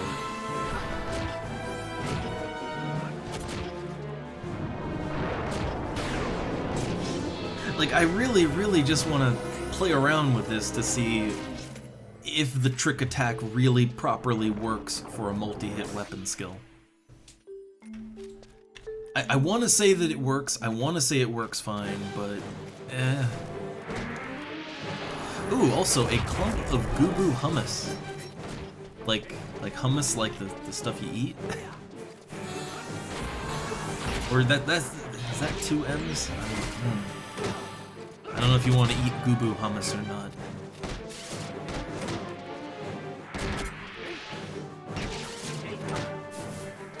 I feel like the goo-goo hummus is not going to be great. Alright, so I think this is a good opportunity maybe to test this out. After they do their weapon skills and everything. After they get that. Okay, so trick attack, Rampage! It's in the middle of a skill, so... oh no, it didn't transfer aggro back. I would have thought since he was already getting aggro, that would have pushed it back, but I guess not.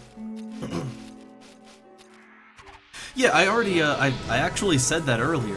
I actually said that earlier. Trick attack does not get the damage boost. It gets the aggro transfer, and I've seen that in action. Like when I do a big scythe skill in other parties, I can very easily control aggro if I get a big hit, right? For the more average hits, it's just, okay, keep the aggro on the tank, you know, keep the aggro where it's supposed to be. Just nudge it in the right direction. It is purely an aggro maneuver. I don't trick attack for damage, it's aggro control.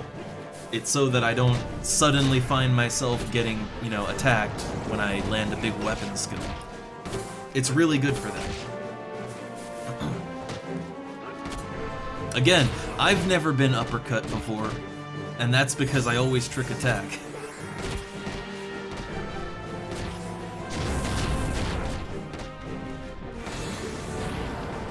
Also, you know what I noticed is that nobody ever uses the Berserk ability on their sheep.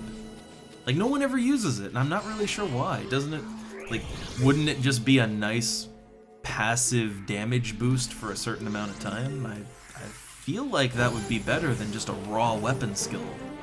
At least sometimes. I don't know.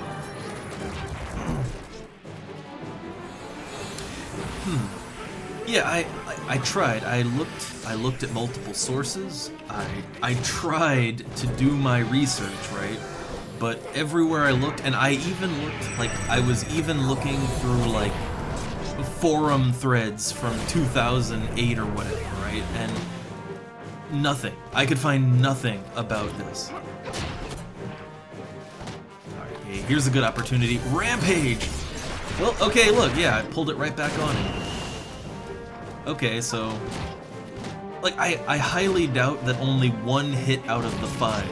I highly doubt that would have snapped aggro back like that, right? Because, like, 1 out of 5 hits would have only been, like, what, around 50 damage? I highly doubt that'd be enough to pull aggro. I mean, then again, he does seem to be, like, on the razor's edge for aggro. But, I feel like that has to have been the full weapon skill, right? I feel it.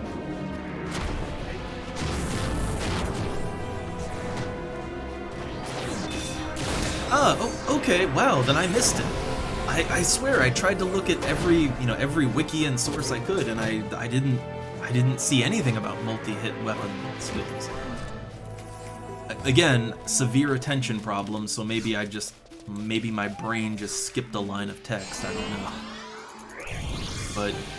But I guess either way, I have field tested it, and I can confirm that it is every hit of your weapon skill. That said, I don't know, like, so far my biggest hit is still with my scythe. Like, it's kind of weird, right? Like, the way that the scythe generally works, the auto attack damage is just, with my setup, the auto attack damage is just better than the auto attack damage from the axe. You get TP faster too. The actual weapon skills tend to be a little weaker than the... Yeah, like I don't know, my Rampage has lowballed too, right? Like, but like my Vorpal Scythe tends to do a little less damage on weapon skills, even though it builds TP faster, so that kind of offsets it. I'd say Rampage more consistently deals a average to high average amount of damage, like more consistently. But Vorpal Scythe, it tends to lowball, but then when it doesn't, it goes really big. So I don't know, like for me it's I use my scythe till I get bored, and now I'm trying axe for a while. When I get bored of axe, I'll switch back to my scythe. Which one's better or worse? I mean, honestly, in this instance, it doesn't really matter. That is the conclusion I keep coming to, is that in most of the instances that I use it, it doesn't matter.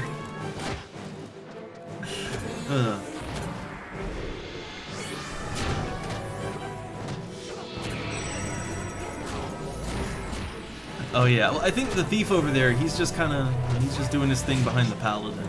He's having fun back there. But okay, let me try and really put the sauce on this Rampage, alright? So sneak attack, trick attack, Rampage! Like, I just put all my abilities in there. Okay, that managed to make it do a half decent attack, right? That's approaching scythe damage right there.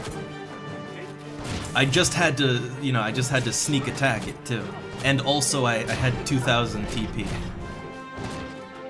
So, you know, you really put the sauce on there, and yeah, hey, it's awesome.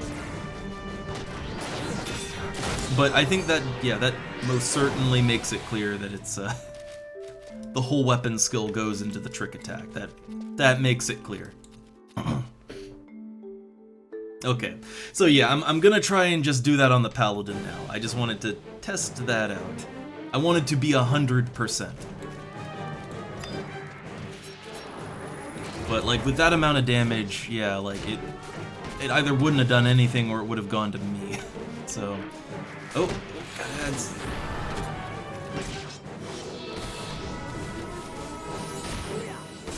But yeah, when it comes to thieves though, I've seen thieves they'll do the old SATA on whoever's standing behind the mob, like whoever that is, right?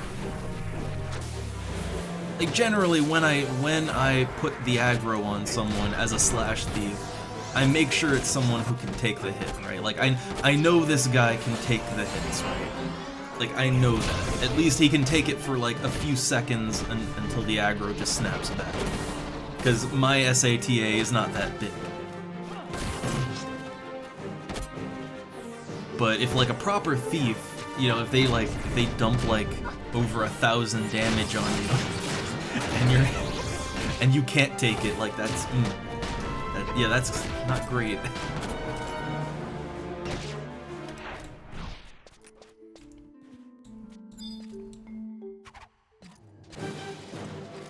Oh man, everything's spawning in again. I've noticed that the party has sort of drifted a little bit, right? Like we were kind of hanging back in that cave, but now we're just out in the middle of the room right now. That always happens. Oh.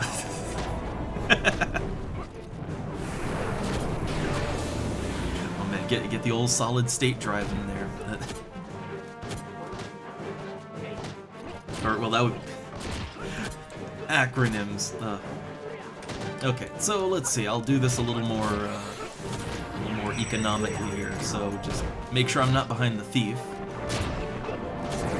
and get my rampage in. All right. Hey, keep an aggro on tanks. All right, how much did that? That was a 317 rampage.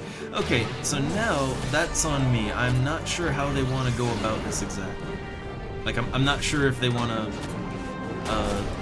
Like we have like a red mage, right? I'm not sure if they're gonna sleep it or if I should put a pet on it.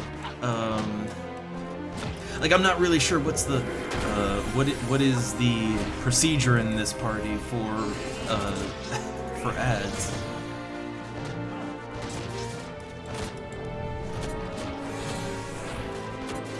No, you don't get guillotine. You like Vorpal Scythe is kind of as high as it goes, but Vorpal Scythe is good enough. And one of the reasons I like Scythe is not to do with parties. Axe doesn't get an AoE, Scythe does. I don't use it that much for, like, you know, EXPing or meriting, but I mean, every now and then I do. I often find myself fighting 3 spiders at a time in this place, like when I'm just solo. So if I'm fighting 3 enemies at once, yeah, I'll spinning Scythe and do AoE damage to all of them. It's more damage overall, right? I also use the rabbit, so he's also AoEing. Between the two, you can just fight 3 enemies at once and kill them in a timely fashion.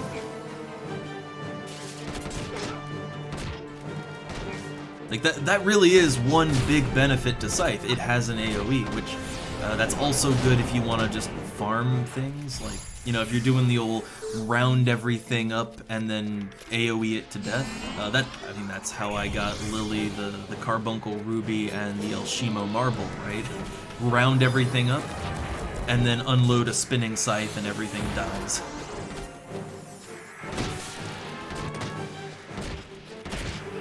Oh no, Beastmaster's great for skilling up. Like, I maxed out my weapons just in the Boyata tree here, just soloing the Goobos.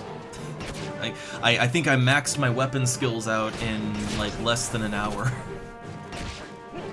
Like, both my scythe and my axe, I maxed them both out in that time.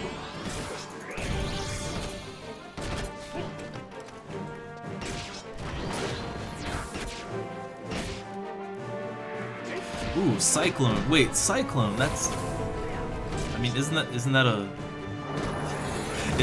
a dagger weapon skill?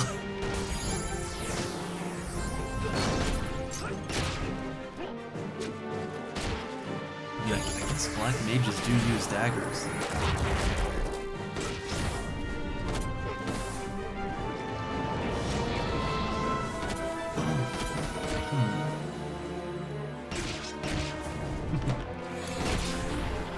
Man, I do kind of wonder, just for fun, how like a black mage with a dagger would go down. I do kind of wonder that. Look, as an aside, I wanted to make a hardcore character, just, I want to eventually make 2 other characters, right? One, a hardcore character for the stream, and also just a backup storage alt. And then I wanted to just make an alternate character that wouldn't have anything to do with the stream.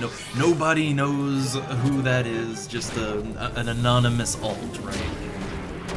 And on that one, I kind of wanted to go like black mage, hardcore mode black mage, and just have fun with it, right? Basically suffering. I want suffering. Alright, so I'm saving up a nice big fat rampage here. Alright, I'm saving up a 3,000 point rampage. Alright, here we go. All the aggro on the tank. That's 3,000 points, that should be a good attack. How much did it do? I missed it. Where is it? Where's the damage? Wait, where's my damage? Okay, there's my rampage. Did I miss? I'm not seeing my damage there. There it is. Okay, it's way later in the log. 196. 3,000 TP, and I lowball it. So basically, the 3,000 TP was wasted. None of the hits criticaled. Right. Right. So my luck with Scythe, it holds over to my luck with axes. Every time I've ever stored up a 3,000 TP, it just, like, I just drop the ball on it. It just fumbles.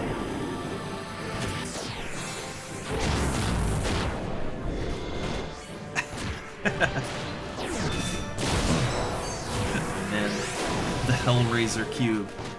I need like the Bubsy cube. Look, Bubsy has so many sights to show you.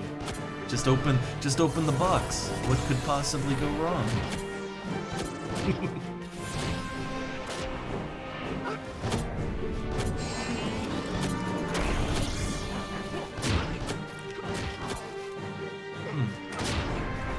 I guess, you know, I didn't think about it, but as a Beastmaster, I mean, I do at least have the skill for a couple more weapons, right? Like, I think Beastmaster at least has the skill for, like, swords and daggers.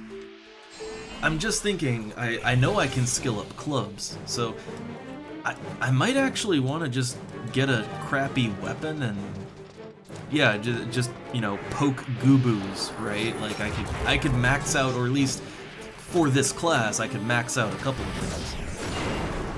I didn't really think about doing that, but I mean, I totally could, right? And they'd just be really high level for when I decide to level up a class that actually uses them.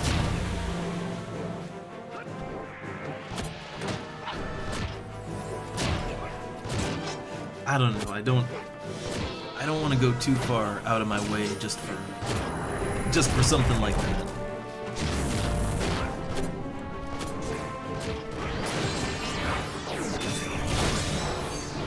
Let me just hop back around here.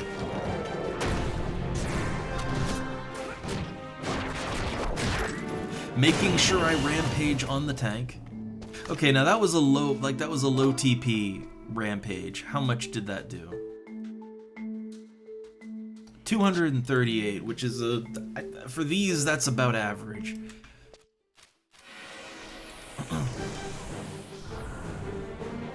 And I do like that others are noticing that we're this always happens, like every party that I've ever been in, if there's like a safe spot and then a very not safe spot, as you fight enemies, you just sort of slowly start advancing forward, right?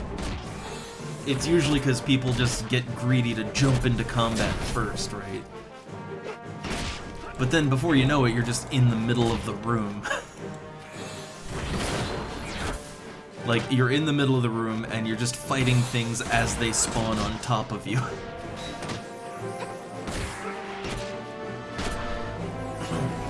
I don't think accuracy, like I don't think any of the hits are missing. I have really high dexterity and everything. Like generally my accuracy is good. And my critical, like I critical all the time, but I don't actually, I feel like maybe your base critical chance, maybe that doesn't affect weapon skills? I don't know. Because I feel like I should critical more of my rampage hits with my dexterity and the pilferer's earring and all that. Because like my regular hits, they critical all the time. So I am wondering if, when it comes to weapon skills, if dexterity, if they ignore that, right? And they're just sort of on their own table. I wouldn't be surprised, actually. Oh, average accuracy 75%, which most of my hits are hitting, like most of them are hitting. I haven't missed a weapon skill yet, like haven't missed one yet.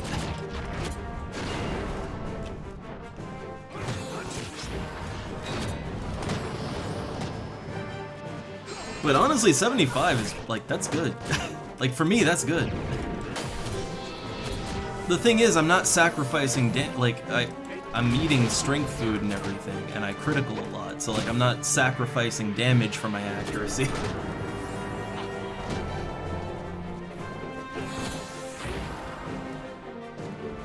Again, at the end of the day, most of the hits are landing. All of my weapon skills have landed. Not one has missed. I've been watching that carefully because I'm always like, oh, how's the weapon damage? But yeah, I mean, at the end of the day, doesn't matter too much. What I kind of like to do is to push my, I like to push my damage a little higher, which is strength. Strength is for both my scythe and my axe. It's strength. And I do get really big scythe skills every now and then. Like, really big ones. With my axe, I don't know, with the axe, I feel like I don't get as much out of it. That would make sense. It's a one-hander, right? That would make sense.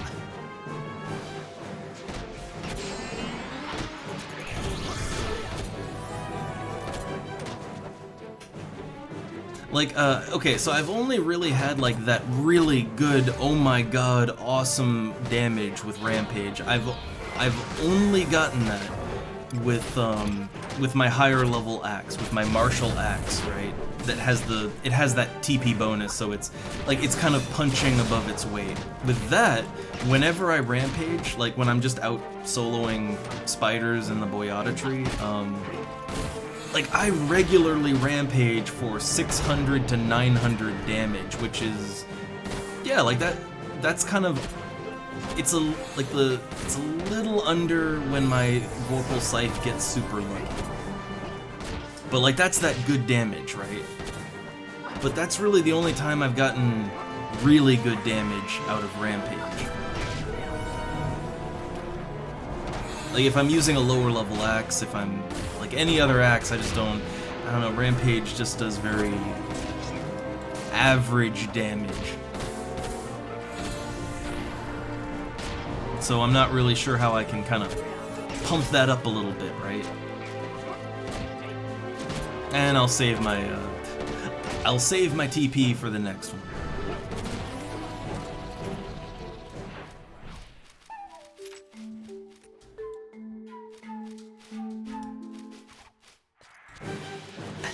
Oh man, people unhappy with the state of Ninja. I mean, it's kind of funny, like, even though nobody likes to play Ninja, and it, you know, it can be lackluster, despite that everybody subs Ninja. I mean, it's the sub job, right?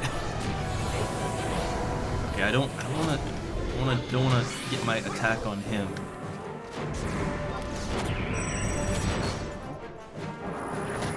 Okay, I'm hoping I didn't just do that on the thief. Okay, 450, yeah, that's good. You know, it took a lot, but that's good.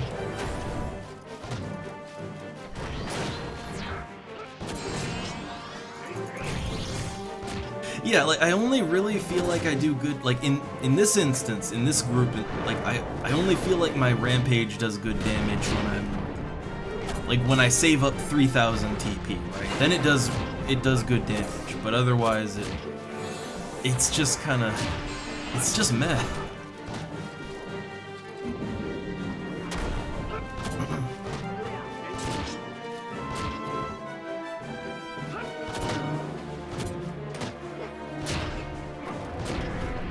That said, though, you know, even with my axe, I do feel good about just my regular damage. Like, I mean, you can see I criticaled for 81 just a sec ago, and I've been criticaling. You know, my average, I feel like my auto attack damage is fine, right? Like, again, I don't have the best gear, I don't have the best weapons. I'm pretty much using, like, I guess you could call it sort of, placeholder gear, I guess. Like, for instance, you know, I got my Royal Knight's chainmail, but I mean the hob, right? Like, if I had the hob, right? If we're talking about damage and accuracy, like, what? I think the standard hob you could get, like, that's like 5 strength, 5 dexterity, which that alone would up both my damage and my accuracy. But then it also gives 10 attack and 10 accuracy, which is a huge increase to damage and accuracy. And for pretty much every part that I have, right, like for every part that I've got, I could have something much better in that slot. So, yeah, if we're talking about like my overall effectiveness, what would help is better gear. Like that's what would help, right?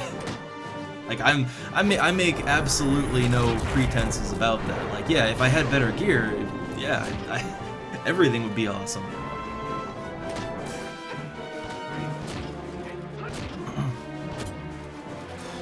Like, the speed belt and all that would be to go for, like, haste, which, so, I mean, I've seen some haste items, and they only seem to give, like, 1% haste, 2% haste, and, like, is that worth it? Like, would you even notice that? I don't know. Dusk gloves, which I don't know what those do.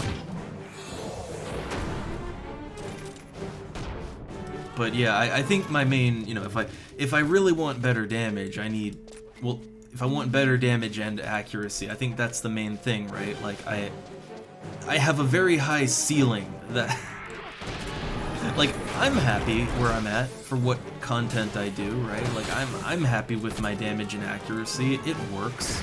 I would like it to be better, but it works.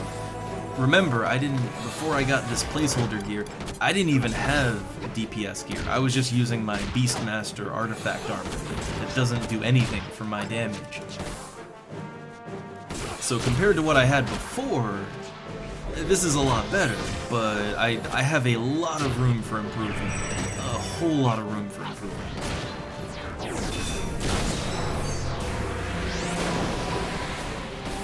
So I don't know, for having, like, bargain bin trash gear, I don't know, I think 75% accuracy and decent damage is, you know what, I think that's great for what I'm working with. for working with, like, the bare minimum, right?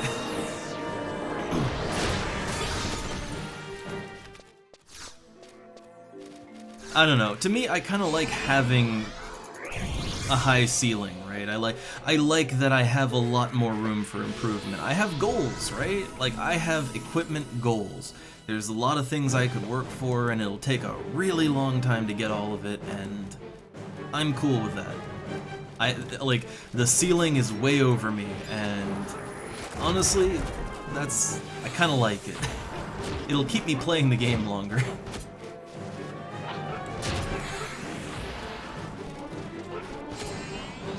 But I do need to do some BCNMs, though.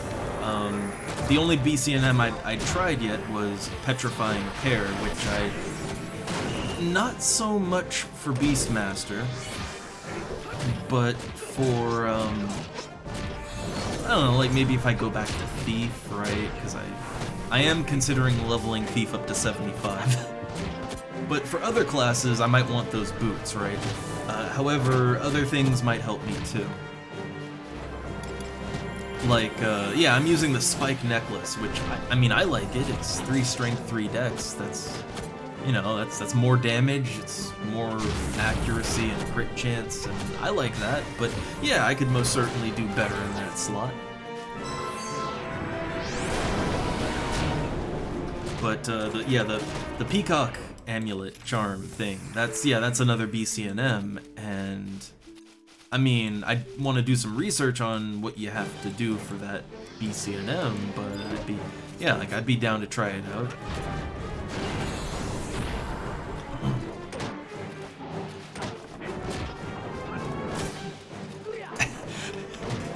Oh god, Cito. Cito is just lost. I love it.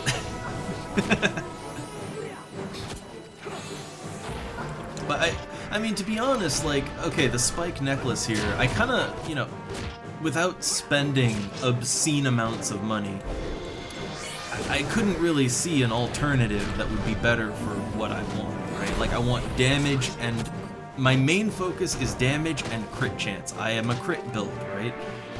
So, damage and crit chance, and coincidentally, dexterity also boosts your accuracy. So I'm kinda, like, most of the accuracy I get is just sort of a side effect of having high dex, and I'm cool with that. I like that. But I didn't really see anything that would both boost my dex and my damage. I didn't really see anything, so yeah, the spike is what I went with.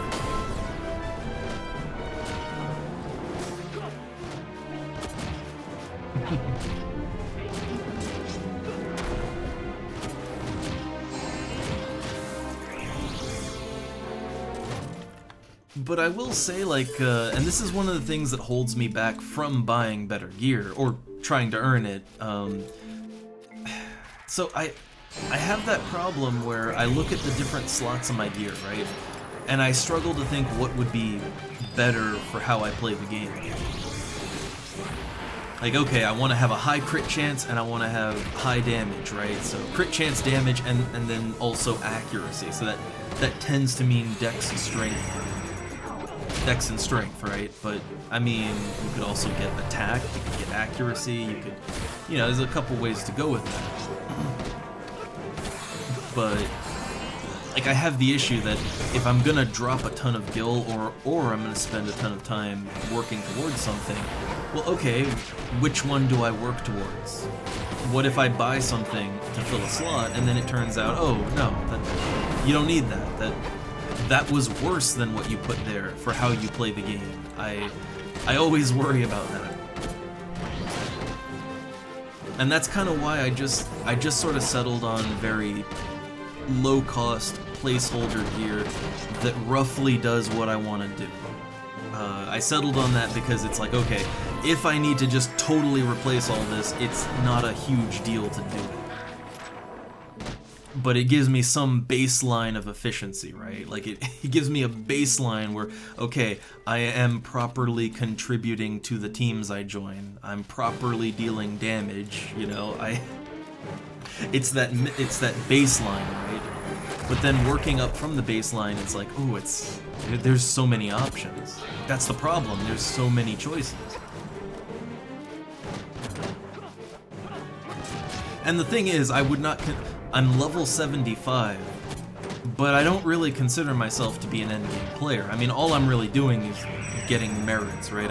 I'm still doing the same thing I've been doing this whole time. I'm getting merits, which is that's just EXP, right? It's just EXP.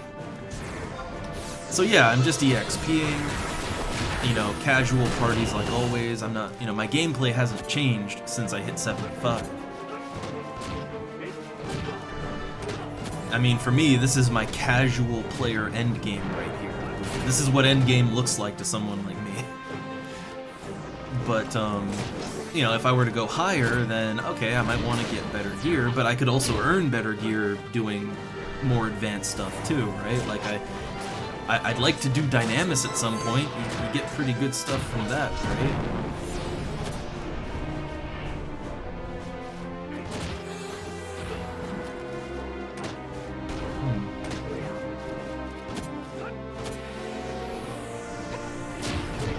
I mean, when it comes to rings, I will admit I'm very, very happy with my choice of rings. Oh, look, got my Eremite rings for when I go Red Mage or Black Mage. I kind of want to play Black Mage again. That's another thing. Yeah, I want to play other classes, but like, okay, these +2 dex balance rings, those served me well for a long ass time. And then I have my +4 dex level 54 rings, and well, I consider those to be a mighty fine choice. And they weren't super expensive either. I mean, I think those +4s were like, they were over 100k, but not much over 100k. I was willing to do that one.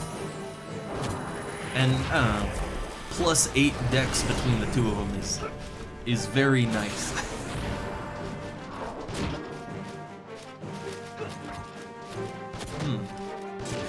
Yeah, I assume that there's better rings I could get. Like, I mean, I'm happy with +4 dex. It's more crit chance, right? It's more crit chance. It's more accuracy. It's, you know, it helps me to kind of get to that minimum baseline to actually be able to hit enemies, right? It helps me get there. But I could probably do a lot better over time.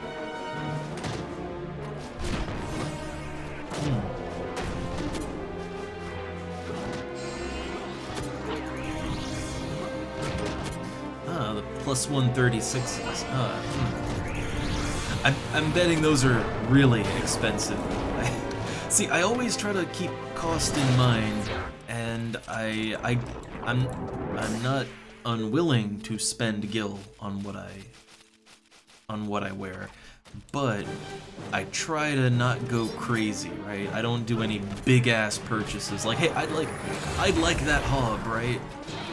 It would, like, that chest piece would really increase my damage and accuracy. Like, I mean a lot. Like, actually, hold up. Let's really think about it. So tuna sushi, right? Which I'm not, you know, I'm just, first off, I'm not using any food right now. There we go. So the tuna sushi, like, so accuracy plus a maximum of 52 and then some dex, like, that's good. I mean, 10, right? Like 10 full accuracy and then 3 more dex than what I have now. Like that would also contribute a lot of accuracy and everything. Like that's a good chunk of that. Like I would see a huge increase to my effectiveness with that amount of extra accuracy and attack, right? Both damage and accuracy. But it's 1,000,000 gil. It's 1,000,000 gil. And I know it's really useful. It's probably the best thing I could have on my chest slot for a very long time. But it's 1,000,000 gil for one item. And man, I just can't bring myself to do it. I know I can afford it, but it's like, I just can't bring myself to part with that much of my gil all at once for a singular item. That's my problem.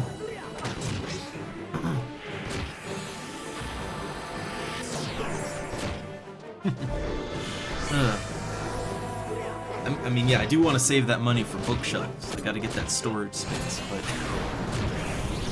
but yeah, I know it's bad. I know that, like, I could increase my effectiveness, you know, I could, hey, bump that 75% accuracy up pretty good, right? But, like, I'm not quite at a point in the game yet where I can just casually drop millions of gil.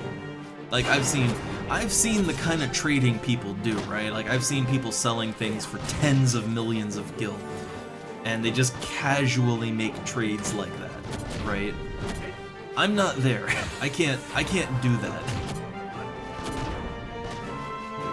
Yeah, I guess maybe I should just go for the materials and then try to have someone craft it. I mean, that might work.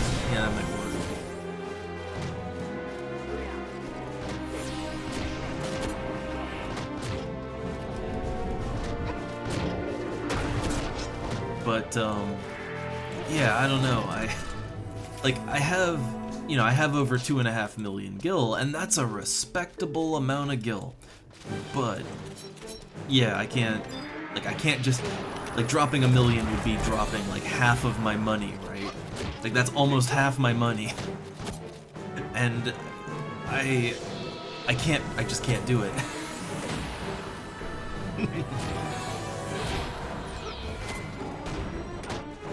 I mean, like, here's the thing, right? The activities that I do to earn gil, none of them are big money makers. Like fishing, right?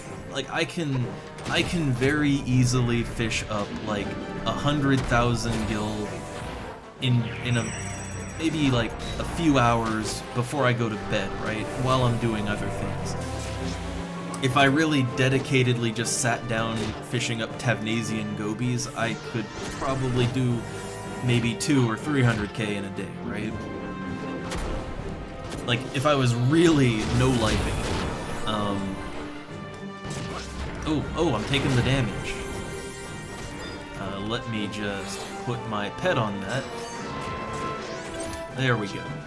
Alright. I wasn't noticing that I was taking quite a bit of damage.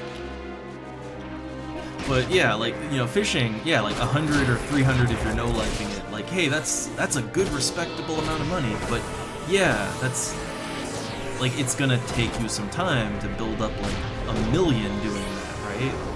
And then if you want to go and spend, like, 10 million or whatever, I mean, that's, yeah, that's a lot of fish, right? That's a lot of hours right there.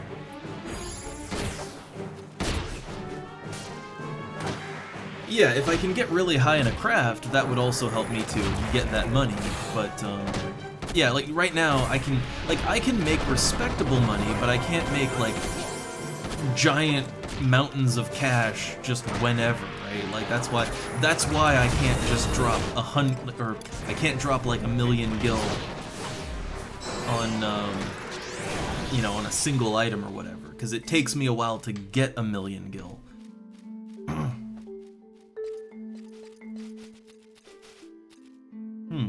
I mean, I don't know if they've sorted out gardening yet. I know there were issues with gardening on this server.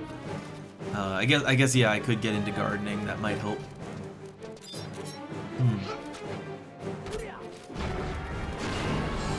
And, I mean, another way you could make money, but it's a little more luck-based, is, like, camping the big NMs. I mean, you know, technically, right?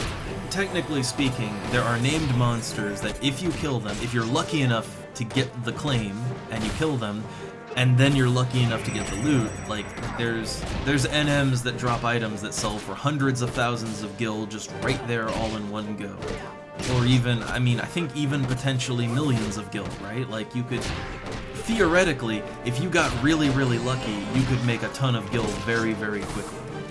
Theoretically, right? But it's very luck-based. And I'm not lucky, so that's why I avoid stuff like that.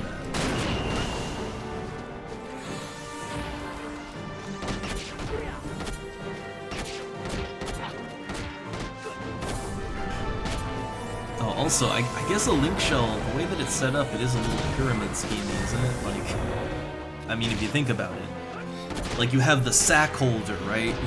Stop laughing, the sack holder, alright? Now, the sack holder, he's got all the pearls in his sack, and then he hands it out to people, and then they could potentially also be sack holders, but otherwise they're just pearl holders, and, you know, I mean, there's a little bit of there's a very, very short pyramid there, but I guess.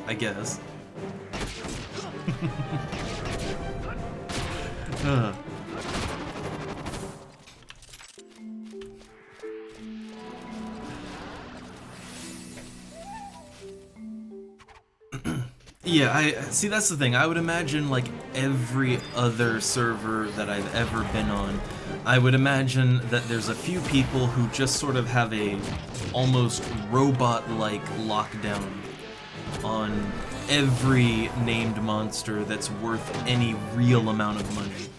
So I don't even consider that to be something that's an option, right? Like, that's not a thing I can do.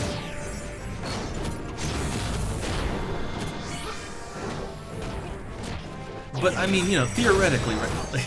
let's talk quantum physics. I guess theoretically, if you could get a claim on a named monster that's worth a lot of money, hypothetically, theoretically, you could make millions of gil in just a few minutes, right? But I don't think that'll happen. but you know, it could.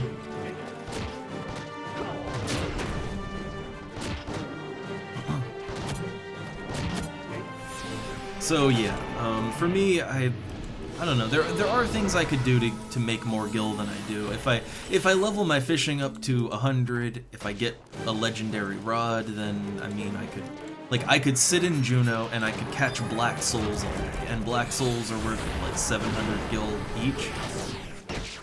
I mean, it's still relatively slow, but I mean, I can make like 100 to 300,000 gil a day catching Tavnesian gobies, and those only sell for 400 gil each. So at 700 gil each, it would make that number much more achievable with less time. But it means if you really wanted to go hard, you can make even more. Like, I'd say maybe 500k a day would be, like, again, if I just wanted to say, alright, it's a Sunday, I got nothing better to do, I'm just gonna watch Netflix and fish black souls all day, right? Then sure, 500k in a day, right? Then I'd be more willing to drop 1,000,000 gil, actually, if I could crank gil out like that.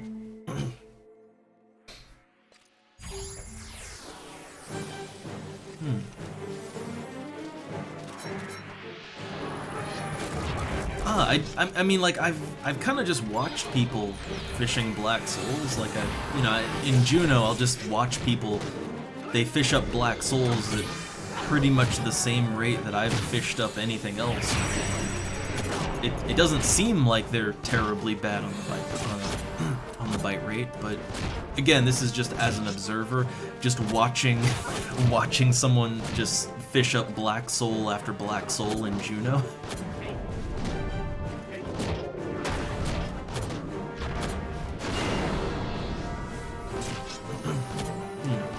I guess, I don't know. I mean, look, when I get up there and I can catch them myself, then I'll see what it's all about. That might just be overfishing, though, right? Like that might just be overfishing, and again, this is actually where me playing during EU hours is more of a convenience. Like, you know, when I fish, generally there's no one around. Like, even crescent fish, which every now and then there'd be people out there, but like often I'd have the whole pond to myself, right? And that's a fishing pool that dries up really quick.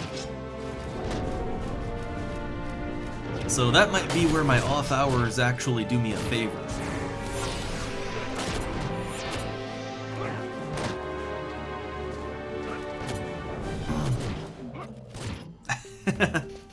Oh man, I mean, I don't know. I feel like if you level any of the crafts up to 100, you could probably make good gil. And I don't think you even have to go up to 100 either. I mean, like, I've just casually glanced at some of the items that you can make with a good HQ chance, and I mean, honestly, some of the low-level crafts, if you can HQ them, which means your actual skill level needs to be like 60 or higher, right? I mean, there's low-level crafts that you can turn around into a large sum of money with relatively little time investment. You know, as long as you don't completely fumble your HQ crafts, right?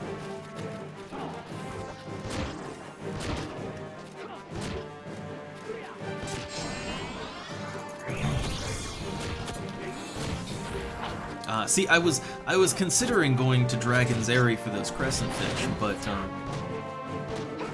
most of the time when I would fish, and I'd just fish out in East Saruta Baruta, which is, yeah, that is a usually very camped spot, but half the time I'd go out there, there'd be no one around.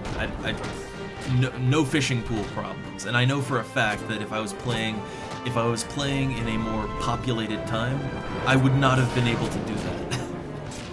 So, again, my off hours, they work to my advantage sometimes. It sucks when I want to get a party, or I want to get my missions done, but for fishing, it's great.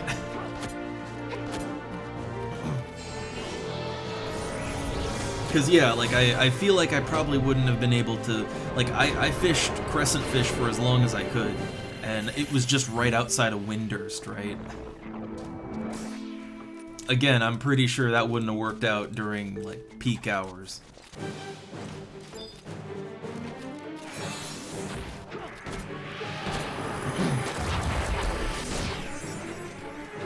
But I don't know. I think fishing, the way that I look at fishing, even if I can get up to snag those majestic black souls, the way that I look at fishing is it is a nice way to kind of very lazily, passively generate guild, right?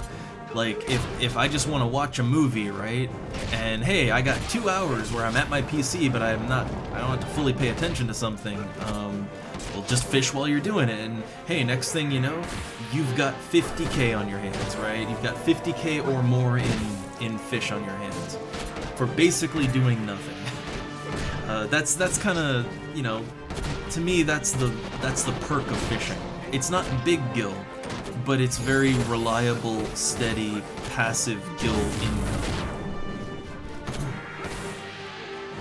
But yeah, I think I'll definitely, for someone like me that has no luck with rare items, no luck with name monsters, probably is gonna struggle to get into Dynamis during these hours. For someone like me, I'd say crafting is probably my best bet to make larger sums of gil, right? And to that end, I want to get all my crafting skills up to 60, see which one I like the most. I'm leaning towards alchemy. I don't know if there's good money in that at 100, but I'm leaning towards that. But either way, I'd be able to craft a good range of stuff, lots of variety, and I could make some gil with that in a fairly short amount of time. I think that's my best bet for the way that I play the game and during the hours that I play the game. That's probably what that's what I should probably shoot for.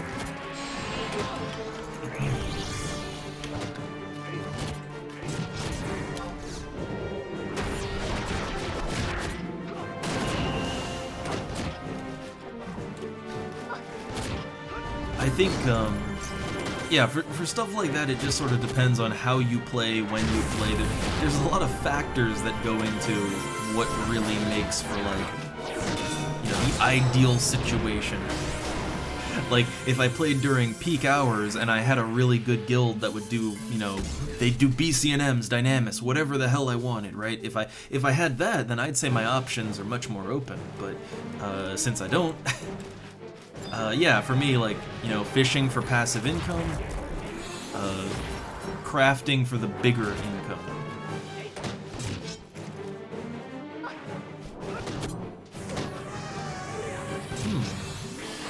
I mean, I don't know. I am leveling up bonecraft too. Like, real quick, my crafting skills. So yeah, like, my alchemy's just at 18 right now. Cooking 60. Bonecraft is up to 28 right now. I am enjoying bonecraft. The only thing is I guess I wanted to specialize in consumables because I figured that consumables would be the more reliable thing to sell, because people always need consumables, right? Like, people always need more sneak oil, right? Like, people buy sneak oil like it's, you know, like it's candy, right? They just can't get enough of it. But I don't know that that's really good money for the time invested, right?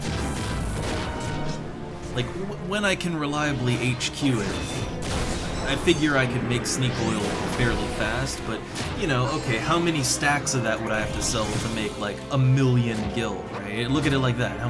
How many stacks of sneak oil make 1,000,000 gil? A whole lot. So I guess maybe the better way to go would be to, like, something like bonecraft, right? Where you can craft a single item that if you HQ it, it would sell for a lot of money, right? That might be the better way to go for something that I'm taking up to 100. Yeah, I guess, I don't know. I don't know if there's any elite crafters in here. But what my guesstimation is that if I'm trying to make, like, large sums of gil quickly, so that I don't feel so bad about buying, like, a single item for 1,000,000, my initial thought was consumables, and yeah, sneak oil sells good, but you have to make, like, you would then have to dedicate a lot of time to crafting that much sneak oil, right? But okay, let's say you bonecraft, you make like a really good ring or something, and you +1 it. I know for a fact people will pay hundreds of thousands of gil for stuff like that, right? So technically that would be the faster way to make large amounts of money. But what I worry about is that people just wouldn't buy it, right? Like the worry is that at a certain point, people are gonna have all the gear they need and they're just not gonna buy anything anymore. Or they're not gonna buy it regularly enough that I can turn a profit in a timely fashion. I don't know, like I don't know how it's gonna go down.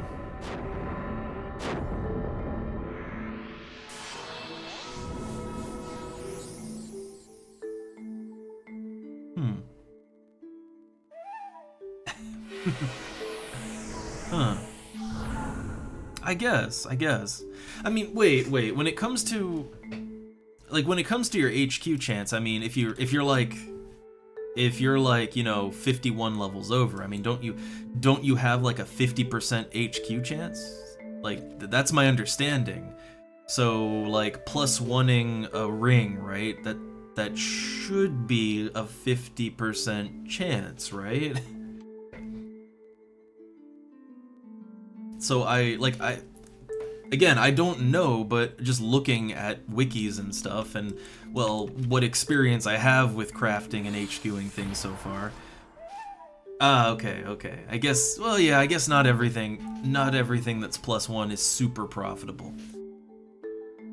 I mean, I don't need like major profit, but like 100K, right? Like, if I could easily HQ a ring or whatever for 100, you know, if it doesn't cost that much to make and I could sell it for 100K profit, like, oh, I'd take that. But I guess there's not really a lot like that, and it might not sell often, I guess, to be fair.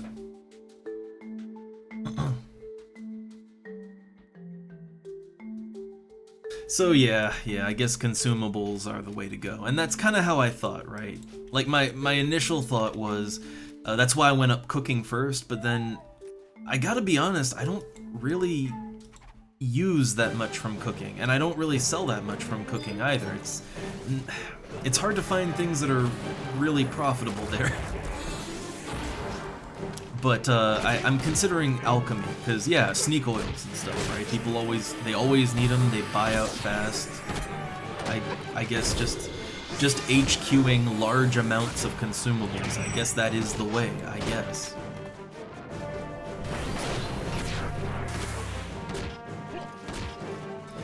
I guess that is a better way to look at it. It's not a gil maker, it's a multiplier. True. Oh no, I got aggro for once. Okay, let me just dump all that aggro right over here. There we go.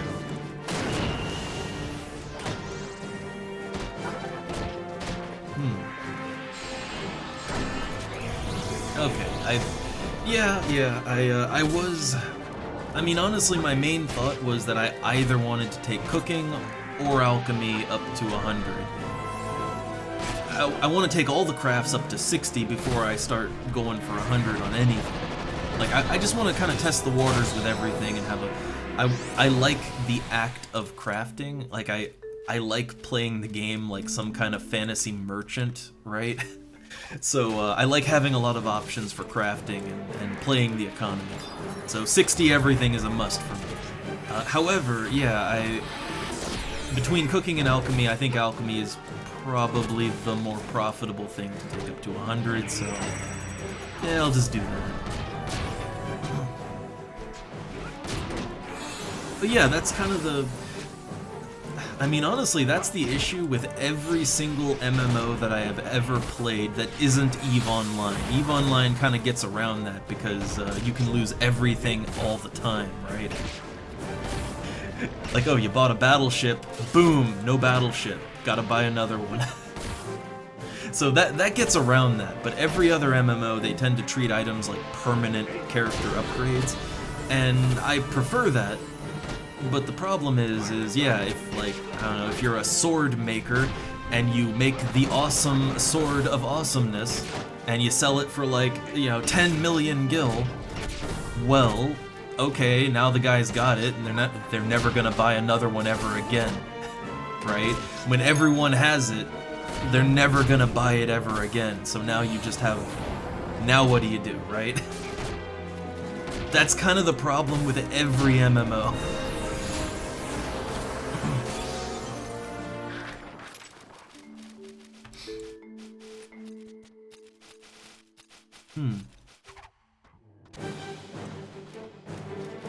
Yeah, I mean, well, I do level fishing, right? I'm on my quest for 100 fishing, and then I want to catch all 10,000 moat carp on my own. I don't want to buy any of them. I like fishing. I just like it, right? I'll fish even if there's no profit in it. But yeah, I don't know. Like, honestly, even with fishing, I feel like cooking it's not quite what I want out of crafting. Thematically too, and yes, I know, look at me, the dumb role player, I kinda care about the theming of my character, and well, initially I was supposed to be a wizard, right? Well, I kinda got off that train. I might get back on it with Red Mage though. But alchemy would kinda play into that, right? Thematically it would play into my character, and honestly, I just like how, I feel like there's a lot more useful crafts in alchemy. Because I also look for things that I personally use, and in cooking, okay, I use meat myth kebabs, maybe tuna sushi. I use jug pets, but that's not a lot of what it has to offer. Also, hold up. Yeah, victory dance. Merits. I gotta spend those merits sometime. I got 2 now, and then I already invested 1 in my crit chance. Leathercraft. Again, I feel like this kind of falls into like I want to get every craft up to 60, because you can do a lot with 60 of every craft. There's a lot of money makers in there. I've already found that even just cooking. I can make meatballs and make money. It's not good money, but I can do it, right? An HQ carrot broth, and you know, that's money. Not great, but. So I've already learned that just having everything at 60 kind of, it would give me options.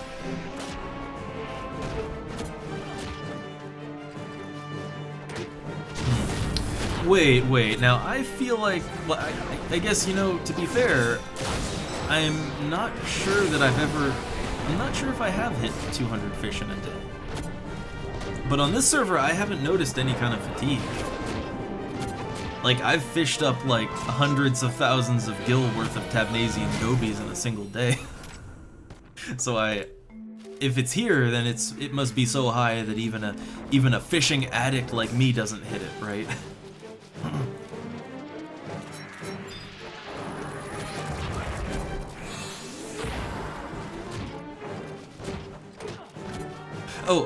Cito. When I say 10,000 moat carp, that's a fish. Moat carp is a fish. It's an easy to catch fish. But if you want Liu Shang's rod, if you want the legendary Liu Shang's rod, which I want, you gotta turn in 10,000 moat carp for a quest. Now, I think most people just buy it, but I don't want to buy it. I want to get it my own. I want my fishing journey. I want to catch all 10,000. And I know it's gonna be suffering. That's fine. That's what I want. Just put the ball gag in, alright? I want it.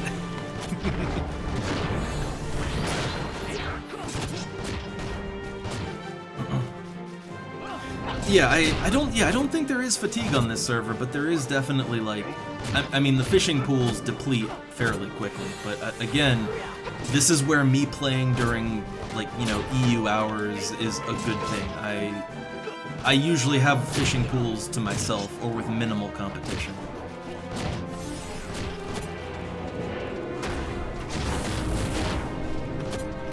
Oh, he's doing his weapon skill. Mainly, I just didn't want him to, like, trick attack onto me standing behind the paladin, you know?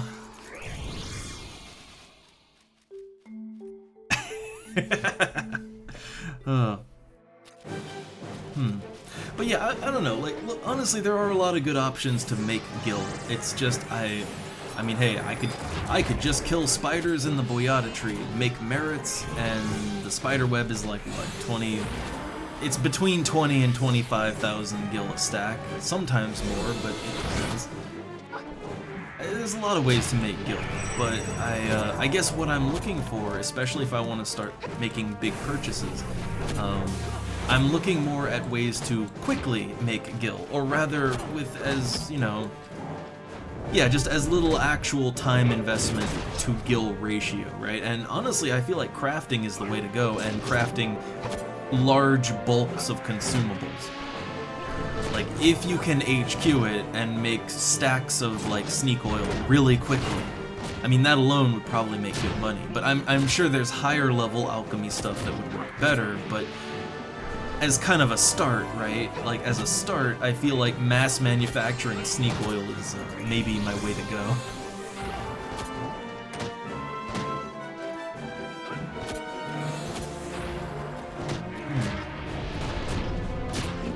Oh yeah, I wonder, because wait, with Bonecraft I can make arrowheads, right? Like, I can make the heads for arrows with Bonecraft.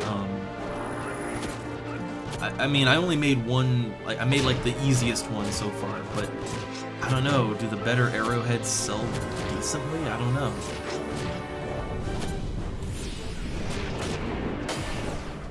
Oh, and I'm sitting on too much TP again. I'm just gonna rampage. Oh crap! Timing! I mean, at least I don't think I got trick attacked, so that works out.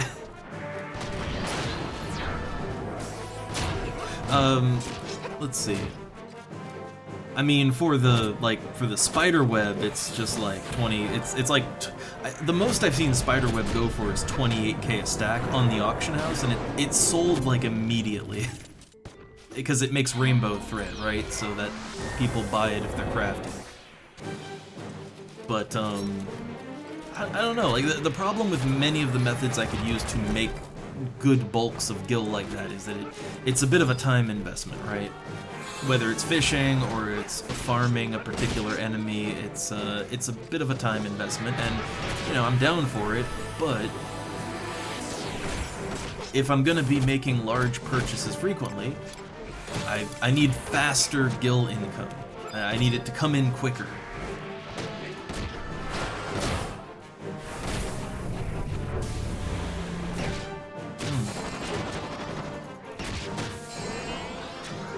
I mean, also, that's a great thing about crafting, too. Like, if you... Like, let's say you craft up a bulk of items to sell, right? And maybe they don't immediately sell, but... so we got an ad here. Not sure what they're gonna do with it. I think they slept it or something? Okay. But yeah, you could just kind of put a mass of stuff up on the auction house. Let that slowly sell. And then while that's going, because the actual act of crafting, if you can HQ large amounts quickly, like that doesn't actually take much of your time away, right?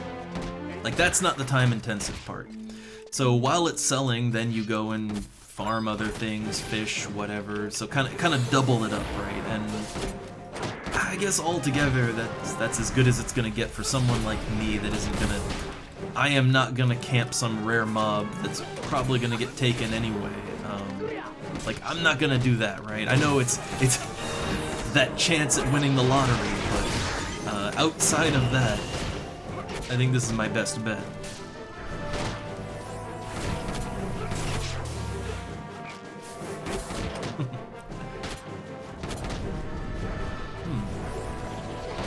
I mean, oh yeah, I've heard good things about making ninja tools too. I mean, the only ninja tool that I can make is the, like, in the very first rank of crafting. There's a set of ninja tools I can make, but that doesn't...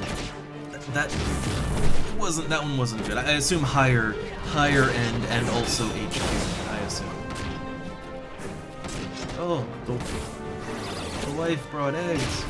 The freshest eggs. But I think we don't have food again. Well, that's alright. But I don't know, we might be getting a pizza or burger or something, I don't know.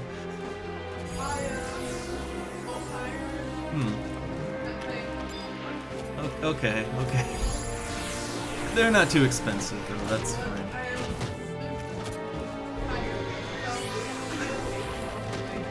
Oh. I wasn't right. Well, that's good. Also, she has activated the cat, so... we were just having intense crafting discussion. Yeah. The intensest of crafting discussion.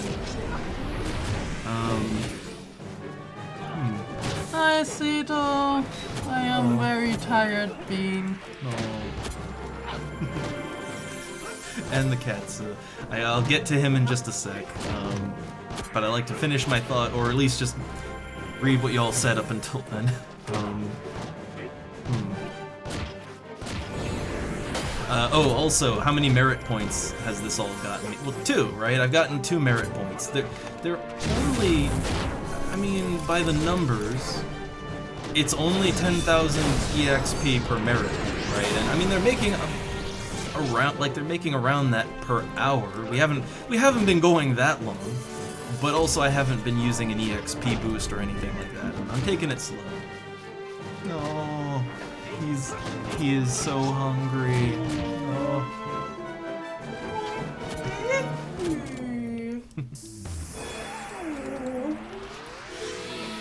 He is adorable, quite fluffy as well. Yeah.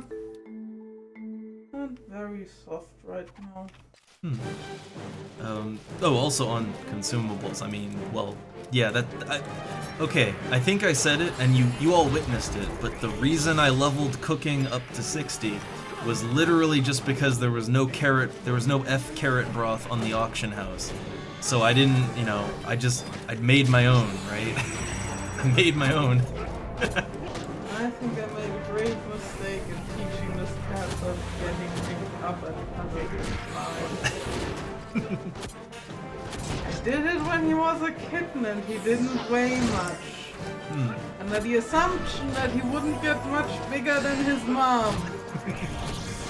He's a very large cat. Almost twice the weight and a good bit taller. Well, here he comes onto the desk. And when he moves around, you really feel it on the desk.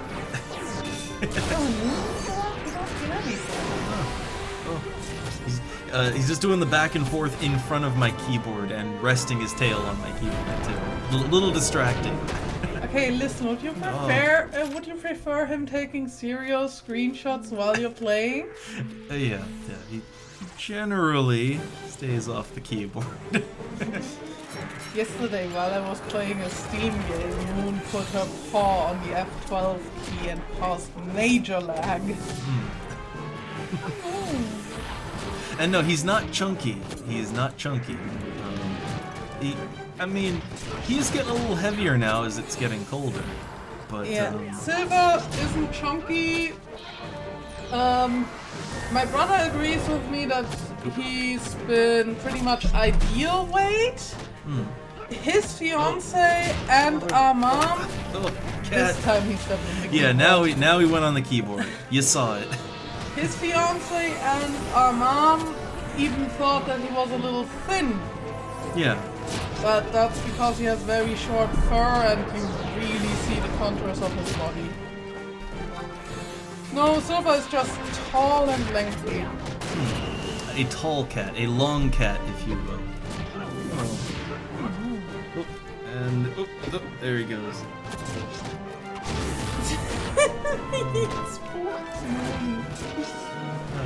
She has just jumped straight in the air sometimes, getting surprised. Yeah, she wants food. They're all hungry. The wife can wait. Alright, well, I guess at this hour, we wait in order for it. Though I'm not sure he's hungry or not. Now he's just sitting there. Maybe he just wanted love. Maybe I do get up and feed him every now and then. Sorry for the cat distraction. We have cats, and they distract. Oh, Silver couldn't be likened to a bus. I know that's a reference to Studio Ghibli movie. The cat house. Is it? I think so? I don't know. That one's lost on me. Tito, please clarify. We have lots of deep cut references here.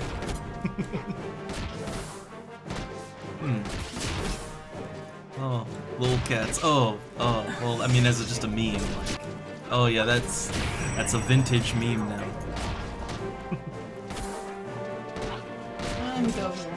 Alright. So, okay, so when this crawler here dies, I'm gonna get up and feed him real quick. Alright, so I'll be feeding, I'll go do the rounds feeding the cats, once this crawler is dead. So I will be AFK for just like a minute. But yeah. But honestly, I think this party's, they got it handled. They got it handled. And you know what? Trick attack free rampage, because it's about to die. There we go. Alright, I'm just gonna go over here and, yeah. Quick AFK. Alright, but I think they have the situation handled here. They got it. So, keep the camera there and, alright, I'll be back and then we'll be back on topic, back on focus. So, hold up, put the AFK, there we go. 1 second, BRB.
Alright, I'm back.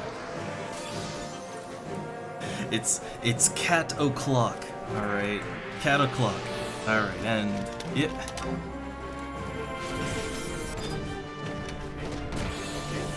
Like I'm sorry, every now and then we get really distracted because you know life happens, right? But I try to get back on point, or at least get back to where I was before I got distracted. Which might also be off point, but you know, it happens.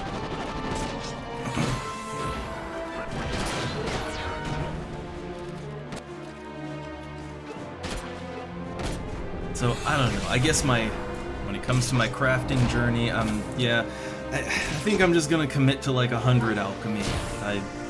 Thematically it makes sense, like, I don't really roleplay, but for as close as I get to that, it makes sense. I like how it works. I like all of the very practical items that I can make with alchemy. You know, I'd love to be able to easily make my own sneak oils and prism powders. I mean, you don't really have to go to 100 to do that. I think 60 would work just fine for that, but all the same, right? I like the things that alchemy makes.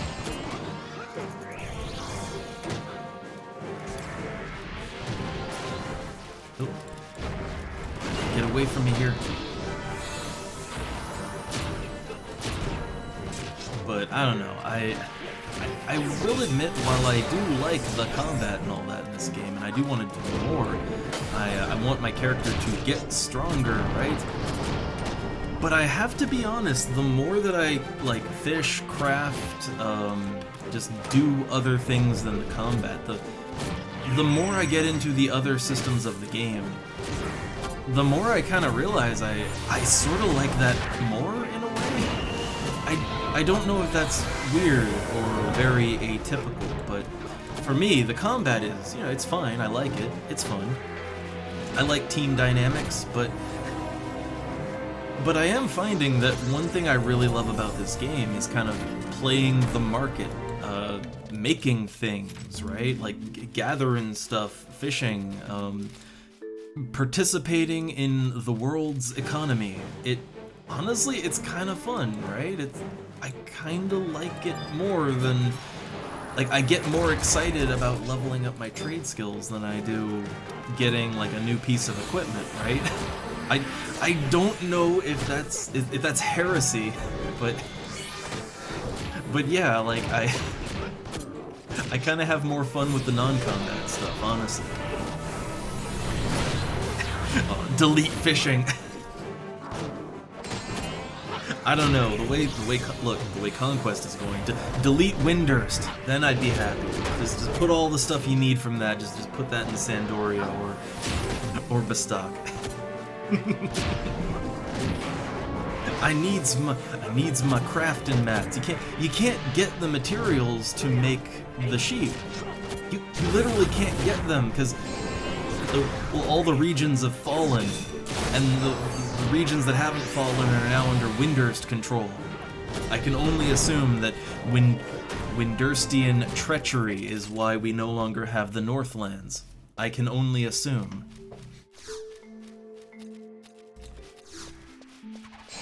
The traitorous Taru has taken away our crafting mats.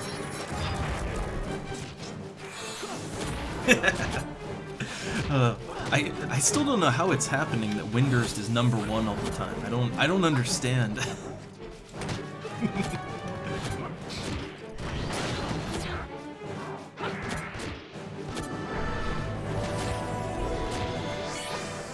Oh, Sito, sorry, the distractions. Huh.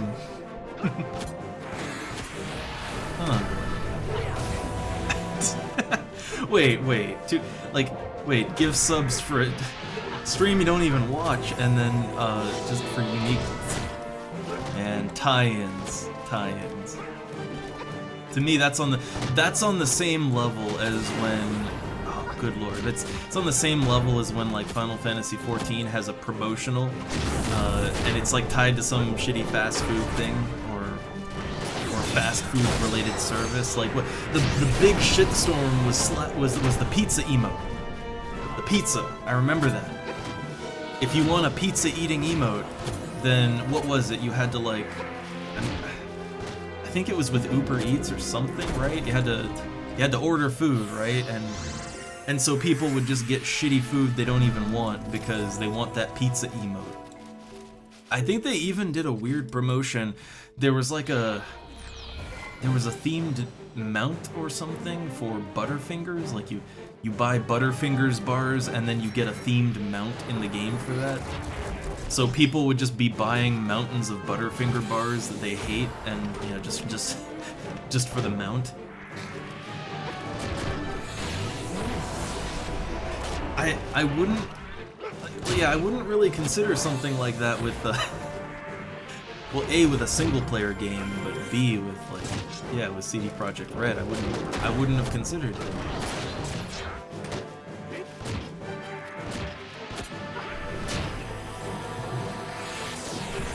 Oh yeah, I mean, well, that's the thing. Promotions like that for FF14, like obviously I couldn't make use of it, right? Because we're in Germany here. So no Butterfingers mount for me. You can't even get those here. They're not good candy bars though. They make my teeth hurt. Like even without cavities, they make my teeth hurt.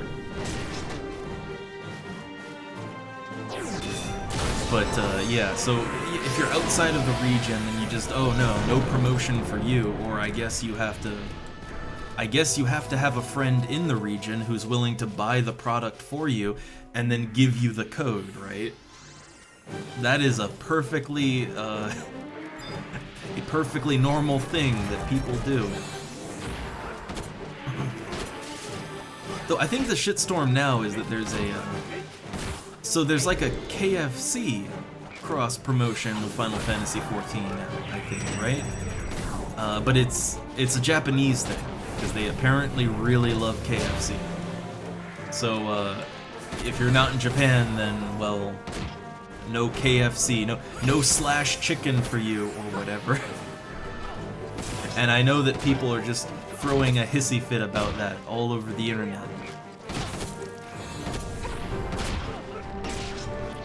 Which I just sort of find it funny that, like, oftentimes they don't really care if it's in a region that they can get the things, but yeah, a Japan exclusive? Nah, can't have that.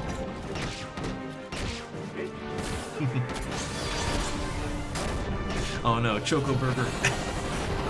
I mean, actually, that's the thing, right? Like KFC, that's... I mean, but Chocobos, but...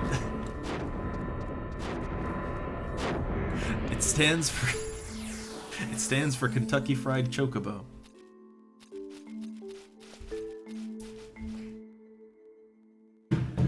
Oh yeah, yeah, that's the thing that's weird, is that the whole KFC phenomena with Japan is very specifically Christmas related. Because I guess the Colonel looks kinda like Santa, I guess. I mean, kinda.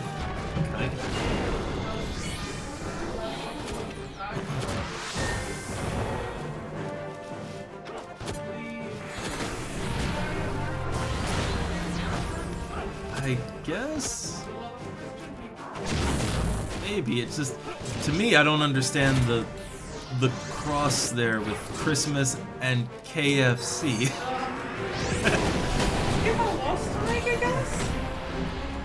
You know that McDonald's and Burger King are pretty shitty here as well. Yeah. But KFC actually has decent chicken. Yeah. Maybe that's similar in Japan. I'd imagine. Because, yeah, honestly, I didn't used to like KFC, but it's overpriced here, but it is good chicken here. Well, I mean, I could get, like, similar chicken stuff, I think, from other fast food places cheaper. I feel like it'd be a little cheaper? I don't know. Felt a little overpriced to me.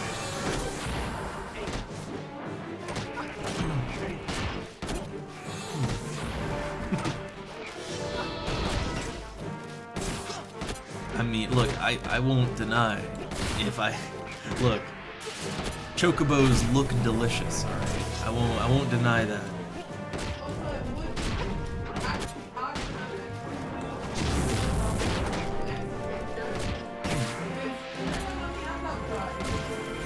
Which is so funny because, like, the fast food here is so expensive compared to American fast food. Meat in general in the US is criminally underpriced. Well, yeah, to be fair, the quality, much better quality, but still, like, ooh, you can't just eat fast food every day here. It's, much better quality, and if someone in a meat packing plant chops off their finger, they actually get to go to the hospital. Which, dystopia America, that is not a guarantee in the US. Just wrap it up and get back in the assembly line. I mean, that kind of reminds me, actually, of something. Yeah, I mean, I just worked a convenience store job, and at some point, the manager left just a knife for cutting stuff open. They just left it in, like, the assortment of candies stuff, the candy bags, which I was rearranging, and yeah, like, I just stabbed myself on that, and it's like, oh, just put a, like, look, just run water over it, put a Band-Aid on it, and you'll be fine. And there's a very horrific reason why that is the case. Oh. they don't have to file an OSHA report unless someone had to go to the hospital. If it stayed at first aid, people don't. It doesn't have to go to OSHA. Yeah. So just don't worry about it. Yeah. I was looking for the word. Yeah, an X-Acto knife, which those things are goddamn sharp. There's another problem with them, which is that the blades are very, very fragile. Yeah. And break off really easily. Yeah. So that was fun. And I mean, look, if I hadn't run into it, that could have just been there and like some customer reach in and, oh, hey, got X-Acto knifed. Which, the funny thing is, I would have been the one fired over that, not the manager. Yep.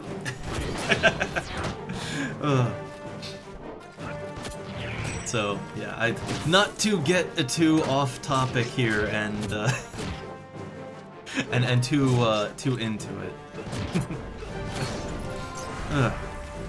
But I think the party here is not going to go too much longer. Yeah, which good timing. And it all came from you saying that past people would do Sophia.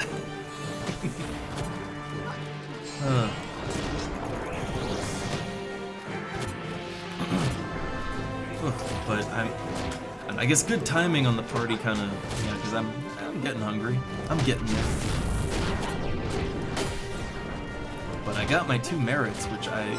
Oh yeah, right. Maybe I should go sooner rather than later because they take forever and it's already 4 o'clock. Yeah, they usually take like an hour to get here.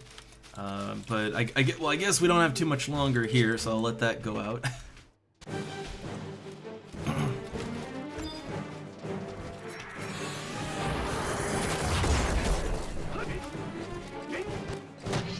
So I guess we're in the final phase of the stream for the day. That's usually when things get a little looser too. We get a little distracted, right, when we're kind of towards the end. I try my best. I mean, look, we love a good rant and ramble here. We love it, and I love just talking to you all and kind of... Honestly, it's really fun to discuss gaming nonsense. We're just huge nerds, and very opinionated as well, and it's really fun to just nerd out with people.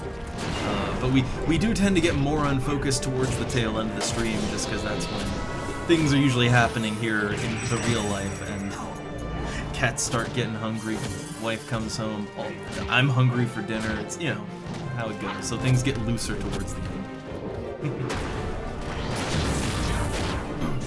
But also, yeah, good party here, very good party. Like, I still stand by it. I've been in like all Beastmaster or just Beastmasters and other DPS, like, you know, Dark Knights, Thieves, and then one Red Mage as the healer, right? I've been in those parties, and I mean, I'm sure they make a little more EXP than this, but not that much more. Like, I never noticed it. Like, we are killing things incredibly fast here, and more importantly, it's not boring. Like, more importantly, the kills, they're coming quick.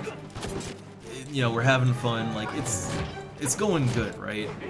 And it's good merits, too. I wish there were more groups like this.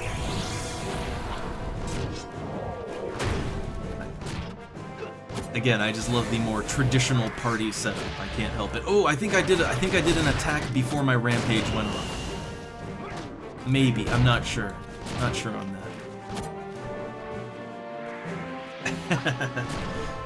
Well, yeah, I mean, it does seem like, okay, while maybe tanks are a little less wanted for this type of party later on, I guess they always need a healer, right? Someone's gonna die at some point for some reason. So yeah, I'm not opposed to Red Mage. It's not, you know, the problem is in my head I have such an image in my head of like the swashbuckling smooth-ass rogue who also casts spells and stuff, right? A very battle wizard kind of thing, right? A roguish battle wizard, if you will. That's sort of the fantasy of Red Mage. It's what you want out of Red Mage, but outside of like maybe some BCNMs or soloing, yeah, you don't really properly get that fantasy, and that's a little sad, but it's okay. It's fine. Like, being the healer in a party, I guess it's better than not partying up at all, right? It's better than not having any group, so it's okay. It's okay.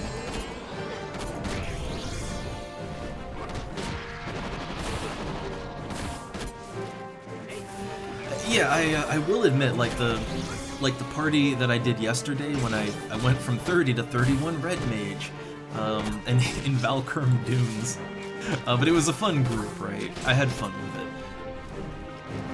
So in that party, there were lots of healers there, so I wasn't really needed to be a backup healer as a Red Mage, so I just, into gear all the way, and I was dropping those magic nukes and debuffs, and that was a lot of fun. I had a lot of fun with that.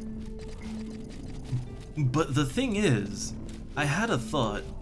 So if what I really liked was doing magic damage and debuffing, well, debuffing a little less, but I mean, Black Mage? Like, maybe Black Mage is what I really want? I don't know. I don't know.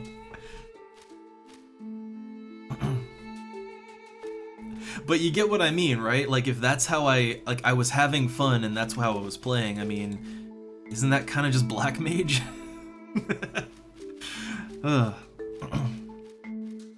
Or I guess Black Mage / White Mage? I don't know.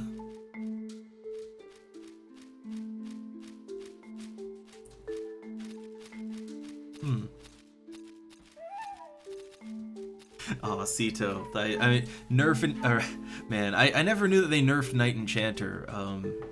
I guess I think I played the game before they nerfed it, because when I played, it was kind of the specialty in that Dragon Age. Like, that was the specialty to do, and it was pretty badass. Oh, hey, we got a teleport here. I mean, I'll take a teleport, why not? Beam me up. Beam me up. Yeah.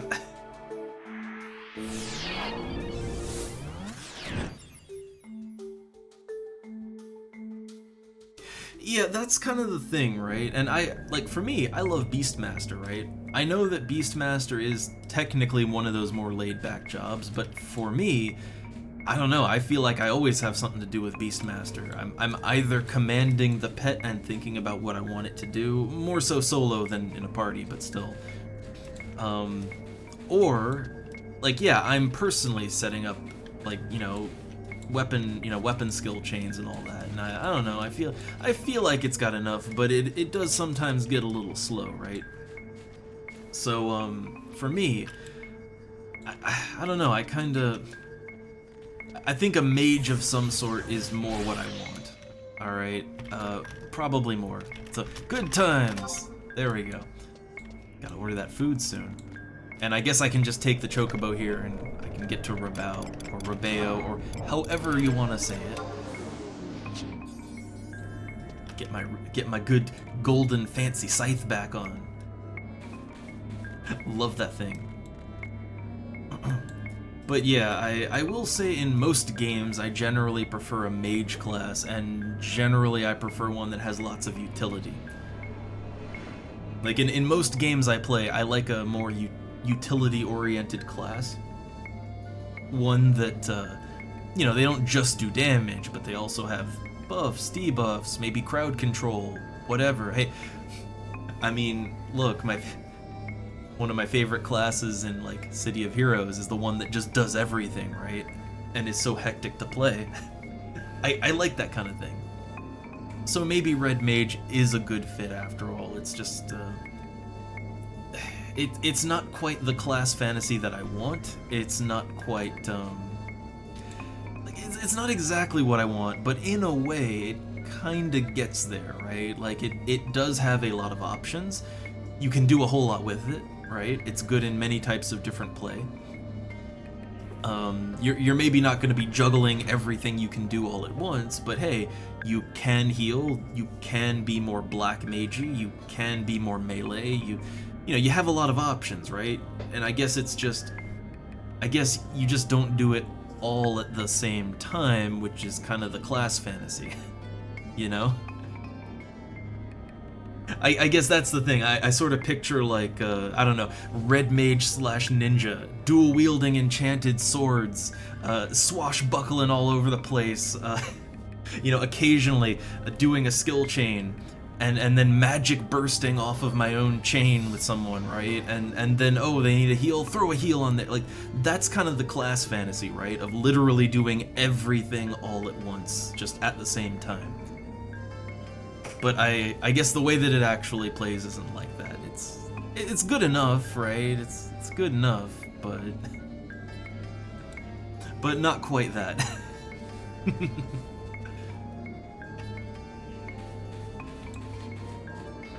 That said, I still, like, look, if I go red mage, at least sometimes I want to go red mage slash ninja, and yeah, I want to dual wield enchanted swords. Alright, like, I don't care. I gotta do that at some point, right? It's just fun, damn it. It's just fun.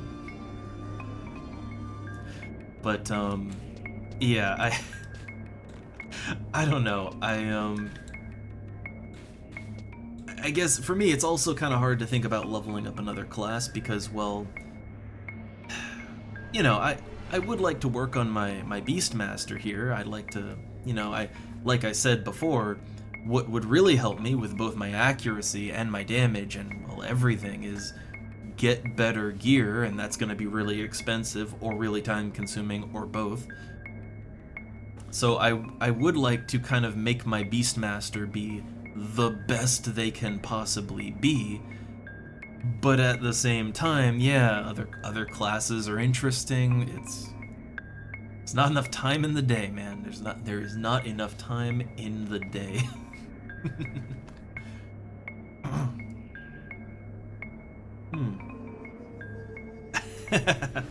Just look, all I need is just a small loan of 4 million gil, alright?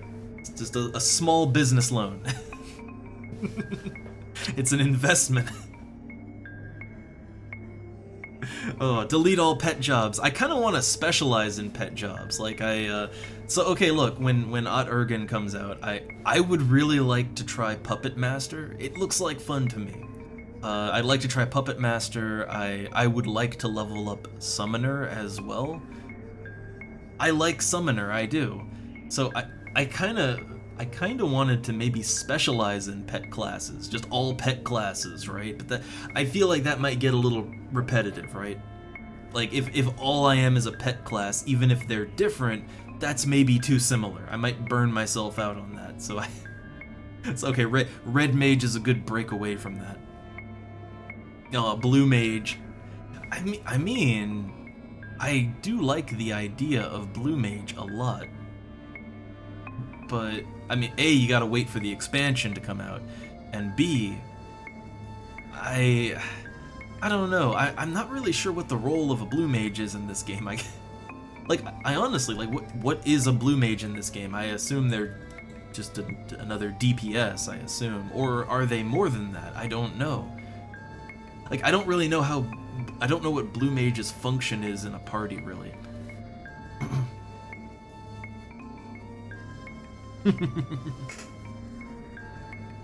But I don't know. I think when they release the new classes with the expansion, I want to go Puppet Master. If for one reason only, and that is, I haven't played any of those classes. I haven't played anything past like the Zalart classes, basically.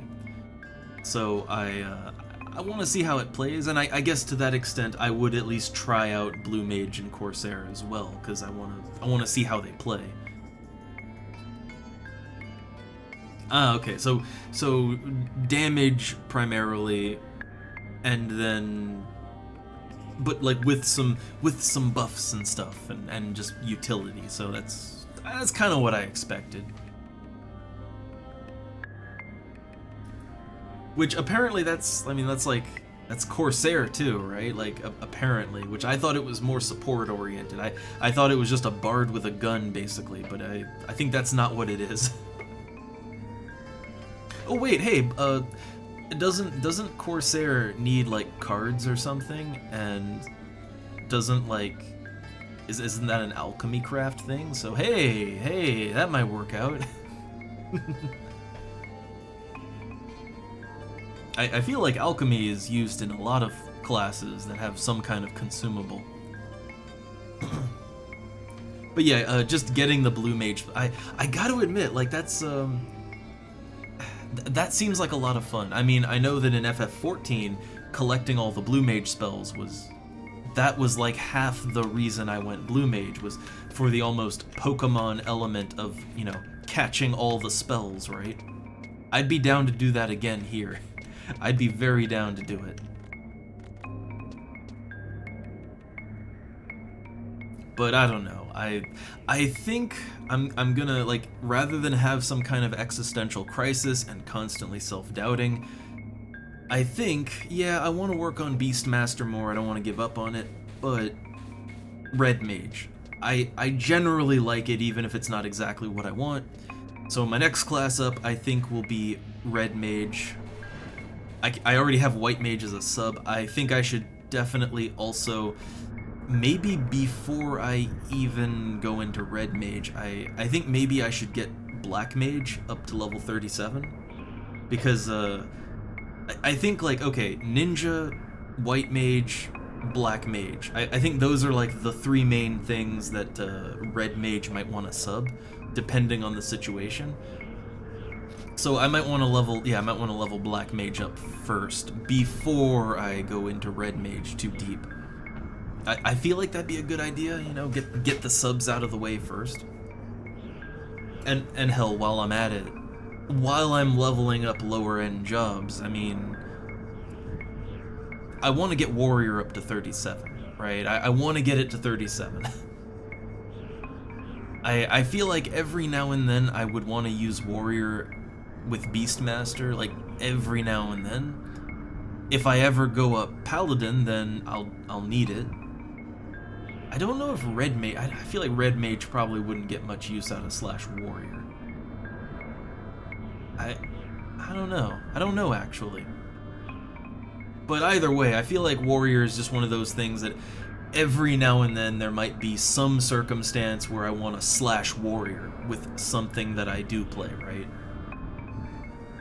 So I think at the very least, doing some more sub-job leveling, I'm gonna do that, and then I'll commit more fully to Red Mage, right? And that's mostly for gear reasons. I can't, man, my wardrobe is getting tighter and tighter. I can't afford to level up too many classes at once and, like, take them higher than 37.